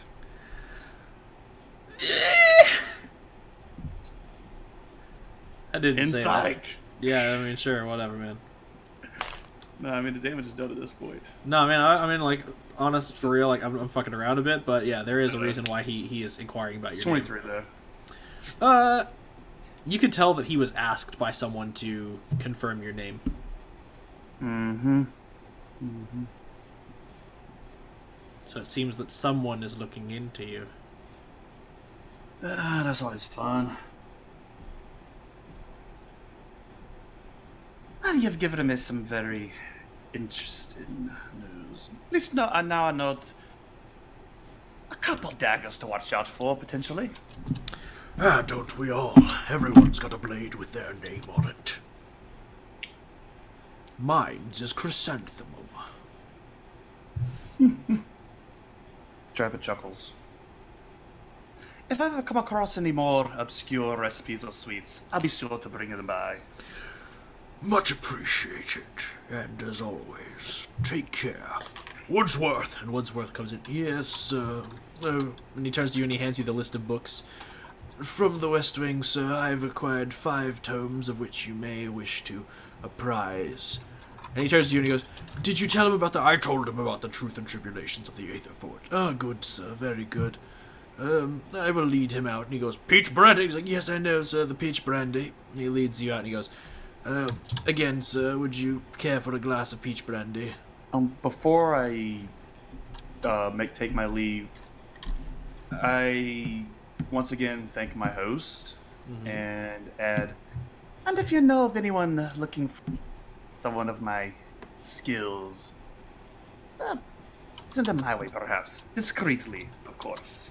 Well, of course, of course.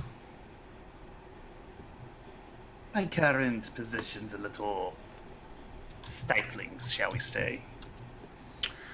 So the gilded bird is ready to fly its cage. Very much so. Well then, I can arrange something.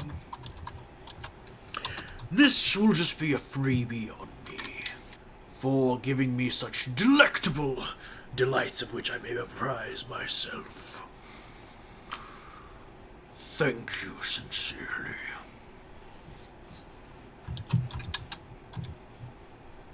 Thank you as well.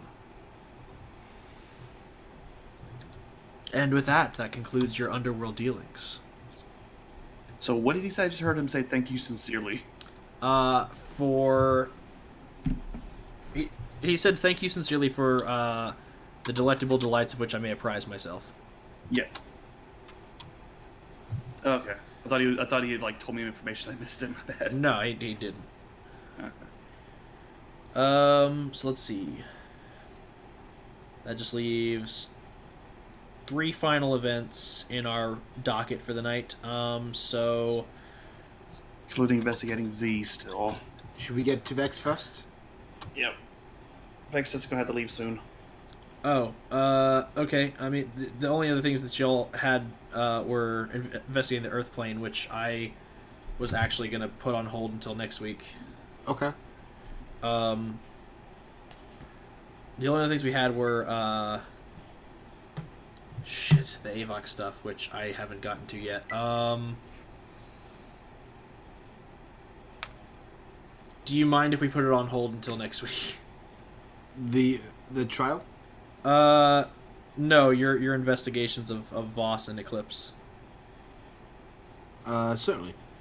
All right, because we're gonna get right into your trial, Okay. and then we're gonna wrap it up this evening with Merrick's investigation of the Omen. Okay. All right, and next go around we'll finish up investigating Z. Yes, and next go around we'll finish up investigating C. We're actually next go around we're gonna start with Linsbor's stuff, just because I want to get through his investigation of the Earth plane, because I actually have a few things planned for that. Cool. And of course To his spice things interview up. of me. Yes. and his interview of Avok. But anyway, Avok, we're going to get right into your trials. So, you are called out to the far edges of town, towards, once again, the Deluge, where you once met with... Or, sorry, the Temple of Ilana, where you once met with the members of Su Yin's order, where once again you climb the monumentous number of steps to her dojo. This time, however, the gatekeeper does not greet you coldly. He just simply bows and waves you in. I bow in return to him. As you enter, all the students are not training. They are actually sitting in full attendance. As now, where Su Yin once sat last time, she is joined by Guan and Voss.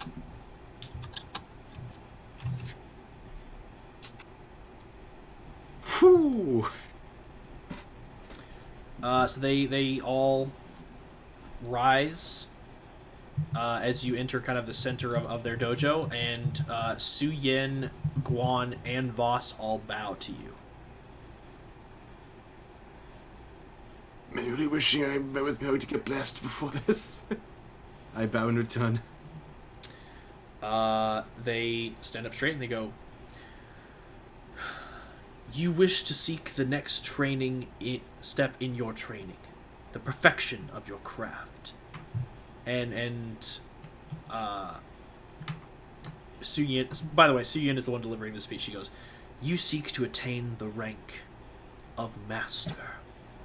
And Guan steps forward and goes, "Many before you have tried to attain this rank, and it is not something that is given out easily. The rank of master is not something that we determine for you, but it is something that you awaken in yourself." And Voss steps forward. "The trial will be hard. It will be difficult. It will break you if you are not prepared." And Su Yin speaks up one more time. "This is your last chance, Mr. Korik, to turn away. For once you embark on the trials of the Master, there is only success or failure. You will either be forged anew in the flames of this trial and come out with your own style, one unique to you, or you will be broken by the trial."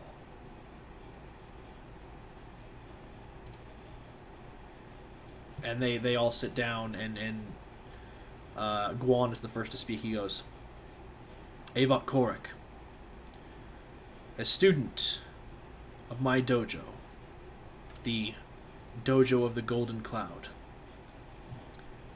do you, as a practitioner of the Way of Shadow, accept this trial?" I do. If I can be so easily broken, I don't deserve to stand up next to those I do in combat. And then it's Voss that speaks up next. "Avok Korik, servant of the Platinum Watch, he who has put his fist to temper, he who has made sure that those are protected, that the innocence of all creatures is preserved in the face of unyielding evil. Do you accept this trial?" I do. And finally, Su Yin chimes up. "You who have decided to approach and ask for this test, this examination of your mastery of your form, you sought out my tutelage for the sole purpose of gaining the ability to take this test. Do you accept the trial that we masters present before you?" I do. And they all rise and speak almost in unison. "It has been thrice confirmed, and therefore it is done. The trial begins." And a gong is rung, but you can tell that it is not in this building. It seems to be further off into the forest behind the dojo. and they just stand stone faced. They are giving you no clues as to what you're supposed to do. I'm sorry, you can't. I'm supposed to be doing what? A gong is rung in the forest outside the dojo, and the masters are not giving you any indication of what you're supposed to do. They are leaving you to your own. They expect you to figure this out yourself. Jesus Christ. Am I allowed to use any of my magic items? They have not taken them from you. Okay. I would like to... Can I use perception to discern the direction and maybe even the distance that bell rang from? Yes. Okay. Let's do this! Okay, that's 15 plus 12, that's 27. 27? Yes. It rang off to the northeast. Northeast. Do I have a sense of how far? Roughly 140 feet. 140 feet.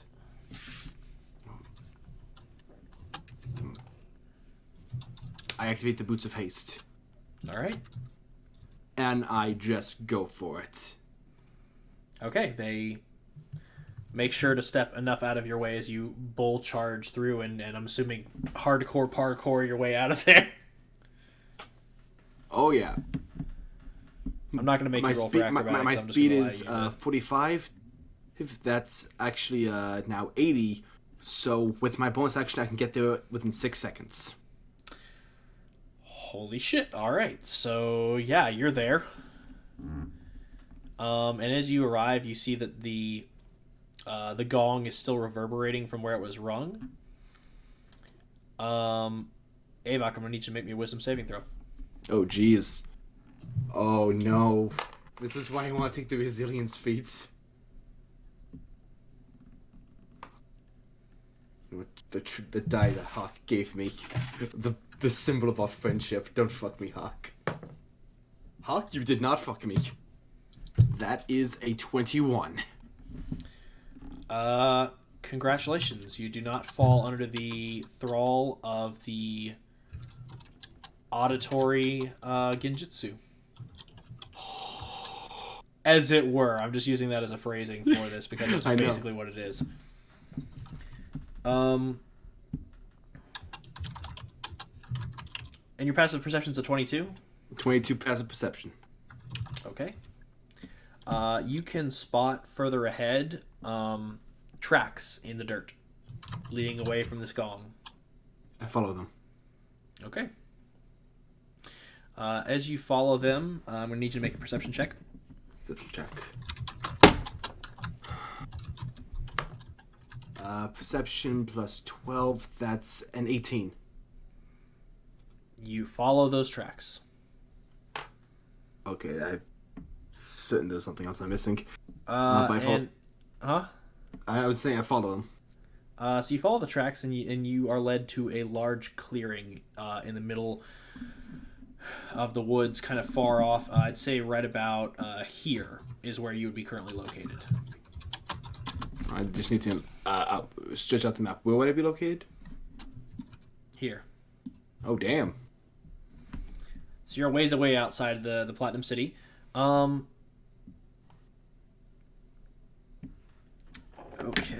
let's see here.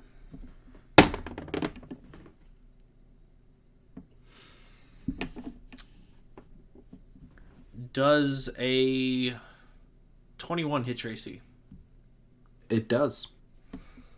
Okay. As you are hanging out in the clearing, you begin to kind of get the idea that perhaps you were misled, and as you begin to begin to ponder this, a dagger strikes you in the shoulder.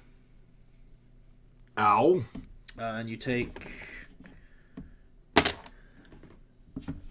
Let's see... That is 2 plus 4. Then roll for sneak attack. Oh, shit. So that's... let's see. That was 2 plus 4 is 6. Plus 4 again is 10. Plus 6 is... 16. Plus 3 is 19. So you take 19 points of damage. Okay. I'm gonna go ahead and move your token over there just so I can keep an eye on it while I do this test. I'm totally. I probably moved you too far away. Nah, that's fine. That's still the general area. Yep, more or less. And you find yourself confronted with a dark, coated figure wearing leather armor with a face mask pulled up over their face and a hood to kind of cover their the eyes and head. I don't know why I blanked on that. All right, so there's no way I can even there's nothing visually distinct about this individual that I can discern. Nope. Okay. They are just coated in black apparel with a hood and a face mask. All right, let's do this. All right, roll for initiative. Oh, jeez, fell. That was cocked too on my end. It might have fell off the table. Okay, yes. 24. 19. Yes. So you go first. What's the distance between the two of us? 60 feet. 60 feet. Okay. He was just at the range of his dagger. In that case, I would like. You said he's 60 feet? 60 feet. I would like to shadow step, Okay. which gives my first attack advantage. All right. You have advantage on your first attack. All right. I don't need it. Natural 20. All right. Swing that fist. Okay, I'm just taking a picture just for the. And it's a bonus action to shadow step, right?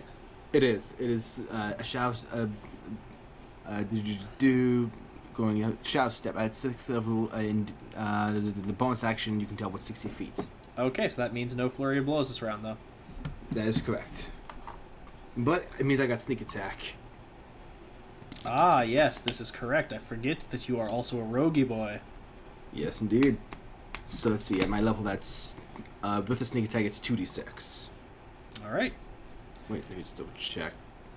Yeah, because Roll them saxes. yeah,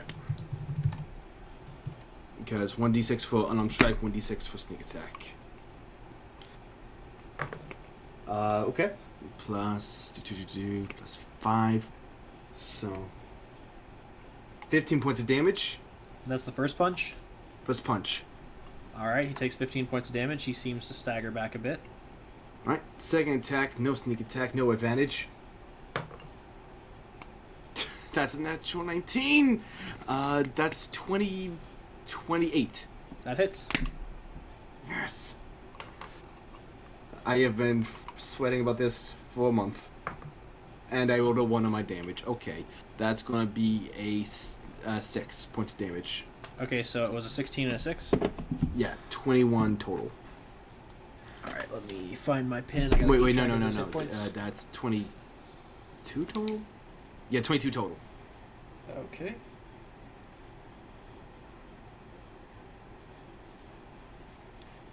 All right. He stumbles back a bit, but does not seem otherwise phased by your attacks.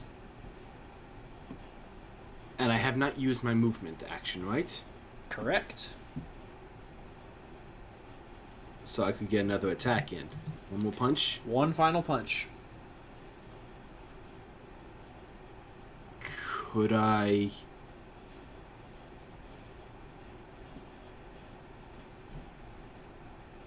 Yes. Instead... No, I'm up in melee with him. I shouldn't cast Eldritch Blast. Which would not be a good idea. Yeah. I'm just going to punch him again. All right. Swing that fist. Okay, that one's... I don't think that one's going to hit. That's 15? Absolutely not. Yeah, no, whiff. Trying to decide whether I should use his reaction or not. Ah, why the hell not? I'm going to use his reaction. He's one of those monks. Let's see. Does a 22 hit your armor class? It does. Okay. All right. That is 8 points of damage. Actually, wait. I want to think about this for a second. Okay, so as you lunge out with your fist, you watch as he takes a moment to connect his bare palm with your fist.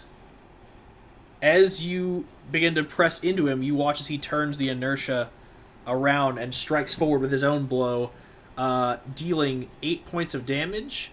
And I just want you to do me one thing real quick. Yes. Roll me a d6. D6. 4. Okay, so that's 12 points of damage. I would like to use my reaction. Stone's Endurance. I Okay. like to roll a D12 plus my Constitution. All right, roll for it. Okay, I reduced by 6. So is that 6? You take 6 points of damage Okay.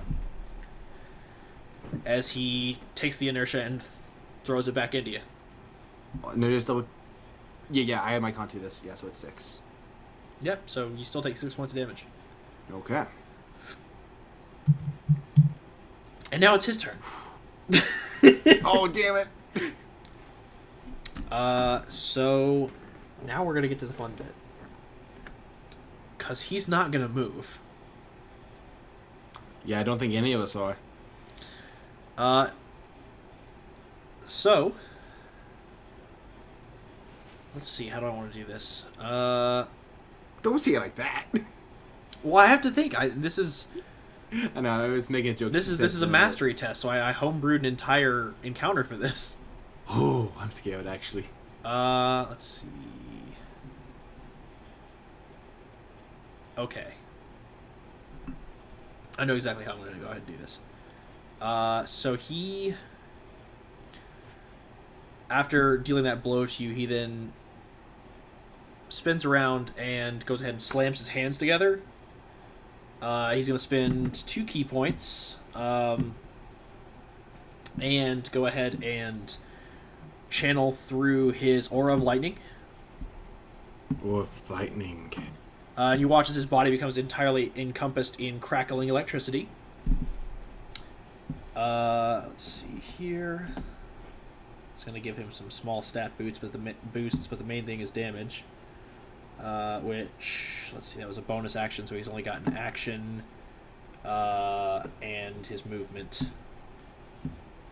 So, let's see here. That plus his dex plus his proficiency mod. Does a 17 hit? Miss. Okay. He's going to swing that extra attack. God damn it. Does a 17 hit? No. That's 2 9s in a fucking row. So as you watch as he, now coated in lightning, lashes out with 2 open palms, you definitely duck out of the way of each blow. Frustrated with his endeavor, you watch as he forms a series of hand signs and then blinks away. Okay. So I cannot see him at current. At current, you cannot see him. You can... It is now your turn. You have an action, a movement, and a bonus action, and you've got your reaction back. So you can attempt to perceive him. Perception. Huh? Yeah, can I attempt perception? Yeah, perceive away.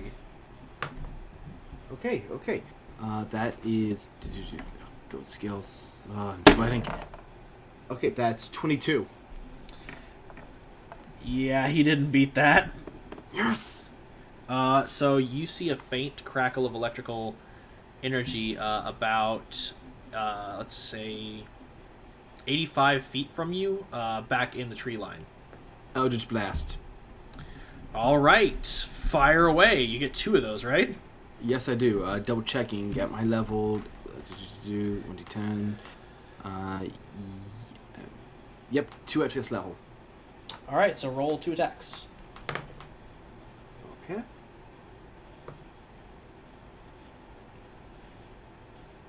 Okay, spell attack. Plus, plus 7 on this. So one is 19. All right, 19. That The hits. other one.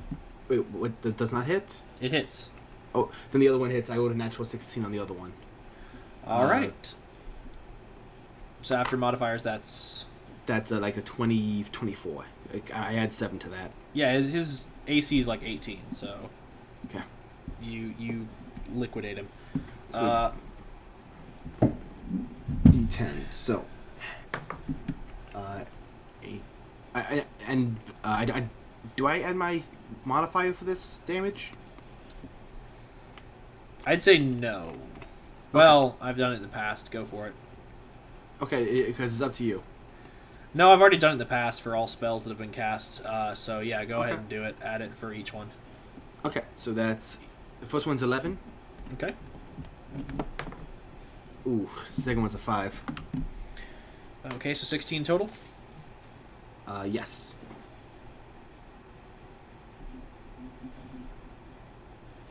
All right, he's looking a little rough.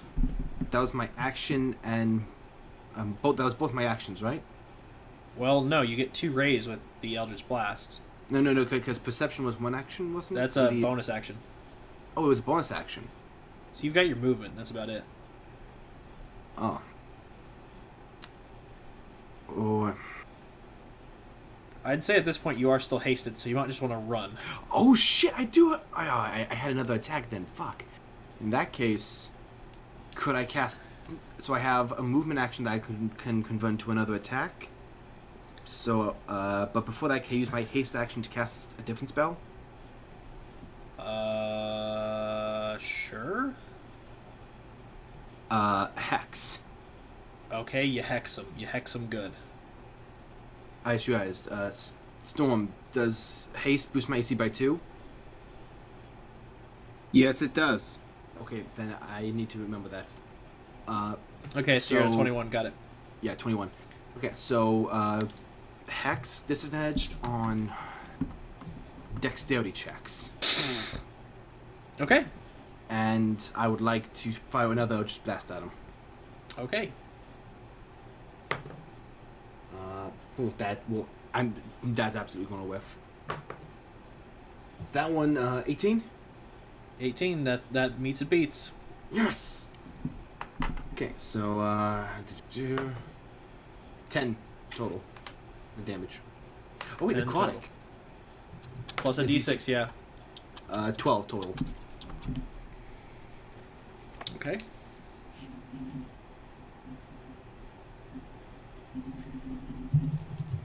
He's still looking rough. Then that's all I got. I used all my actions. Okay.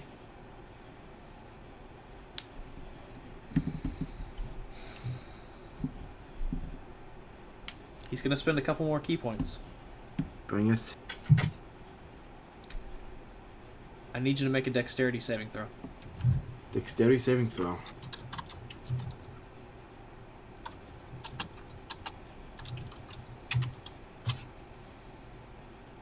God, I am so freaking nervous.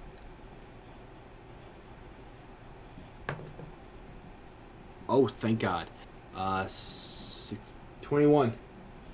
Wait, yeah, that's 16, so 21. Okay. Why do I Take still half think I damage. failed?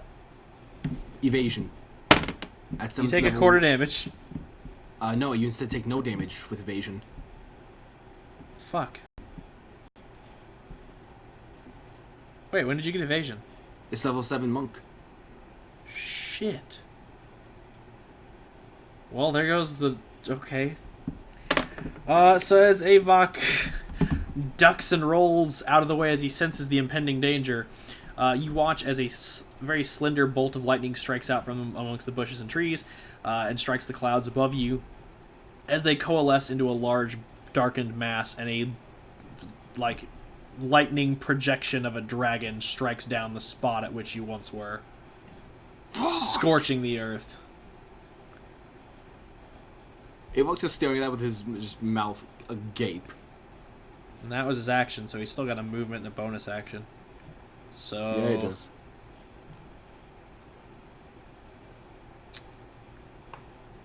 I'm gonna burn that movement.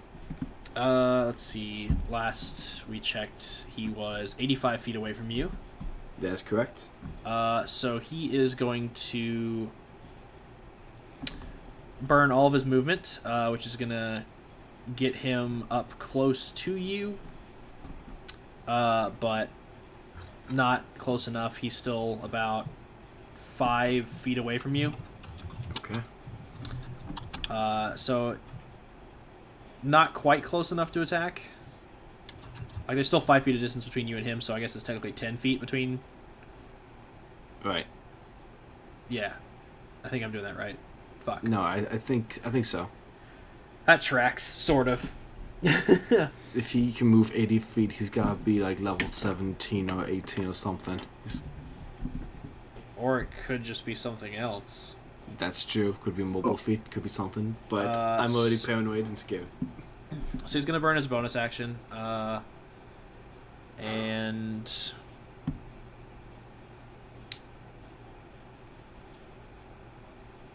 ooh. Okay. He's gonna use his bonus action. He's gonna burn some more key points. God, he's running out of fucking key points. And he is going to call down lightning upon himself. Oof. Is this another deck save? Not for you. And what? So as he calls down the lightning on himself, you watch as he insulates it through his body, recovering.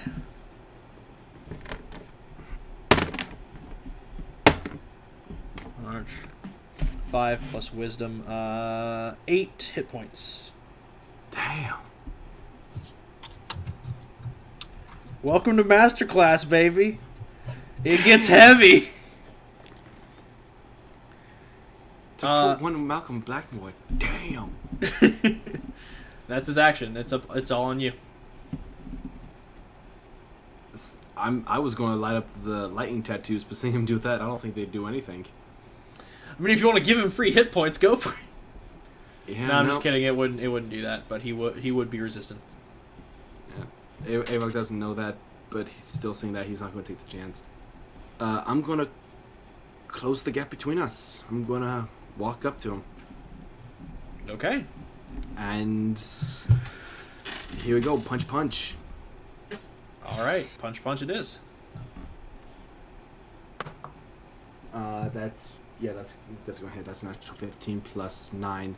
So yeah, that's like in the 20s, like 24. 24. Okay, that hits. Roll damage. Stunning strike. Okay, he's got to make a wisdom save. Or con save. I think it's Constitution, but he takes 10 points of damage. Okay. And let me just double check what kind of save it is. Doesn't matter. It's a 3. Oh shit. Not adding modifiers. It's the 3. So. Yeah, it's Constitution's. Yeah, he's stunned. Have you tried talking things out? All right. And you said you dealt 10 points of damage. Yes. Okay, so that immediately diffused all the hit points he regained. Does stun give me any bonuses to my following attack? Not really. He just loses a turn. No, I mean, like, oh yeah, that's right. Wouldn't your following attack be at advantage? Are they? If he's stunned? Let me pull up the doc. He's helpless, so I would also, in doing so, give you sneak attack, I think. I'm think opening it the gives me- doc. We'll find out. Let's see here. It's in my damn downloads. Sorry, guys. That's cool. A stunned creature is incapacitated. Can't.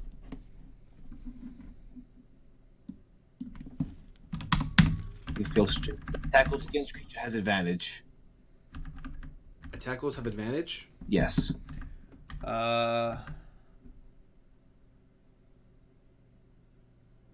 Yeah, if it takes the stunned effect. So if that's what it says for the stunned effect, tag, then yes, you got advantage. Because he's not paralyzed, he's just stunned. It's just stunned. This next 18 total. That hits, barely. Okay, so he does sneak attack on this one. Yep, and don't forget your hex damage. Thank you. I did forget it. So that's I rolled a 1 on that. So total that's 15 points of damage. He is bloodied. Flurry of blows. Alright. Roll me those 2 final attacks. And don't forget to add your hex damage and have advantage. Thank you. First attack comes to a 27. Okay. I rolled 2 natural ones on the second attack. That's amazing. Natural ones? Yeah, I rolled a natural 1. I was like, whew, it's a good thing I have advantage. And then I rolled another natural 1. Alright, so both of those whiff as you land this super perfect blow as you spend your key point for your flurries of blows. And then as you go to swing your other, the darkened clouds have... you begin to notice that the field you'll have been in has a bit of dew resting on the leaves. So as you go to swing your second blow, you forget your footing and you slip and fall on your back. He takes 13 points of damage from the first one. That did hit. No, I wrote that down. No. I mean the second attack that actually hits. They have my flurry of blows. Oh, I thought you said it was 27. Yeah, I did. For some reason, I accidentally just rolled damage for the. You're right. I'm sorry. Yeah, I just rolled damage just now for some reason. Don't wait. Okay, I'm gonna go ahead and. You still got the stunned tag open? Yes, I can have that open up again real fast. Does he have to make another saving throw, or does he just get his turn back now? I think that's one of my. It just ends at the end of his turn. Okay, so now it's back to Stunning being. strike. Now it's back to being your turn again because you are lying prone in the middle of a field with an opponent who has finally broken out of their paralysis. Oh, I'm Stun. prone? Yeah, you slipped. You rolled that one. You slipped and fell on your back. That makes sense. Okay, I'll use half my movement to get up. Okay, you have an action, 15 movement, a hasted action, and a bonus action. Oh yeah, that's right. I had one more attack last round. Shit, I keep forgetting it. That's on me. Okay, so I like to attack. Okay, swing that fist. That's 20 total. Okay, he's gonna burn that reaction one more time. Go ahead. So he's gonna take that blow head on, and then lash out with an attack of his own. That's 9 points of damage. And that is also 9 points of damage, so a total of 18. 18. Okay, so did you do 18? There's no way he's winning this, but he's gonna still make you suffer. I'm bloodied. So is he.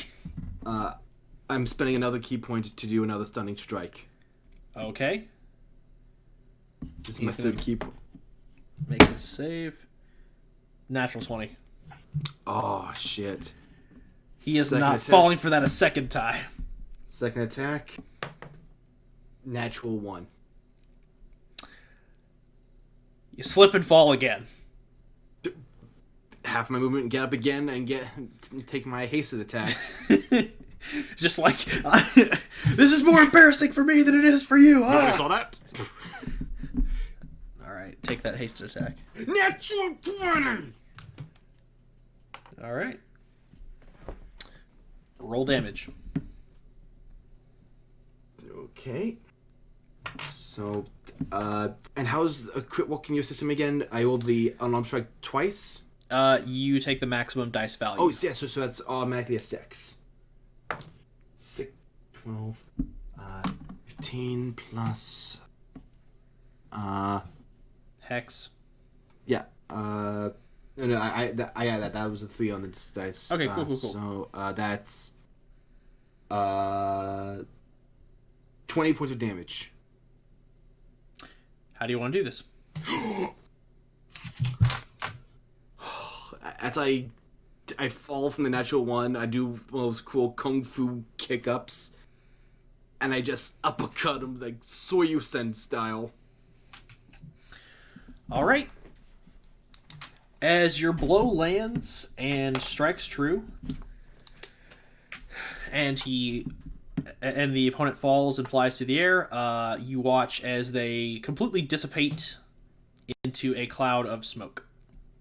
What? And you watch as from the woods around you, you watch as the students of Suyin all begin to file in. And then from the shadows comes Guan, Suyin, and Voss. And Voss is like clapping wholeheartedly. And he's like, yeah, way to go. You beat, well, it's not me, but it was like me. Way to go. And Suyin just kind of rolls her eyes and is just like, really? This is a ceremonious occasion and you're going to spoil it with your brazen behavior. And he's like, hey, he took out a clone. That's pretty awesome. You can make clones? That's awesome. I mean, when you get to the rank of Master, man, everything becomes possible. Not really. I mean, I'm joshing with you, but you learn a few things. See, this test isn't about punching things really hard at Avok, and it's not about being the quickest or the brightest or anything really. It's about finding what works for you. And in this fight, we saw someone who utilized all the tools at their disposal. The magic you've learned, the abilities you honed through your monastic training and your roguish training, as well as the stillness of mind that has come with your newfound partnership with the other members of your squad. You honed your abilities, you didn't back down, and you showed that you've got what it takes. So, we're going to help you hone your true style. It would be an honor.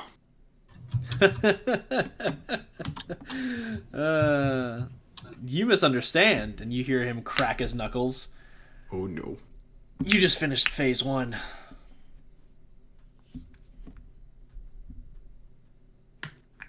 And Go.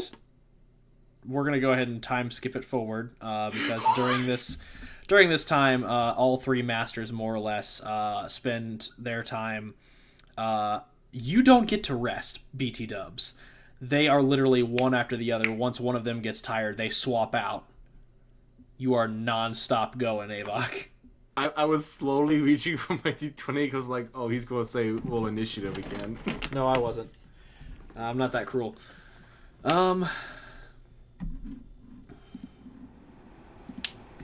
And with that, you spend your time honing your monastic training and developing a style all your own. You said you were going to be combining your shadow arts with Way of the Four Elements? Yes. So as you spend time with Voss and Guan and Suyin, all of which who are masters of this specific style, they train you in the ways of harnessing your ki to influence the elements around you and hone you into a formidable warrior in your own right, so that you may attain the rank of master. In doing so, Guan actually presents you with a new set of robes for your ranking, which I'm assuming Avok just throws away the shirt and just takes the pants and the belt. Absolutely. And you now have a new nice set of, let's see, what's a color that goes well with Avok's color palette? You have a nice set of, like, sky blue pants with clouds, with, like, white clouds going up the sides of them. And your belt is a dark blue belt with golden dragons wrapped around it. Yo. And that is where we're going to wrap Avok's stuff with his Mark of Mastery test. And now we're going to get into the final event of the night before we wrap the omen that you are deciphering, young Merrick. So, You're consulting with a historian, but let me ask you a question. What type of historian would you like to be consulting with? Let's start with religious historians, since this was in a temple. Like anything that feels like Merrick would relate this to Palor or ill omens of paladins. All right. I will say that you consult with a variety of historians.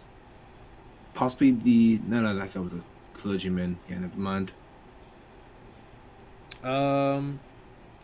You consult with a variety of historians and find one in particular that will assist you in your in your trials. It is a historian actually who has been studying a great deal of time.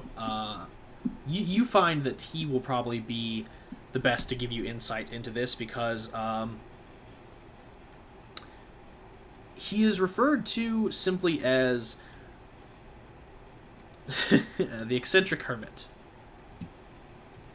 And he actually lives inside the Temple of Ogma, where y'all went to the library. He actually lives inside its lower recesses. As you spend time diving down into the caverns beneath the temple to get to his chamber, you soon find out why he is referred to as the eccentric hermit. His place is not necessarily booby-trapped, but it's full of a lot of warning signs and keep-out signs. And as you approach, you find that a majority of the tomes stacked outside his door are exceptionally ancient. These are things that are volumes of recorded history from the First and Second Age.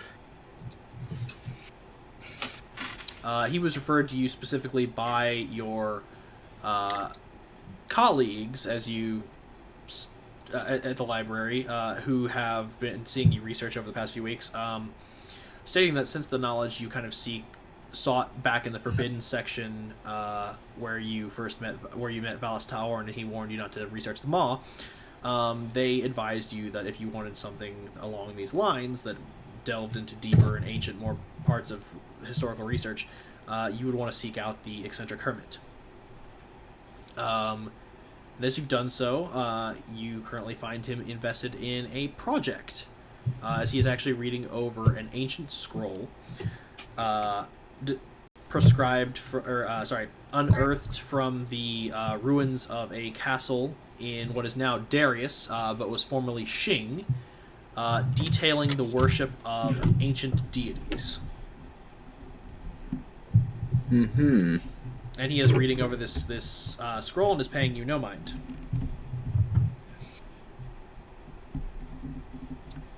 Merrick is just going to knock. Hello? You just hear a bunch of like scramblings and papers being shifted around. I'm not looking at weird things. You can come in now. It's okay. Hi, Merrick Gilda. Hello. I was told you can help me. Yes. What are you here for? I was wondering if you could tell me anything about ill omens, especially ones regarding Pelor. No, not Pelor. Bahamas. Oh. Well, I mean, I have information on all forms of ill omens. I actually have a tome on it. It's the Tome of Omens. Might I see it? No. He just looks at you very suspiciously. Is there a reason I can't? Why should knowledge be freely given? Because knowledge should be shared with the world? And who determined these laws? Who wrote the writ that it is that we are to hand things out willy-nilly to engorge the masses on the fat of the educated? Okay. Then what must I do to earn this knowledge? Now you're asking the right questions. First, why do you seek such knowledge? I feel there is a calamity coming, and I hope to, at best, prevent it, at worst, minimize the casualties, and be able to prevent further suffering. Well, that's impossible. You see, if it is truly a calamity, as we have seen in the previous ages, it will happen. No matter what anyone tries, no matter what anyone does to prevent it, it will occur, and it will raise this world, and from the ashes we will be reforged anew.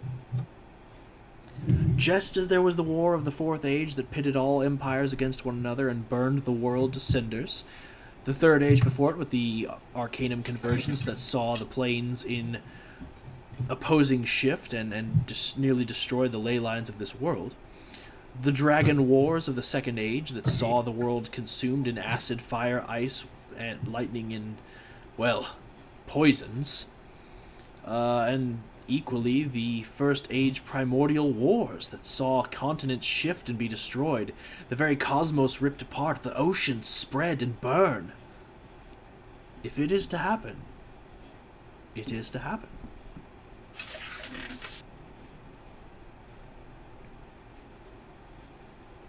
Then what would be the point of knowing these prophecies if good can come of knowing? Well, some would argue that it's part of the process, that in knowing the coming calamity, the acts to prevent it bring about the calamity. Or if the actions of the individual undertaken are to bring about the calamity, then perhaps it was prophesied as well that they would save the world from said calamity. It is... Knowing the future is a difficult thing, young knowledge seeker. But knowing it is part of the experience. Omens and divination, foretelling of the future, it is all designed to take us further down the road that we need to go. Life has many winding paths, and there is only one true path that we ourselves can take. So, is there a map in that book of omens? There's not a map in the Book of Omens, but there is a series of guides to predicting omens, signs, as well as curses, blood lineages, things like that. It's just designed to predict in the assist in the prediction of dark and good omens. It has attributations for each god, the stars, the cycles of the planes, etc.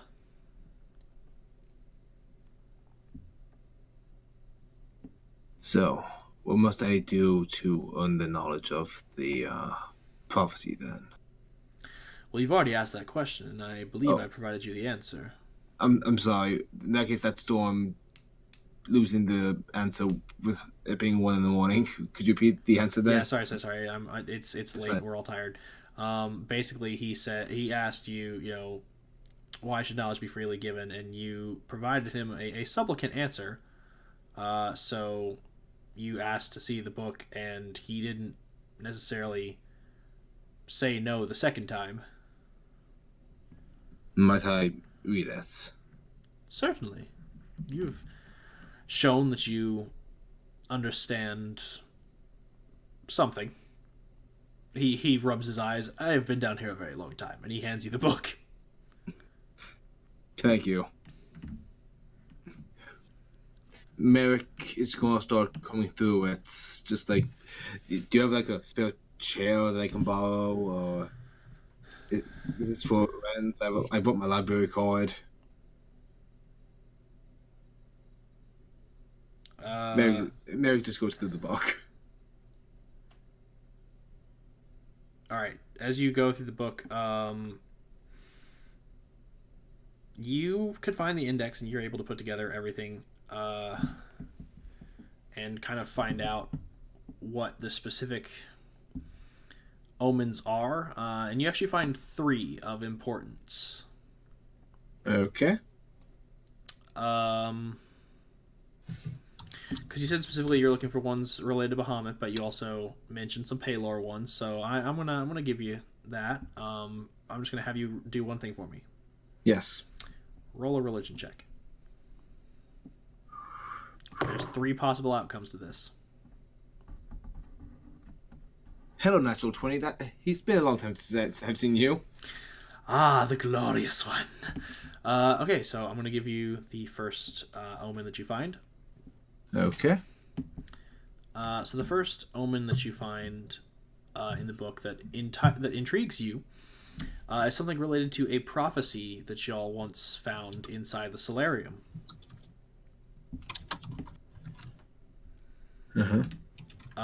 And it is actually an interesting one. So it says that. So the first thing, as you remember, the prophecy said the door will be unlocked when the first sun reaches its zenith. So, in the Omens book, it specifically refers to as an omen called the first sun, and the first sun is a sun born. It is a sun born under the moon, and it's basically refers to a child of the sun being born under the moon. So, you get the feeling that from this book of omens that your quest to cure Paylor is predestined. That it is something that has been written in the stars.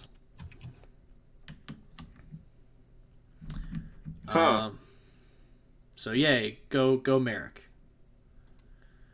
The second thing is that you find out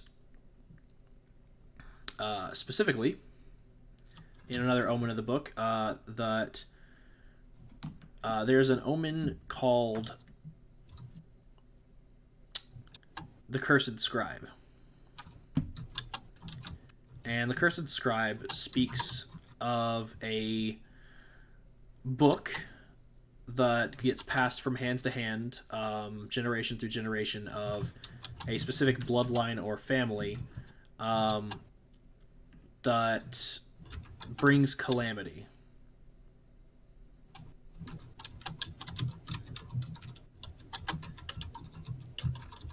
It doesn't specify what the book is or what the bloodline is, but it always says that the book will always return to the cursed bloodline.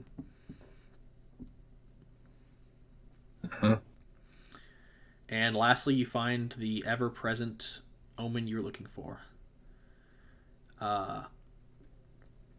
When the thunder of Bahamut rings, it signals his wrath with one of his servants.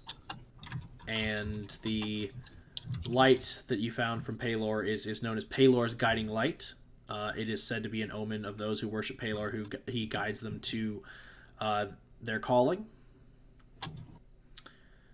And finally, the warped wood that you found in the presence of true divine wood hewn and blessed under the Temple of Bahamut, a pew or an altar, you get the gist. Yeah. It will turn black and warped in the presence of an oathbreaker. Oh, shit. And with this, as you read over this book, you slowly close the pages as the knowledge dawns on Merrick Gilder that Gareth Vyson, head captain of the Platinum Watch, has broken his oath to his god. And that is where we'll end tonight's session. Okay. That's a biggie.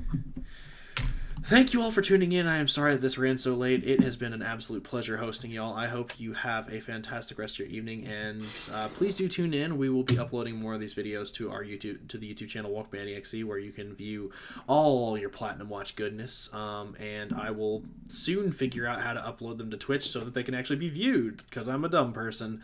Yay. Thank you so much, everyone. I hope you have a good night. Bye-bye. Thank you, everybody. Wow. We're so fucked. Yeah. Well, I think that went well.